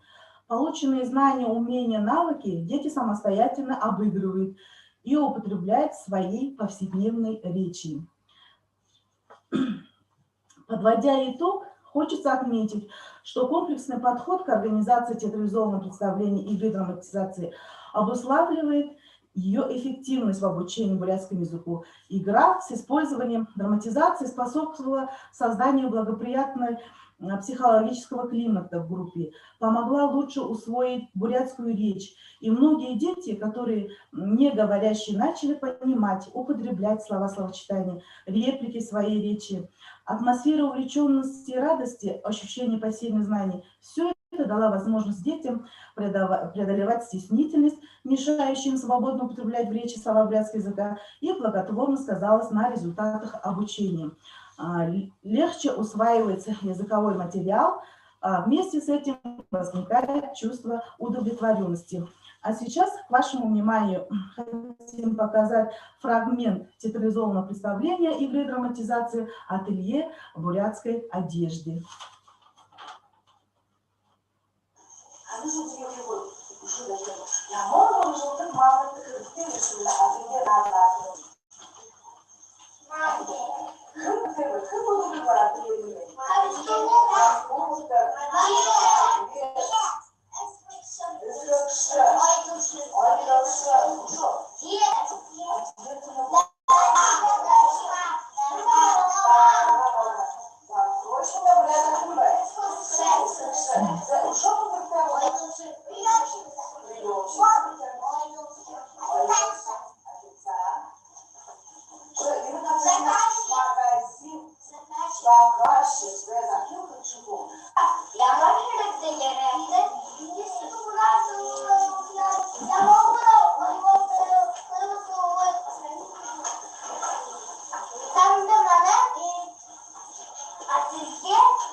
Чтобы игра, драматизация была яркой, увлекательной, эффективной, мы, конечно, большое внимание определяем на развивающую предметно-пространственную среду, демонстративным материалом. И, конечно, они периодически у нас обновляются. Вот, например, дидактическая игра «Одень байырмушу», Здесь вот куклы с одеждами. Также сделаны лекала по игре.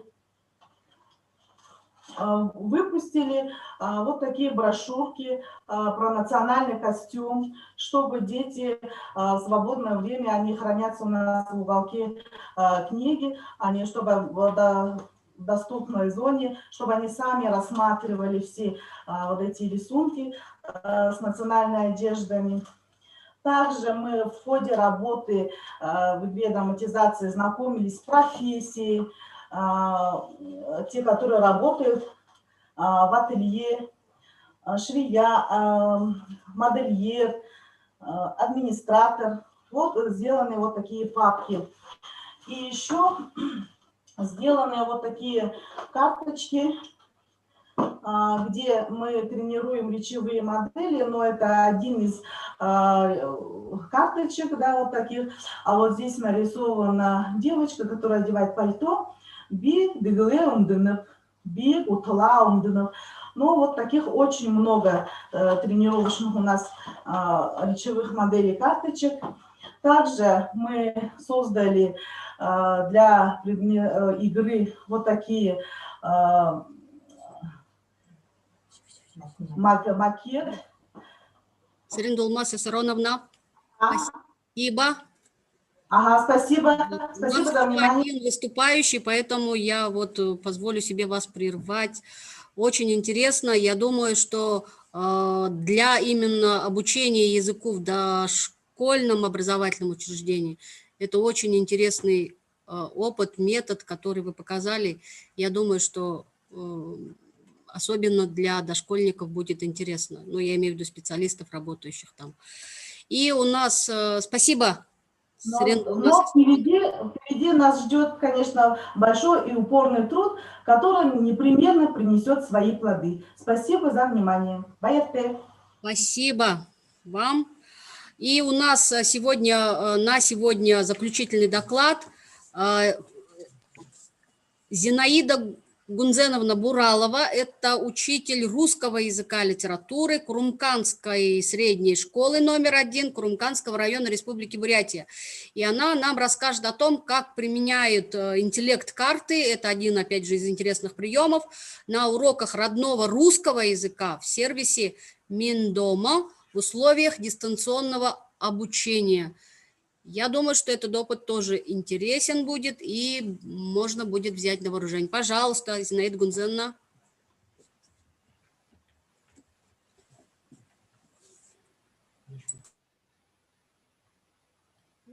Зинаида Гунзеновна, включите свой микрофон, пожалуйста.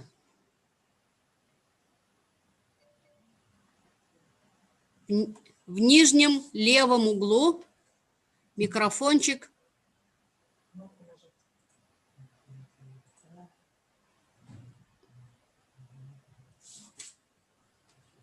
Ага, все.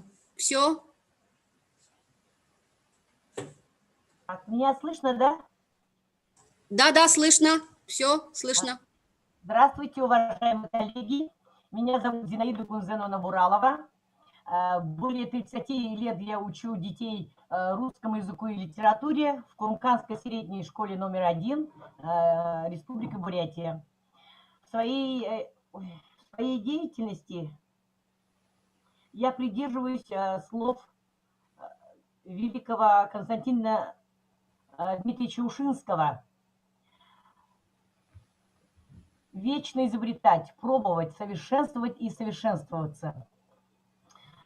И постоянно учусь сама, изучая новые технологии и методы, используя их при обучении школьников.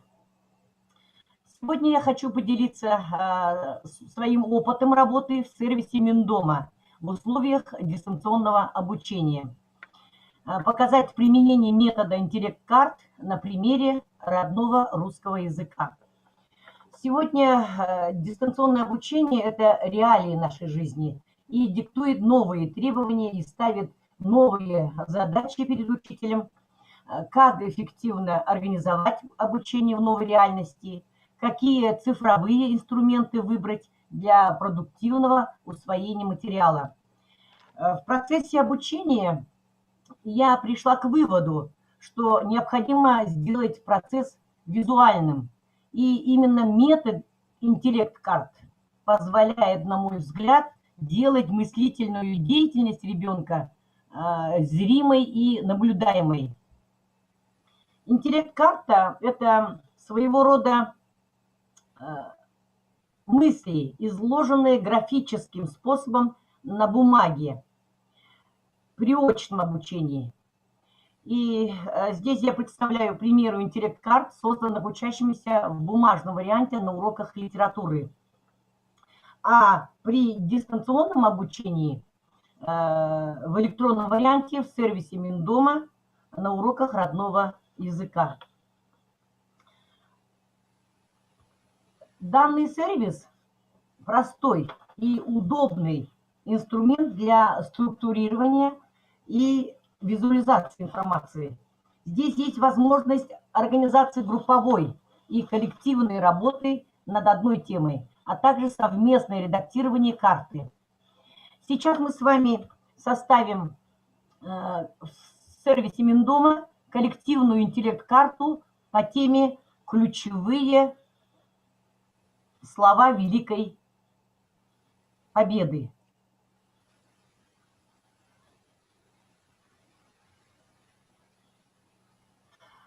Цель наша – составить словарь ключевых слов, сформировавшихся в сознании людей в связи с победой в Великой Отечественной войне. В центре интеллект-карты обозначен центральный образ. Тему нашего разговора – ключевые слова Великой Победы. Обратите внимание на эпиграф урока. Я взяла строки из фронтового дневника еврейского поэта Арона Вергилиса. 4 часа и лишь 9 минут. Июнь 41-го года. День 22. Скажите, пожалуйста, о каком событии идет здесь речь?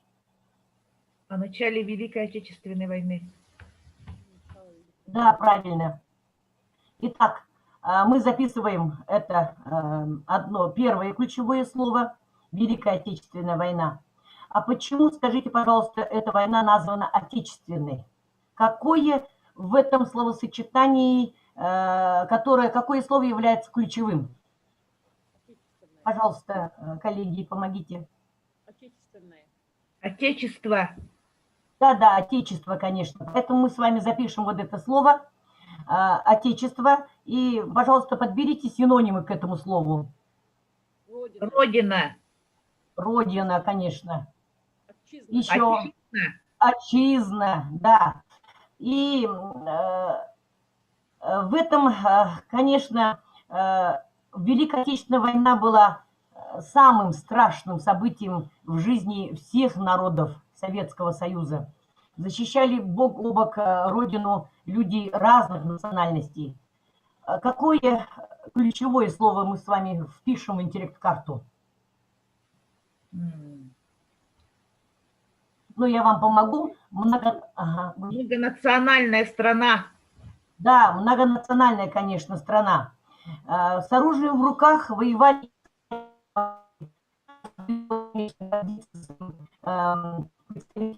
выдающимися представителями своего народа. Назовите, пожалуйста, мне поэта или писателя нашего бурятского народа.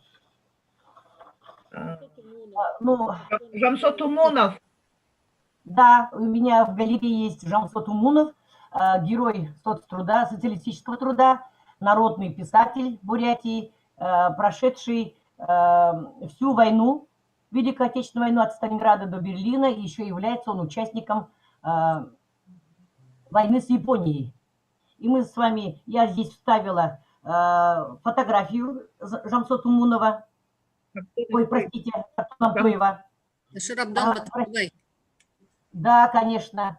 Но за неимением времени я ограничусь хотя бы представителем одним. Еще имя славного татарского сына, поэта, пожалуйста, назовите. Мусаджалиль. Да, конечно, это герой Советского Союза, автор знаменитой Моавитской тетради. Я здесь тоже вставляю его фотографию. Он навсегда останется в памяти народа.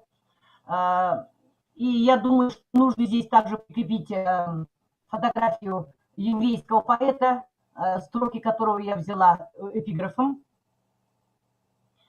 Вот перед вами Арон Вергелис.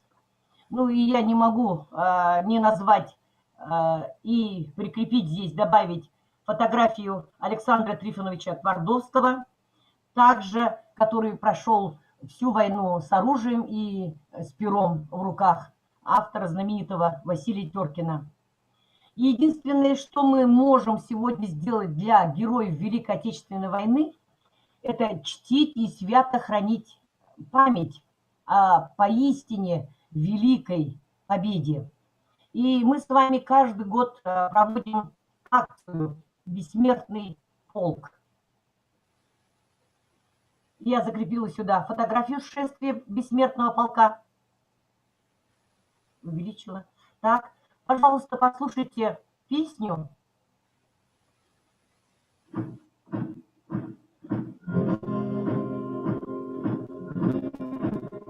Течет река бессмертного полка по улицам, проспектам, по стране, шагает в ряд с портретами в руках. У нас заканчивается время эфира. Войне.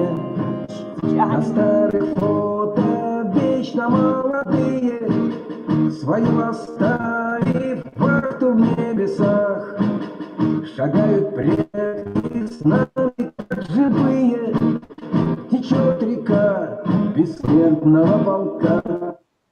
Скажите, пожалуйста, какие чувства вы испытывали, слушая эту песню? Гордость. Конечно, гордость. Еще. Грусть. Да. А почему мы проводим такую акцию? Она уже стала традиционной. Какой целью? Увековечить память павших в бою. Конечно, конечно. Чтобы увековечить память людей 21 века, вот связь поколений важна тем, что мы помним подвиг героев Великой Отечественной войны. И я сюда вписываю, поскольку за неимением ограниченности времени, я сама вписываю ключевые слова «подвиг» и «герои». Но, конечно, мы должны знать своих героев в лицо. Эти люди, которые навечно остались в истории, в памяти народа. Пожалуйста, назовите первую женщину, удостоенную звания Героя Советского Союза в годы войны. Зоя Космодемьянская. Да, конечно, это Зоя Космодемьянская.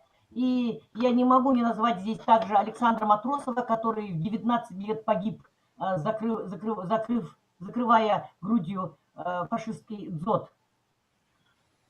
И мы, конечно, безгранично благодарны всем, кто отдал свои жизни во имя мира на земле, кто выстоял и выжил в той страшной войне. И очень отрадно, что сегодня молодые люди помнят о тех огненных годах. И я нашла на просторах интернета стихотворение школьника небольшое, называется «Разговор с дедом». Послушайте, пожалуйста. Во сне я к деду обратился. Так получилось. Он мне снился. Спасибо, говорил я деду, за ту великую победу. Благодарил за Ленинград, за Курск, за Киев, Сталинград, за те деревни, города, где кровь он проливал тогда. Пожалуйста, какие ключевые слова здесь вы слышите? Благодарность. Да, конечно, благодарность. Спасибо. Итак, благодарность за что мы слышим здесь? За победу. За победу. Победу. За Киев. За жизнь. За мирное голубое небо. Итак, конечно, мы принесем благодарную память о тех, кто защитил нас, спас от фашизма, подарил нам жизнь, мир и мир над головой, что уже 75 лет мы с вами живем в мире. Итак, мы с вами составили вместе словарь ключевых слов Великой Победы. И я буду очень рада, если мой опыт кому-то пригодится. И я думаю, что такой данный метод интеллект-карт можно применять на любых этапах урока и на любых уроках, и на любых предметах, в том числе на уроках бурятского языка и литературы. Благодарю за поддержку, за помощь. Спасибо за внимание. Спасибо большое, Зинаида Гунзенна. Зинаида Гунзенна, я видела, она активно принимала участие вообще вот в чате, задавала вопросы, обращалась к нашим участникам. С самого начала поддерживала их морально, словами поддержки, благодарности. И мы хотели бы тоже вас поблагодарить. И я думаю, что ваш опыт, конечно, безусловно, будет интересен всем педагогам, учителям родных языков со всех наших регионов. И я напоминаю, что у нас в конференции принимают участие представители 19 регионов, представители 4 иностранных государств. И поэтому, ну и потом еще видео могут посмотреть в Ютубе. Поэтому, Зинаида Гунзенна, обязательно вот все то, что мы зафиксировали, оно еще будет дальше работать. Это не только наши 40, сколько там, 51, да, участник максимально сегодня у нас был. Спасибо вам большое. Хорошо, на этом у нас выступления завершились, и у нас осталась как бы окончательно завершающая часть нашей секции – это обсуждение резолюции конференции. Вы помните, что обсуждение началось еще на пленарном заседании. Мы сейчас вам покажем те положения, которые на пленарную были уже вынесены, да, на пленарном. То есть вот вы видите, я не буду зачитывать. Здесь хочу просто сказать, листните дальше, пожалуйста. Да, вот мы говорили о том, чтобы создать вот такой научно-методический центр. Вот, и здесь уже добавлены организовать сообщество авторов УМК по родным языкам. Вот в каком виде можем мы подумать, да. И вот было пожелание вчера организовать курсы для авторов УМК. Мы этот разговор сегодня продолжали. Выработать единую концепцию УМК по родному языку, литературе и культуре на основе коммуникативного, культурологического подходов и отказ от чрезмерной грамматикализации. Вот такое было пожелание, да. Следующий блок – обратиться в Минпрос о том, чтобы все-таки вопрос учебно-методического обеспечения, получения образования на родном языке, вопрос учебно-методического обеспечения, чтобы регулировался на федеральном уровне.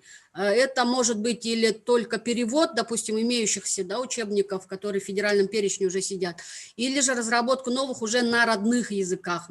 Но с учетом потребностей регионов, конечно. Вот, в частности, у нас в Республике Бурятия, к сожалению, нет, кто-то уже говорил, у нас нет ни одной образовательной организации, где обучение ведется на родном языке. Даже ведущий лицей-интернат, республиканский национальный лицей-интернат, обучение на русском языке, с углубленным изучением бурятского языка, литературы, культуры, понятно. Но на сегодня есть как бы идея, план начать хотя бы вот в нашем республиканском бурятском лицее-интернате обучение учащихся начальных классов. И здесь, конечно, тоже проблема. Вопрос, как мы можем обеспечить. Но мы видели пример Татарстана, они это делают, подготовка кадров мощная у них ведется по предметам, 386, насколько, если не ошибаюсь, да, было заявлено, было в слайде представлено, что на сегодня обучается именно для ведения потом преподавания предметов на родном языке татарском. Я думаю, что в этом отношении нам вообще, как говорится, впереди еще море работы. Ну и вот было предложение также усовершенствовать процедуру экспертизы, утверждение, вот федеральный перечень, это требование. Если мы не входим в федеральный перечень, то, соответственно, оборнадзор, проверки, предписания и так далее – это неизбежные вещи. Вот. Сегодня прозвучали также, в самом начале нашей секции прозвучали, мы их добавим еще, да, но были, помните, предложения выступлений Беляля Магометовича о том, чтобы вот как раз по УМК, да, срок использования учебников уточнить нормативным актом, тираж минимальный, какой должен быть учебников, то есть на что ориентироваться, да, за какие критерии брать, нормы оплаты труда авторов, повышение квалификации, опять же, да, за счет федерального бюджета. Это я помню, что вот мы это все дополним, и выработать подходы по подготовке смены кадров по всем направлениям, вот, где требуются специалисты с родным языком. Предложение также было о разработке государственной, федеральной, государственной целевой программы по развитию родных языков народов Российской Федерации, чтобы были именно средства, заложенные, на которые могли бы претендовать те же регионы. Да? Обучение на родном языке. Вот это основные предложения, которые были высказаны уже в процессе вот, выступлений, в конце выступления. Да? Мы эти добавим. Еще, пожалуйста, дальше листните. Ага. Вот, также мы говорили о том, что есть необходимость уточнения, вот если право выбора, то когда делают, да, обучение и предмет изучения. Вот в своем выступлении я говорила, наверное, нужно все-таки ограничиться. Начало обучения – выбор, и весь срок человек должен проучиться, иначе у нас получается фактически разрушение систем. То есть он сегодня захотел, завтра расхотел, послезавтра опять захотел изучать и так далее. Но в таком положении как должен работать учитель и на кого он должен ориентироваться? То есть стабильности, постоянства нет. И наши учителя, например, говорят о том, что я не знаю, осенью будет у меня, допустим, нагрузка или нет, какие заявления напишут родители. Но вот в таком состоянии держать учителей родного языка, конечно, это просто... Ну, ни в какие рамки. О необходимости внесения изменений я добавила, да, касающихся права на обучение на родном языке. Это, по-моему, у нас высказывалось на этот счет участник ГИСТВ, что нужно, вот, чтобы создание условий, обеспечение учебниками, кадрами и так далее, все-таки не, по умолчанию не отдавалось только на регионы, а это должно также решаться совместно с федеральными, региональными органами власти. Если, допустим, Татарстан, вот мы сказали сегодня, прозвучала фраза «государство в государстве», способно эти вопросы решать собственными силами, то многие регионы не способны. А при этом мы, ну, как бы федеральный закон дает право, а возможности реализовать не во всех регионах есть, и, наверное, будет вернее сказать, в большинстве регионов нет. Тогда о чем мы говорим? Вот. Помните, я говорила, хочешь мороженое, почему не хочешь? Вот успейте сказать между этими двумя фразами «хочу». Да? Вот. Ну, а даже если мы скажем «хочу», то наш регион скажет, а средств нет. Потому что в законе вот, об образовании, вы заметили, да, есть такая оговорочка, в пределах возможностей, предоставляемых системой образования. Ну и со ссылкой, что нет возможностей, нам могут отказать в этом праве, получается. Поэтому это право, я думаю, должно быть гарантировано. И вот, так, еще у нас есть слайд? Так, все, да? Ну и вот обратиться, это уже вот касается вузов, это разработка отдельной укрупненной группы специальностей, да, чем это вызвано, я вам уже рассказывала, что мы вынуждены с другими как бы толкаться, да, в одной укрупненной группе. Если мы хотим готовить журналистов, то мы должны с теми, кто готовит из этой УГСН толкаться.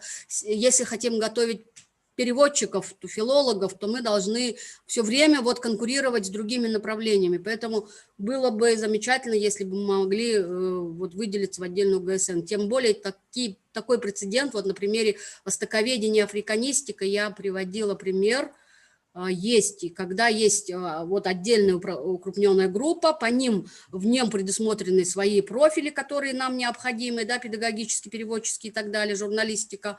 И, соответственно, если это отдельно укрупненная группа, то это должно быть федеральное учебно-методическое объединение по родным языкам. куда должны входить все вузы, которые осуществляют подготовку кадров по родным языкам. Ну и разработка ФГОС, как я уже говорила. Ага. Так, все, да? Это те предложения, которые были. Есть ли еще дополнения, которые мы хотели бы включить в резолюцию конференции? Уважаемые участники? Нет, наверное, все молчат. Угу. Но даже если сейчас, я понимаю, что мы вот немножко вышли из регламента, не немножко, достаточно вышли из регламента, но очень хотелось всех послушать, тем более, что вот материал останется на YouTube, хотелось, чтобы вот полные видео ваших выступлений сохранились, чтобы мы могли к ним обращаться и потом вот использовать в своей работе и так далее. Но если сейчас нет других предложений, может быть, они родятся у вас ко дню завтрашнему. Как говорится, утро вечером мудренее, поэтому если вдруг у вас будут еще предложения, которые вы хотели бы, чтобы зафиксировались, то вы можете всегда на тот же адрес прислать свои предложения о включении в резолюцию. Окончательный вариант резолюции с шапкой и так далее, естественно, мы вам всем вышлем по вашим адресам.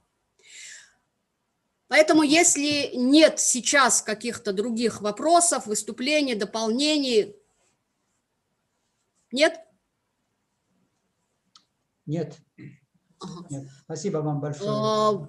Хочу всех поблагодарить. Нет, спасибо большое.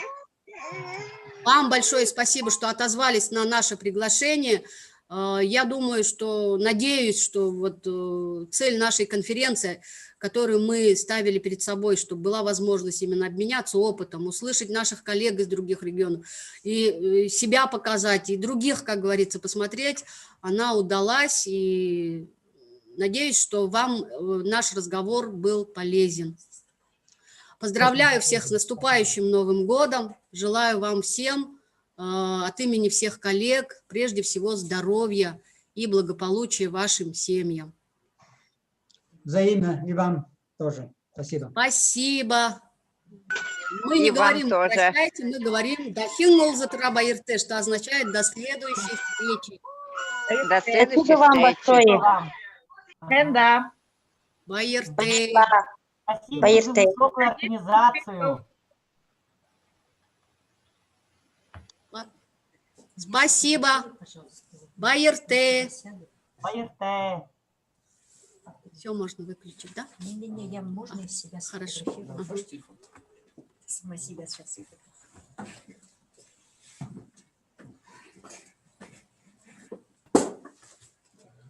Ой, сколько мы перебрали? Час перебрали. Час ешь не перебрали. Так, секунду. Ой, так меня было видно. Сейчас, подождите. Еще раз сколько? Ну, и все. Может, оттуда возьмешь? Ну, я бы так взял, но это будет слишком далеко. Если вы послушаете, что уходят еще сидят.